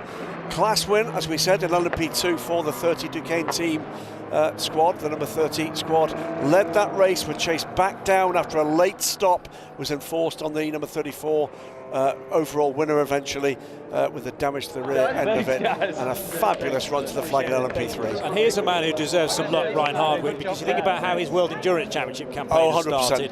Car wiped out at Sebring in one of the free practice sessions by a prototype in WC, and at Portimão there was a collision between he and Mike Wainwright, which did damage to the car. You know, and this will help him on what is a run to Le Mans. That's what this is all about. Qualified for Le Mans as a result of his success in IMSA competition in GTD, earned that place on his performances there. That programme will be run for him by Proton Competition, and this dual competition with ELMS and WEC is all part of that preparation. So this will give him a massive fillip for that 34 car. He's going to need help to get the car turned back around, for whatever reason, not moving back. No, is Louis Delatraz getting mixed up here with a WEC way of ending a race? Because I always thought ELMS, you came into the conventional pit lane entry. It looks like they're waiting for him now the wrong way. Okay. They are going to do it the WEC way, if you like. Yeah. Here comes the 16. He's not sure what he should be doing. At some point someone will tell him he's going to come in the regular way. Am I supposed to be doing that? Am I not? Make sure that you wait for the gap. Yeah, the way that Le Mans ends, of course, and the World Endurance Championship races is to send the cars past the pits, then do a 180-degree turn and come wrong way down pit road. And Louis Delatraz electing to do it that way as well. Here are his teammates, and nice to see Gilles Duquesne out there as well to congratulate Racing Team Turkey. It's a good result for Duquesne team. They've taken their class victory. Charlie Eastwood, Sally Jolic clamber on board the 34 Racing Team Turkey car, and a blip of the throttle for a couple of occasions for Louis Delatraz in true celebration, and he did entirely the right thing, because the way that the Le Mans Parc Ferme quadrant has been set up, it's ready to receive cars in the wrong direction down pit lane. So the 16 is coming in the wrong way. Yeah, that's true. The GTE car from Alessio Picariello, well, he was rather in two minds. He was. He's gone the wrong way of a 50-50 split there. So great stuff. Joy for Racing Team Turkey. Great stuff. And congratulations to Sally Jolic. He's worked hard to put this programme together. Congratulations to TF Sports at yet another class in which they've taken a win. LMP2 Pro-Am, of course, they've won in the previous era of this, but they've taken wins in GTM, they've taken wins in GT3 in the Le Mans Cup previously, and they had an overall European Le Mans Series win. Here comes Racing Spirit Le Mans, and a great win for them too in LMP3, and boy did they have to fight for it. Looking forward to seeing the expression of, I'm sure, an emotional Antoine Ducan. You're right, Johnny, it was a horrible year for them last year, all about bad luck, a bit of unreliability and contact that took away from them what had looked like it could be a very competitive season. And they come out the box fighting here. Absolutely brilliant stuff. Yeah, raced with Jean-Ludovic Foubert and Nicola Molini last year in the Cool Racing ranks, but a change of team. They often say a change is as good as a rest, and Racing Spirit of Le Mans have great pedigree in the Michelin Le Mans Cup, having taken the title last year with Tom Dillman and Alexander Matschul. Goodyear caps offered to Louis Delatraz, together with a towel and a well-deserved bottle of water or two. And there'll be something a bit more spicy to crack open in a second on the podium. What about this overtake, though? To take the race lead on Neil Jarni, no less. Yes, Jarni might have been slightly compromised by the Ferrari, but how much confidence did Louis Delatraz have in the setup of the car, considering we were 3.5 hours in to an endurance race? That was the reaction from Sally Jolic as well, how much it meant to the Istanbul man. A couple of world-class overtakes in that car this race, one from Charlie Eastwood, one from Louis Delatraz. They had to fight for that win, and that's what you want to see in any race. And a European Championship level sports car race, that was a move that is justified by the win at the end of the day. So let's take a look back An incredible race, so many different layers to it, and unfortunately I'm not going to enjoy describing the start of the race to you again, because we had far too many damaged, particularly GT cars, but also the WTM Duquesne, which got absolutely walloped by the Aston Martin of Jens Moller. First few cars in LMP2 squeaking through turns 1, 2 and 3 successfully, and a good start by young superstar from Japan, Marino Sato, but this was the carnage much further back. Leo Weiss in the Wochenspiegel Team Monschau car broadside, and Jens Moller leaping on the brakes as quickly as he could, but these are big heavy GT cars and they're just not going to stop in time. Look at the damage as well for Dragon Speed and Team Virage afterwards. We lost Christian Ried in that incident too, in the 77 Proton Porsche. He would take no further part. Dicing early on in the GTEs began in anger. Great scrapping between Johnny Lawson and Ryan Hardwick. This was a clumsy moment for Laurent Hoare, spinning the then leader out, and Hoare wasn't even on the lead lap at that point. He was trying to get a lap back on James Allen. That would leave the Australian partially in the gravel and unable to rejoin the race because the rear Goodyears were embedded in the stones. Really good overtake there from Nicolas Lapierre on Mathieu Vaxivière. This was the Charlie Eastwood one we were talking about on the same car. So both of the same cars involved, in fact. It was Richard de Guiras being overtaken by Charlie Eastwood. Ultimate up the curb at Repsol corner would clean out Martin Rump and chuck him into the gravel in the number 93 Porsche that Michael Fassbender did 2 excellent opening stints in, but sadly for the Estonian that would be a huge delay. Then Jean-Denis Delatraz, the father of Louis, very unhappy with the news that they would have to pit their car number 34 for a replacement of the rear deck, and this was TF Sport and Racing Team Turkey going into action. Less than 10 seconds it took them to do it. It cost the car about 35 seconds all told, and that would put Neil Jarni back into the lead of the race. Gilles Duquesne thought a first win maybe for my squad for the first time in a long while, but that didn't count for Louis Delatraz's charge. And how about this overtake from so far back into turn 7 and through the kink at 8. The Swiss on Swiss action there to take the race lead, and subsequently an overall victory for an LMP2 Pro-Am lineup that would include Sally Jolich and Louis Delatraz jinking over to the right-hand side to take victory. Duquesne team do win their class, Racing Spirit of Le Mans and Proton competition also winners. Well, we're going to get to the podium celebrations very shortly. There we finally get the GTE car, so we're going to have a rather unusual post-race photograph with 3 cars pointing in one direction and 1 pointing in the other direction.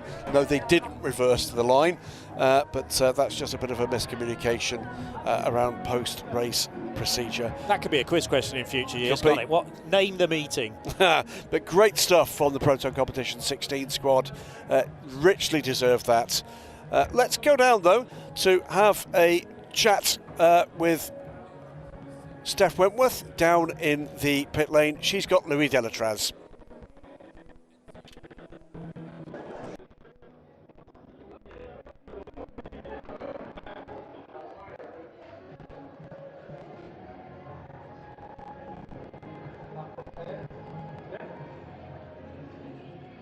Thank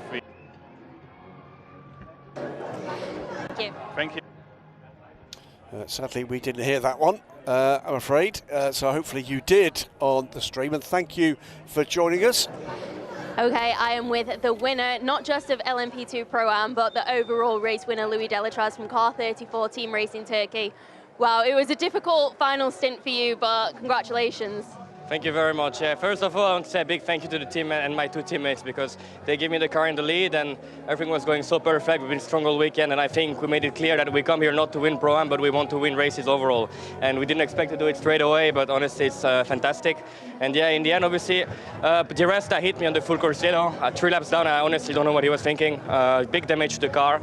And I have to say the black and orange flag just after a pit stop was a very silly decision from race direction, and I'm not happy at all, but I mean, we showed it with pace, we made it work, and we won. So I hope, yeah, we will turn the page on that, but not really happy on that decision. And it was your birthday yesterday. Is this what you wanted? This is a good birthday present for you? It's an amazing birthday present. I mean, we celebrated my birthday yesterday, had a good cake and good fun. And I mean, to come here with a win. Also, I don't know what's with Barcelona, but last 3 years, the ELMS races, we won it here. So pretty amazing succession. So we will keep pushing. And your third win in Barcelona in a row, so congratulations. Go celebrate with the team. Thank you. So there we got an answer as to where the 34 car picked up the rear damage. Paul Di Resta's 23 United Autosports car under full course yellow as well. So at least that was the report from Louis Delatraz. We haven't got the ability to give Paul Di Resta a right to reply, but you had already picked out some damage on the front of the 23 car as well. Here's the overall classification, provisional at this stage, 140 laps, but it's a Pro-Am car that takes victory. Racing Team Turkey from the Duquesne team, P2 winners. Two more Pro-Am cars, AF Corsa and Cool Racing, 83 ahead of 37, and then the 65 of Panis Racing completes the overall top 5. LMP3 is won by Racing Spirit of Le Mans and car number 31 from Cool Racing's 17 P3 entry into Europol competition, making an all Ligier top 3. And in GTE, it's a Porsche win for Proton competition. Alessio Picariello bringing that car home after 2 really good opening stints from Ryan Hardwick in the 16 sky blue and black coloured car. The Formula Racing crew returning after something like 8 years away. Conrad Lausen completing the race there in car 50. They get second place ahead of the 66 JMW Motorsport crew. So good points haul for JMW and Jim McWhirter's team. They took a first pole in a long time yesterday and translated into a podium. And we're going to see those podiums very shortly. That's got Perodo there. Big wide smile. Overall podium, remember, for the 83 crew. Lots of new look crews this year and some trios I'm sure we're going to get familiar with as he just does a little bit of housekeeping on behalf of Mathieu Vazevier. Proud of his racing team, his racing efforts, his colleagues. Francois Perodo, Mathieu Vazevier, Ben Barnicoat, the 83 car, come home third overall, second in LMP2 Pro-Am. They'll have 2 trips to the podium in this run of ceremonies. It is the Duquesne team squad. Richard de Giras, Mignoggiani,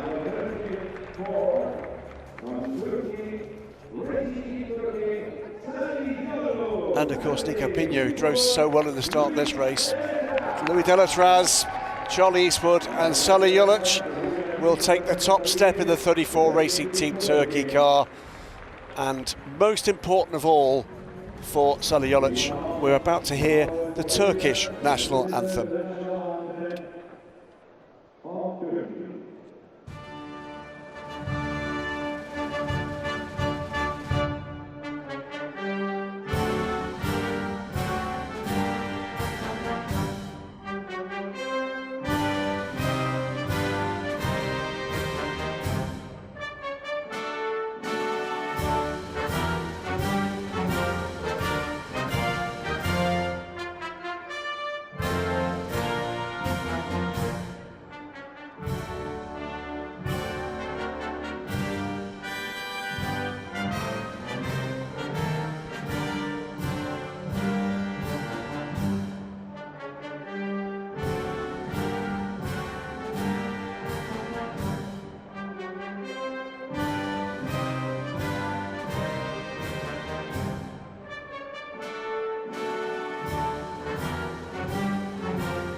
Two-thirds of that driver lineup were Pro-Am champions last year, Sully Jolic and Charlie Eastwood with the Racing Team Turkey squad, and now they take a first ever overall victory, I suppose, for that team. Well, how many other Turkish teams have taken a win in the European Le Mans Series? Well, none is the answer. And bear in mind that Sully Jolic was the first Turkish contender at Le Mans. It just moves forward, doesn't it? Yeah. Great effort. Car always looks stunning. What impressed me just as much as the performance from all 3 drivers, the confidence they had in that car. And in a class like LMP2, that pays massive dividends. If you've got the confidence to make the moves when they become available, it's so tight, that can make all the difference. So Louis Delatraz, Sally Yolic, Charlie Eastwood trying to get their champagne corks out as quickly as possible. It looks like they've lost that race compared to the third place finishers of AF Corsa. Boy Barnicoat went early, I think. Well, maybe. Stewart's inquiry on that one. But it's been a thirsty afternoon with temperatures hovering just above the 20 degrees Celsius mark, but much, much hotter than that down at track level, north of 40 at times. And if you were doing a double stint, particularly in one of the warmer GT cars, you will have earned a drink or two for later on. We'll do the GT podium in a short while, along with LMP3 and some separate LMP2 podiums too. I think we might get separate LMP2 podiums. We're waiting to see. This is the overall podium, remember. It is 2 LMP2 Pro-Am cars on the overall podium, first and third overall. Well, let's hear from the LMP2 class winners. It's the Duquesne Team 30 team down with Steph in pit lane now. With LMP2 champion car 30, the Duquesne team. Renee, it was a difficult race for you. There was quite a lot going on and you were in the lead for quite some time and then not. Tell us about it from your perspective. Yeah, it was quite a tricky race. There was a lot going on in the beginning, some safety cars. We struggled a bit in the beginning with getting the tires up to temperature and up to heat, but then all went well. I think we didn't have the fastest car today, but we stayed out of trouble all the race, so we had a really clean race, no mistakes from the team, and that's where it's counted. And yeah, we had a very clean one and good race. Good start. And you learned a lot from this race. Obviously, you guys were running quite up at the front for a lot. Will you take that information onto the next race? Yeah, that's true. We had a quick car, also in the qualifying. We missed a little bit of race pace, maybe just the last bit, but we keep working hard, and we'll see for the next race if we can still improve a bit. All right, well, congratulations. Thank you. Thank you. And that next race is a number of months away now. It'll be at Le Castellet in the south of France during the month of July. René Binder starting that car then with a double stint, and then Nico Pino, the Chilean, with a couple of back-to-back 25, 26 lap stints. Neil Jarney then taking over and actually being sent into the lead because of the late pit stop required to fix the car, Racing Team Turkey 34, but he could not hold back fellow Swiss Louis Delatraz. And we had near carbon copy moments actually. Charlie Eastwood on Richard de Guiras at turn 7, and at the very same corner, maybe about an hour later, that stellar overtake from Louis Delatraz in his recovery mode to get ahead of Neil Jarney. Yeah, cracking stuff all around. Next up is going to be, I think, the LMP2 podium. I think we'll keep an eye and see what appears here, which gives us a chance to welcome the efforts of some of the other crews that have entertained us through the afternoon. One of the crews we're not going to see on that podium, I think we should just reflect on for a moment, is the Algarve Pro crew, the 25 crew. Deserve better, I thought, from that. Yeah, 100%. But, Clash, EDEC Sports. There is Lance Hurt with Paul Lafargue and Paul Chatin, and another aspirant future member, I'm sure, of the EDEC Sports squad in third. For this is the LMP2 class podium, remember. Then Panis Racing, Benitez, Manuel Maldonado. And also the 65 car, Tijmen van der Helm of the Netherlands. But it's actually an all-French tricolor podium for the team entries, and here comes the third of the French teams, but they are the winners. Second time on the podium from the 30 car, Nico Pino, René Binder and Neil Jarney. And it will be the national anthem of France for the winners Duquesne.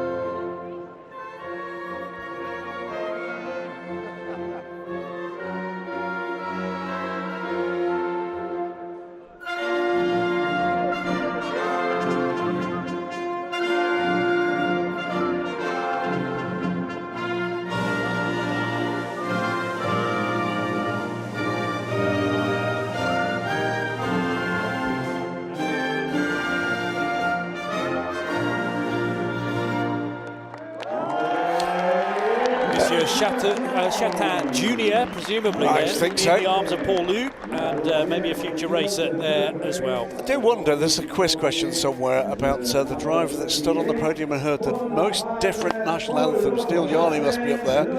Rebellion Racing with Switzerland, and here with Duquesne, of course, with France. I'm trying to think if he had not a win with the UK team, but of course with Porsche and Germany.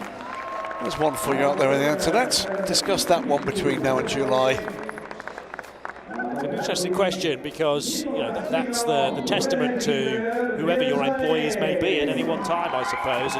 And drivers like who share the 34 car will very much enjoy hearing the Turkish national anthem, but it's not their country that they come from, Charlie Eastwood and Louis Delatraz, but it's the priority to win for that particular team. If you've been around the block, so to speak, in and amongst all sorts of different outfits, then yes, you will have listened to perhaps half a CD's worth of. Almost certainly.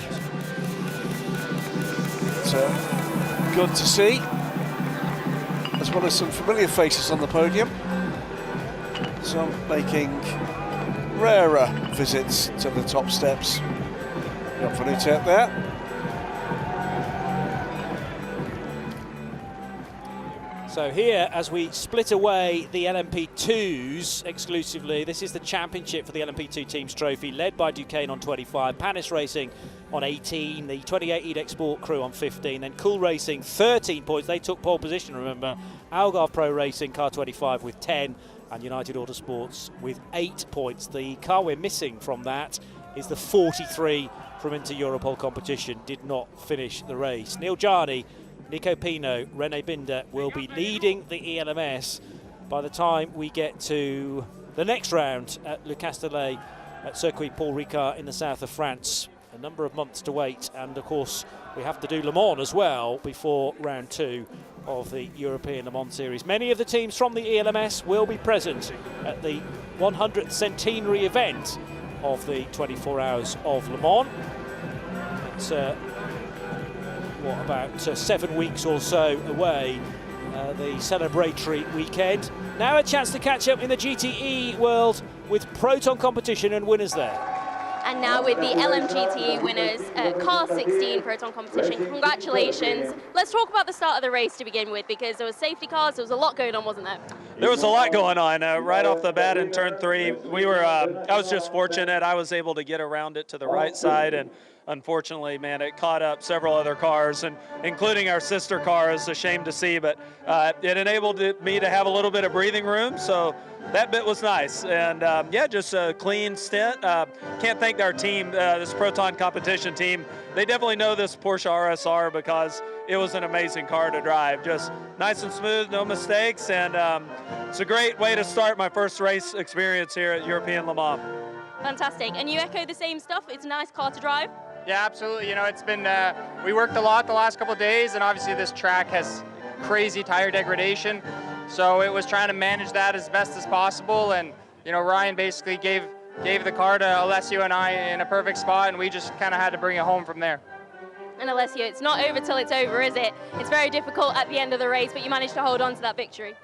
Yeah, I mean, it was, I have to say we were lucky. One more lap and we would have lost it. So yeah, I was really struggling at the end. I don't know what was the issue. If it was the rear left tire, or whether the differential, which was broken, but it was like I was on ice. I couldn't push at all. So I was like, please, a full course yellow, or just, leave me alone. But no, like my teammates said, it was a tough week, but we worked well together. First time we worked together, I really enjoyed it. I'm really happy about this first race. All right, well, congratulations, guys. Thank you. Thank you. I have to say, we'd actually missed that problem for Alessio Picariello late in the piece. Ryan Hardwick, you heard from first of all, Zachary Robichon in the middle, and then Alessio Picariello, who's very, very happy to get the car home. Obviously, there was that element of confusion as to which side of the pit wall he needed to go. Maybe it was because the car was really struggling. Only won it in the end. 1.4 seconds. By 1.4 seconds from Formula Racing. Yep, the father and son. It's Mickelmack plus Conrad and Johnny Lawson, and then the JMW Motorsport trio.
winners Ryan Hardwick, Zach Robichon, Alessio Picariello for Proton competition. Second place, Johnny and Conrad Laursen together with Mikkel Mack. And third position, as Graham mentioned, the J&W Motorsport trio of Martin Berry, the bronze, Lorcan Hannafin, silver, and John Lancaster, who did the final stint as the gold-rated driver to make sure the car finished on the podium. But a much narrower winning margin for the 16 Porsche than we would have expected. Good race in GTE, more promise to come with the hopefully fewer eliminations in turn 2 from that one doled out, all luckless as they encountered a LMP3 car broadside across the road. But great win there for the 16 crew. Ryan Hardwick, I'm sure, thoroughly enjoying it and breathing a sigh of relief as well after what's been a tricky start to the season, most of which not of his own making. And the Proton crew with that 16 car will now have to make sure the car's good with weight, because it'll carry an extra 30 kilos of success ballast by the time we get to the Castellet for leading the championship and for winning this particular event. Well, Ryan will be seeing more of that car. The car will be on the truck tonight and heading towards Belgium, because this is the one of the single car of the Proton fleet that does double duty with the LMS and the FIA WEC. So that car will be next week number 88 in the FIA World Endurance Championship. It's Johnny Laursen, still forced to be reckoned with in Ferrari 1 Mate Racing as well, now in GT Racing, and takes a podium position. Here are the points then. After just one race of 6 this year, Proton competition lead by 7 from Formula Racing's number 50 Ferrari and the J&W Motorsport 66, that car that's done so many races in ELMS and at Le Mans. Iron Lynx, 12 points for them, the 60 Porsche. Spirit of Race 55, that's the Duncan Cameron car with Matt Griffin and David Perel, 10 points ahead of 51 AF Corsa, 57 Kessel Racing and the rest. And Picariello, Hardwick, Robichon sharing the GTE Drivers' Trophy lead then after the first of 6 events, ahead of the Laursen father and son duo and Mikkel Mack. John Lancaster, Lorcan Hannafin, Martin Berry will be on 16 points with their pole position yesterday.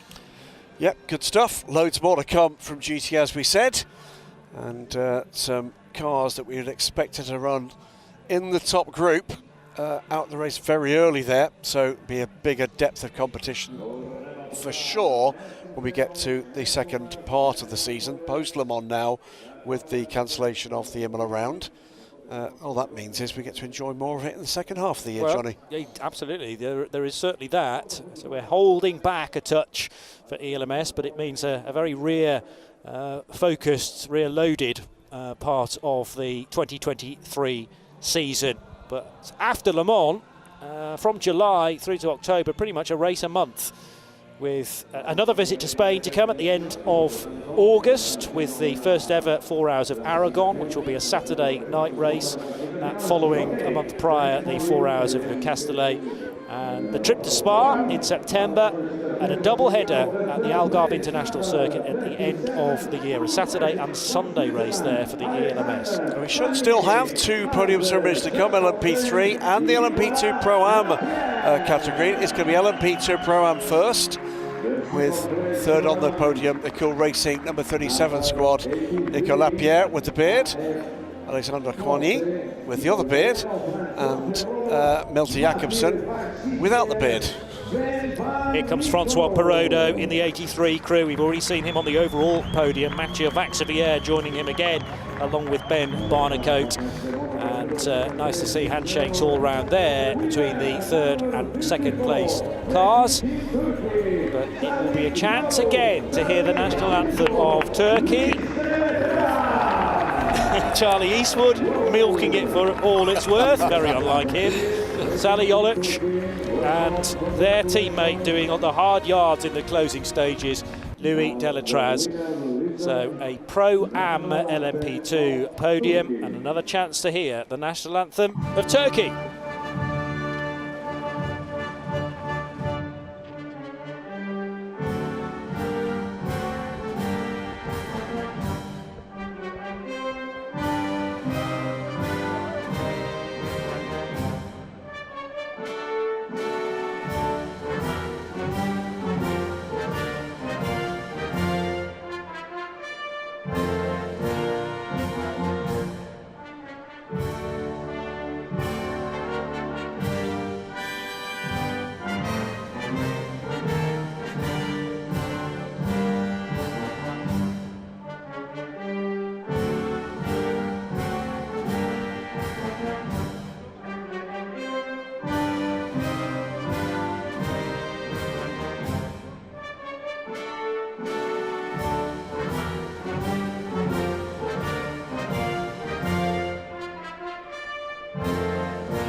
Well done again to Racing Team Turkey, a second podium and a chance for another set of trophies and more champagne, perhaps. Crucially, those trophies will be presented in a moment or two. But I think we're set again for a really close fight in LMP2 Pro-Am throughout the course of the year. Yeah. There are several teams that didn't show their potential today. Indeed, and we've said all weekend, haven't we, the quality in LMP2 across the board, but almost particularly in LMP2 Pro-Am, and that one was just set up from the start, wasn't it? Two things set that apart. We did have the early safety car that did close up the field, allowed the bronze drivers to perhaps stay on that lead lap, but the second thing we saw was a number of those bronze-rated drivers just driving their socks off. Yeah. Brilliant stuff from all three of the bronze drivers on this podium. Great welcome back to Alexandre Coigny this year.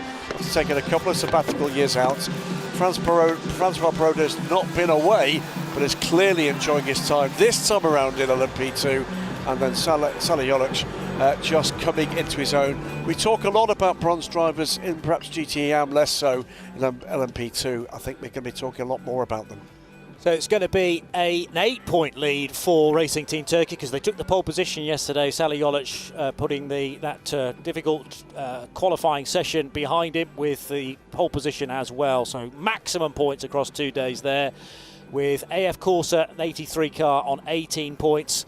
Drivers involved, Ben Barnicoat, Francois Perrodo and Vaxavier in the 83 car, and Charlie Eastwood, Louis Delatraz, Salih Jolic, who will lead the championship heading to Le Castellet in July. Alexandre Coigny, Malte Jakobsen, Nico Lapierre in that car in third, with in fourth position Matthias Besch and Rodrigo Sales, joining Ben Hanley in the 24 Nielsen Racing car. We'll cycle through all of the other drivers. Andy Merrick, Daniel Schneider, Nelson Piquet Jr. picking up a point for their 10th place finish. So that's the LMP2 Pro-Am Drivers Trophy and how things stand after one race. And we just have one more podium to bring to you, and actually a chance to catch up with the LMP3 winners for Racing Spirit of Le Mans. So straight to Steph Wentworth for some reaction from their crew. And I'm here with the whole team for Racing Spirit Le Mans, car 31. Guys, tell me, I'm sure that was an amazing race for you. Sure, it must feel good to have that LMP3 win. Yeah, it's the first race for the team in ELMS, so we're happy to take the win. It's a beautiful start of the season, so let's continue on that way and we see at the end of the championship. Yeah, and it was a long race as well for you guys in LMP3. There's a lot of cars up and down the grid all the time, but you came away with the win in the end, so it's all positive. Yes, it's been a very long race, and good job for Antoine. It's big stint, and a good start for Jacques. I am very happy for the team, and it's an amazing story. I am very happy for us. Congratulations, and obviously you can take all of the information that you have, all of the data to be even better next time. Are you excited for the next race out in Paul Ricard? Yes. Thank you very much. I am the best driver with me. Well, congratulations to you all. Go celebrate. Thank you. Thank you. Jacques Wolf from the 31 crew, along with Antoine Ducin and Fabien Michal, and they were really made to work for it, particularly that closing stint from Antoine Ducin, because the pressure from Marcus Siebert was there for all to see. Third position then for Inter-Europol competition with their number 13 car for Miguel Cristobal, who started, Kai Aski and Wyatt Bricacek. Second place to Adrian Schiller, Marcus Siebert and Alejandro Garcia in the number 17 Cool Racing car. But the trio that we have just heard from chatting to Steph are Jacques Wolf, Fabien Michel, who took the middle stint, and Antoine Ducin, a double towards the closing stages, and it was him who really had to work for it. Huge credit to Antoine Ducin, and takes something to bounce back from a truly dreadful season last year, almost all of which was not of his or the team's making. And Ironman stint reflected by his teammates there, and brings the win and the points haul for Racing Spirit of Le Mans.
A wave from Bibendum as well to the left of Schott. This is the only Michelin shod category, of course, a single tyre manufacturer in all four classes, in fact, but Michelin looking after LMP3s once again in 2023. And well done to Jacques Wolf, Antoine Duquin and Fabien Michal, just about pipping it over the fellow Swiss squad of Cool Racing. But Cool are going to be strong this year. Will it finally be a title season for Inter-Europol competition? Because they alone know that they deserve one pretty soon. But who knows, we've got a long, long way to go and 5 more 4-hour races. Well, storylines galore coming here from Barcelona, Johnny, and there are bound to be more and different ones when we get to the next round after Le Mans 24 hours. Lots more sports car action to come, of course, before then with the FIA World Endurance Championship, the Le Mans 24 hours itself, with the support races that go with that, and then another 5 4-hour races to come before you and I at Portimão at the end of the year can call who is going to be the European Le Mans Series champion, championship winning teams overall and in the classes for 2023. Amazing stuff. So here are the celebrations that can really begin in anger. LMP3 team's trophy looks like this. Racing Spirit of Le Mans lead by 6 points because of Cool Racing's pole position yesterday. So Racing Spirit of Le Mans on 25, Cool on 19, Inter-Europol on 15, followed by Euro International, Nielsen Racing, RLR, Ultimate already in the points, Team Virage. In fact, both of the RLR M Sport cars will take points from Barcelona. Antoine Duquin, Fabien Michal, Jacques Wolf into an early championship lead ahead of Adrian Schiller and Garcia and Siebert, Kai Aski, Miguel Gustavo, Wyatt Brychacek featuring on the podium. Adam Ali 4th, just missing out on the top 3 finish with Matt Bell and Tony Wells and Ryan Harper Ellum. And you've got Jack Manchester, James Dayson and Valdemir Eriksson in 6th place in the championship. The rest of the points scorers, including from DKR, Alexander Bukantsov, James Winslow and Pedro Pirino. Yep, 36 of our 42 starters made the finish. You wouldn't have bet on that, would you, after that first couple of corners? But after that, remarkably clean. So it's been quite a day here at Circuit de Catalunya, Barcelona. My thanks to Steph Wentworth, working very, very hard down at Pit Road for all of the in-race interviews and podium reaction. To Graham Goodwin of dailysportscar.com, keeping me, Johnny Palmer, on the straight and narrow just about. I hope you enjoyed that. It was a race of many different layers, but it's a win for a Pro-Am team for the first time ever. We'll see you at Le Castellet in July. Bye-bye for now.